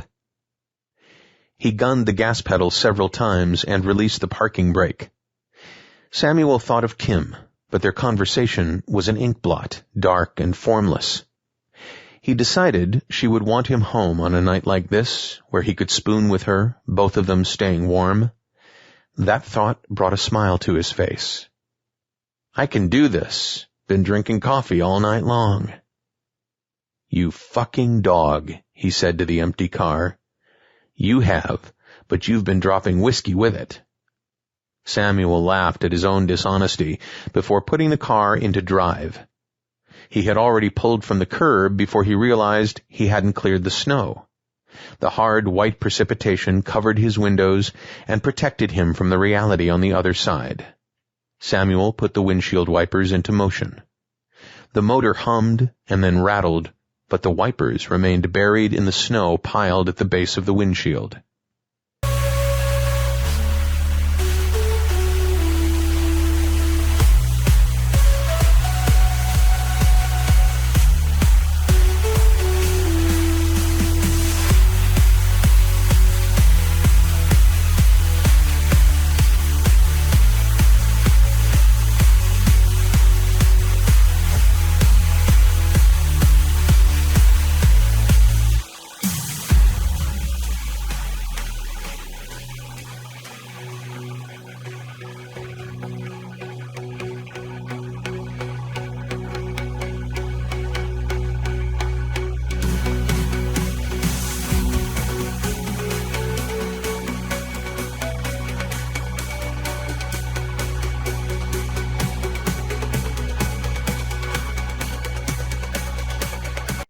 Damn it! He reached under the seat for his trusty ice scraper and came up with the broken bottom half of it. Samuel tossed it into the back seat and opened the door. The wind tore at his face and whipped his hair into maniacal formations. Samuel pulled his coat sleeve over his hand and used his arm to clear as much of the snow from the windshield as possible. With a round porthole cleared, he stepped back into the car and set the defrost fan to the high setting. Samuel's bladder decided he did not have time to wait for the defroster to clear the window. Departure and urination was imminent. He bent low and craned his neck to look through the hole he had scraped. It wasn't much, but Samuel thought he could navigate the car for the 10-minute drive to his house. He would stay under the limit, and he would stay alive. Samuel navigated by alternately sticking his head outside the driver's side window and then looking through the porthole, which allowed him to stay on the road. He successfully avoided parked cars, sidewalks, and garbage cans awaiting pickup. The first car passed with its horn blaring and then fading into the distance like a locomotive in an old Western film. He thought he may have heard the driver yelling, but he couldn't be sure. Samuel pulled the vehicle hard to the right, assuming he had drifted into the oncoming lane. "Couple more turns, and I'm home," he said to no one. He followed the plows and salt trucks through Detroit's wealthier suburbs as they made their rounds, the last ones before the shift change and a watery cup of warm coffee back at the garage. Samuel concentrated on the blinking lights, while the salt pummeled the front end of his car like a localized hailstorm. When the truck turned right toward City Hall, and the truck garage behind it, Samuel remained on the road. He looked into his rearview mirror and saw black, the narrow secondary streets not equipped with the streetlights like the main thoroughfares. The cold and the darkness closed in, and Samuel felt the need to leave his window all the way down. The bitter winter air seeped in like a shot of insulin to a diabetic in shock. He sat up straight and blinked. Samuel looked at the street sign and then recalibrated his bearings, figuring he was only 3 or 4 miles from his house. In 1 more mile, he would take a right onto Route 24 for the 1-mile stretch that would dump him at the foot of the development. The snow relented, but the chill did not. As Samuel turned onto the local highway, he saw headlights approaching, the first since he left the party. He glanced down at the gauges and felt for the seatbelt strap, hoping to avoid getting pulled over and then having a seatbelt fine on top of it. In an instant, the headlights doubled from 2 to 4. He saw the first set snap out into his lane, and then wink as the car slid sideways, fishtailing on the slick roadway. The driver regained control and pulled the vehicle back into his own lane. But it sent the second set of headlights into a spin of its own, and into a collision course with his car. Samuel became so enamored with the scene, he didn't notice he let his vehicle drift. Samuel's vehicle struck the oncoming car, creating an impact that crumpled the other car's hood, sending it into an upside-down V, like a cheap accordion. He felt the brunt of the impact, which threw him toward the passenger side, and then the seatbelt snapped him back.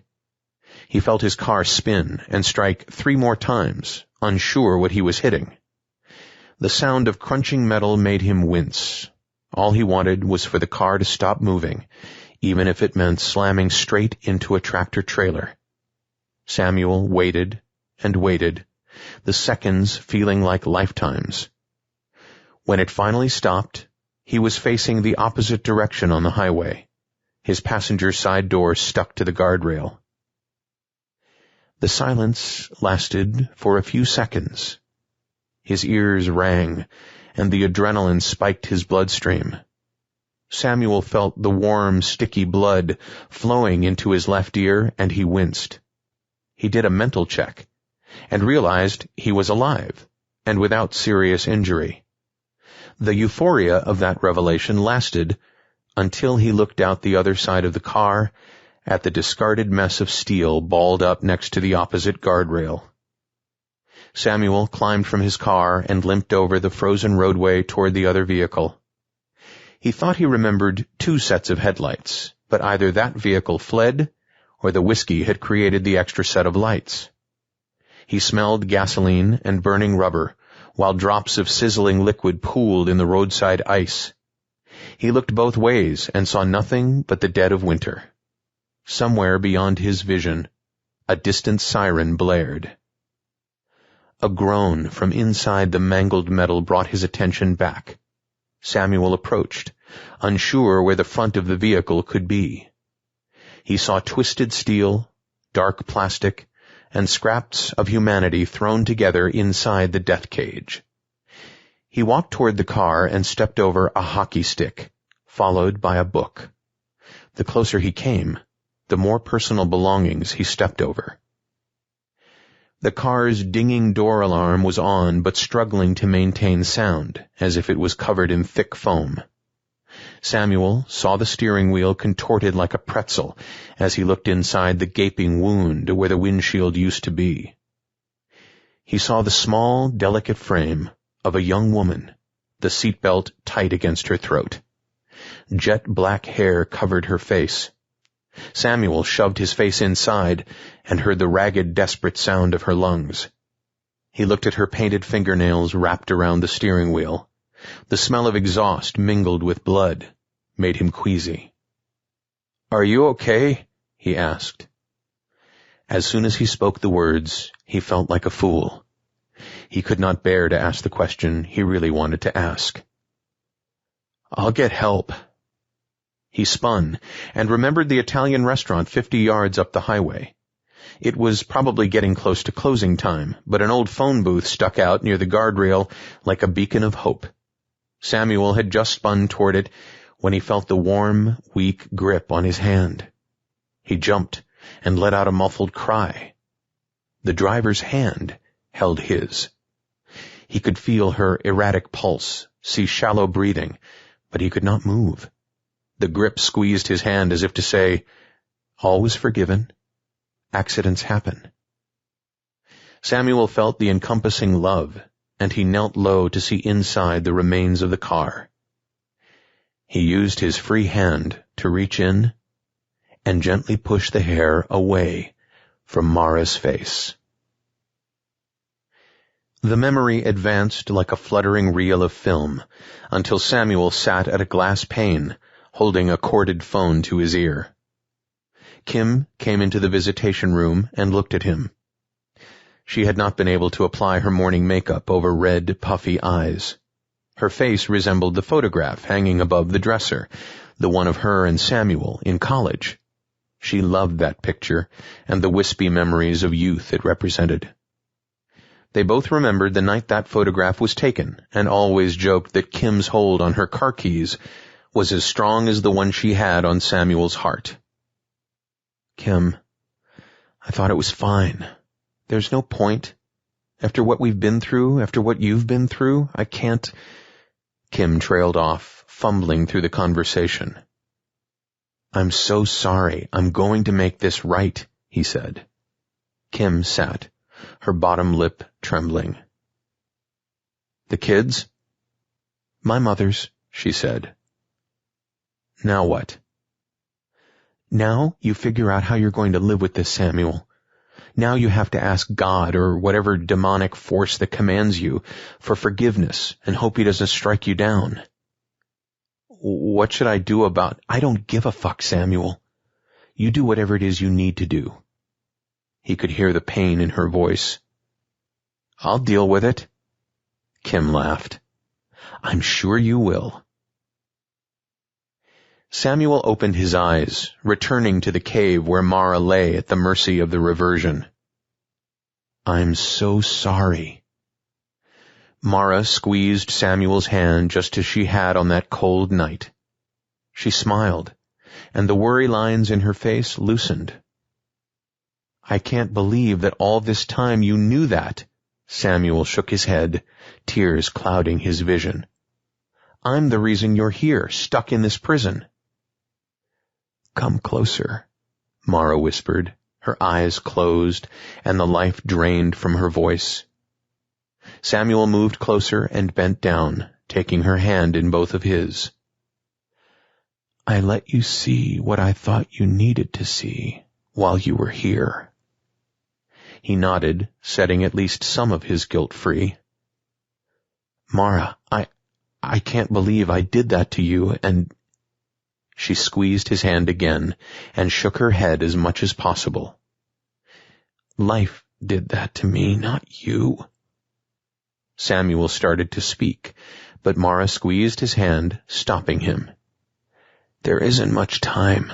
Please listen, she said. Samuel dropped his head and waited for her to continue. I didn't see your face at the scene.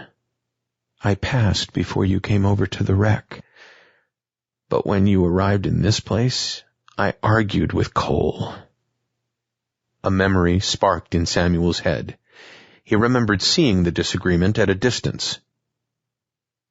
We didn't so much argue about you, although he claimed you were someone from his past.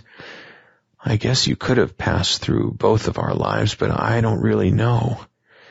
I told him you were here for me, for him, for all of us. I explained you had a purpose and a mission to release us from this.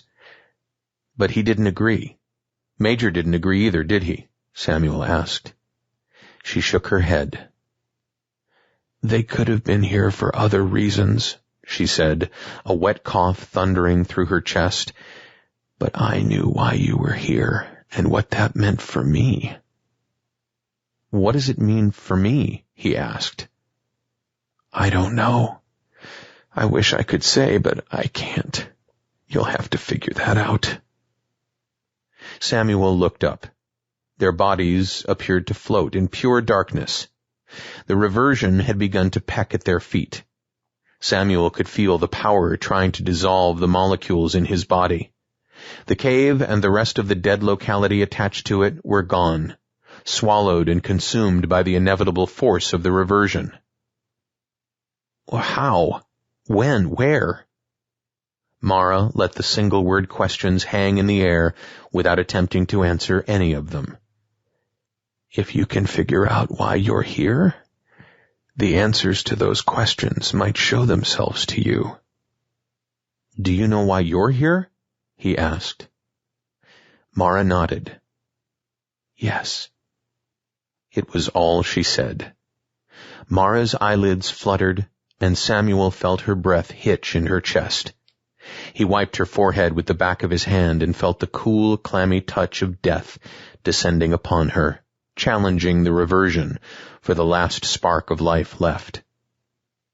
"This is my time," Mara said. Samuel closed his eyes and felt the oppressive force of nothingness closing in on him. How will I know?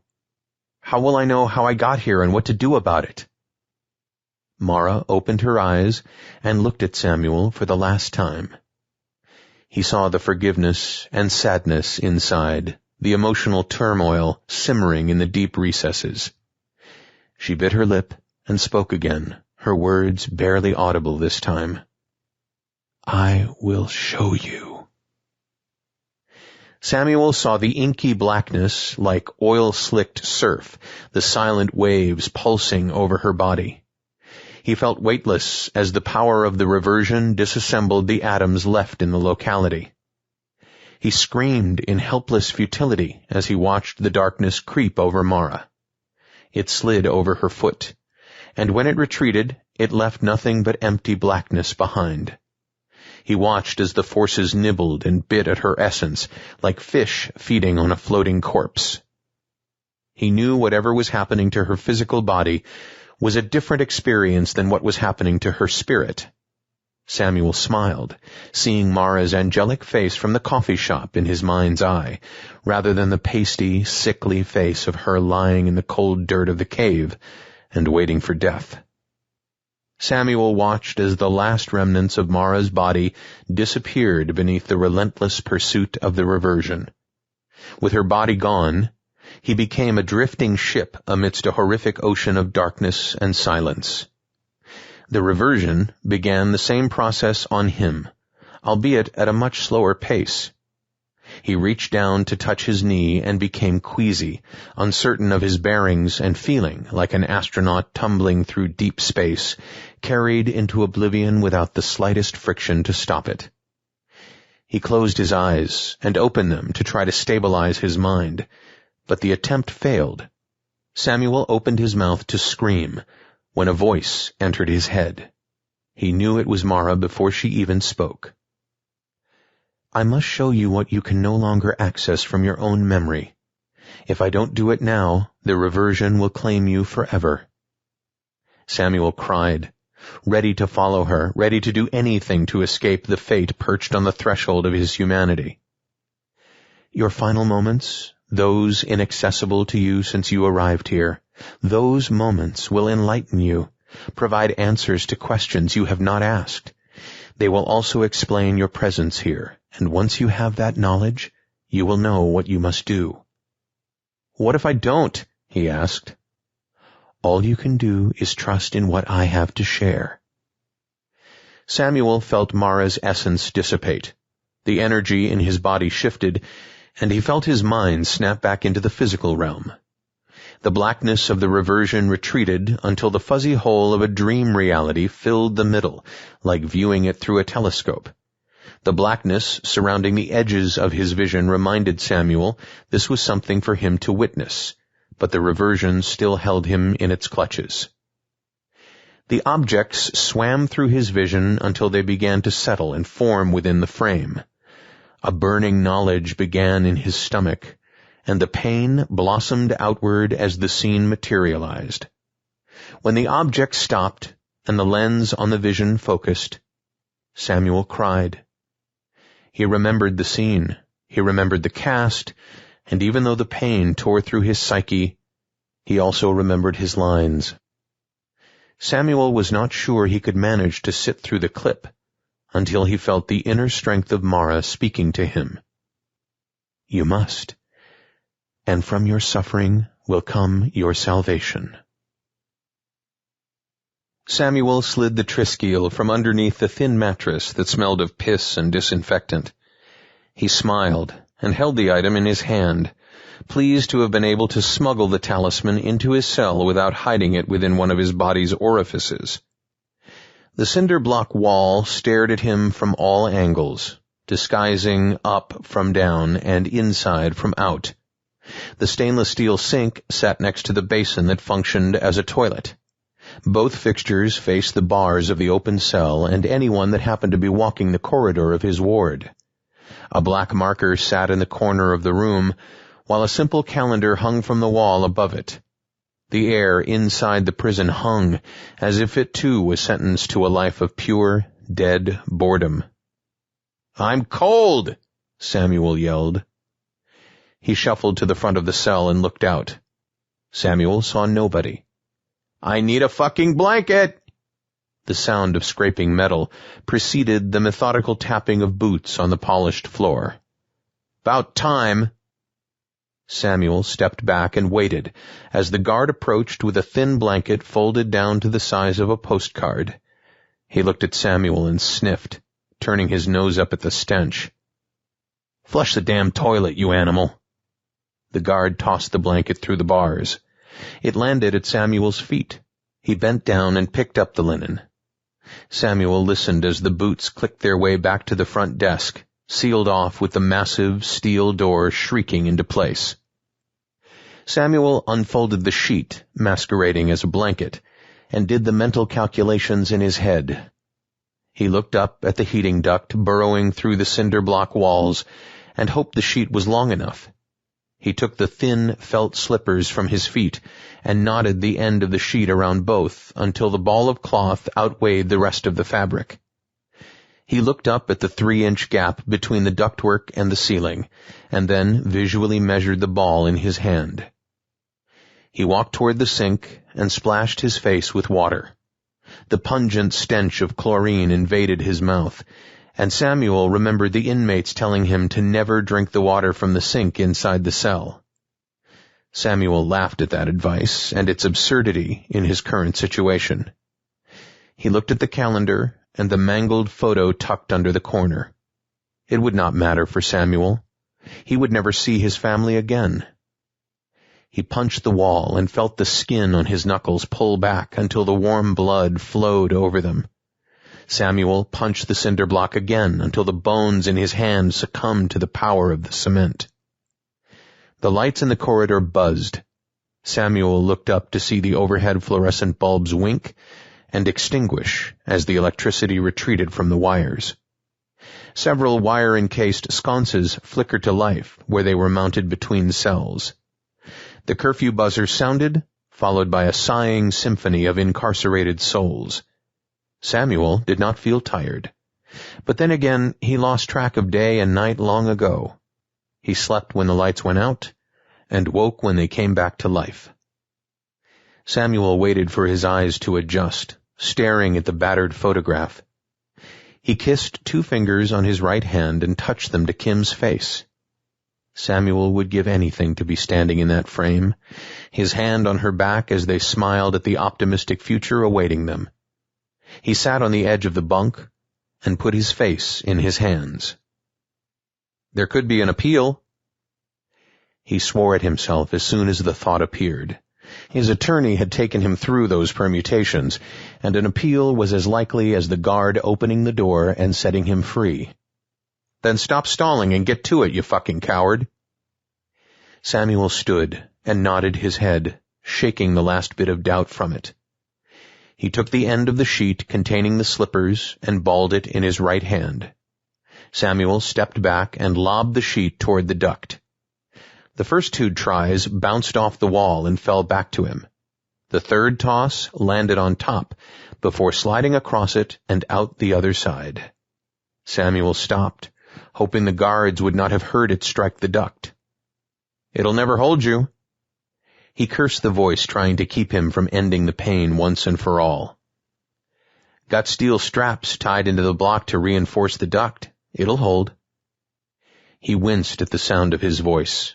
It sounded foreign to his ears. Samuel pulled the loose end until the knot held between the top of the heating duct and the wall. He clutched the sheet with both hands and pulled his feet off the floor. Samuel dangled a few inches in the air, neither the sheet nor the duct giving any indication they would not be able to finish the job. He climbed on the bunk and stood on the edge of it. Samuel took the loose end and tied it around his neck several times, taking all of the slack from the fabric. He reached up and tied a knot behind his head. Sweat poured from his skin, causing a shiver in the cold chill of the cell. Samuel's mouth went dry and his palms became moist. He slid the triskill out of the waistband of his underwear and held it in his right hand. Samuel did not pray. He did not ask forgiveness from the all-powerful forces of the universe. If the talisman did not serve him as he crossed over, nothing would. His bare toes extended over the edge of the bunk that sat 2 feet from the floor. Samuel looked up again to verify the knot held at the top, before reaching around to check his noose held firm. He took shallow, rapid breaths, trying to exhale the last remnants of hesitation. When Samuel stepped off the bed, the last things he smelled was the distant aroma of moldy bark. Samuel pushed the twisted sheet from his shoulder and let the makeshift noose coil on the ground like a dead snake.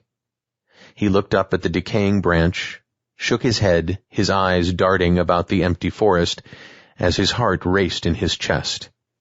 He drew a breath, exhaling slowly and wincing at the pain in his throat as his lungs tried to pull in more oxygen. He smiled from the joy of being alive until the memory of his prison cell wiped it from his face.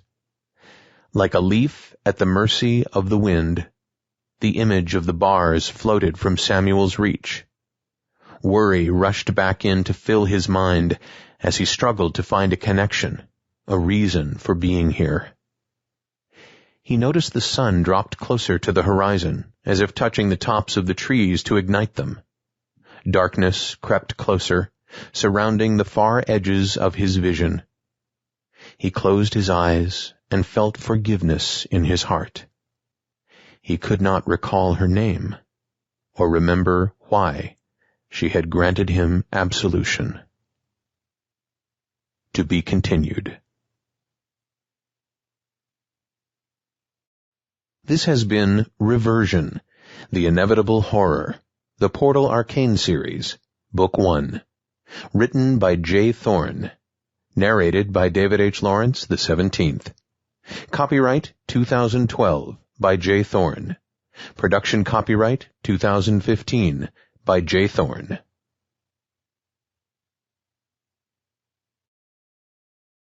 Audible hopes you have enjoyed this program.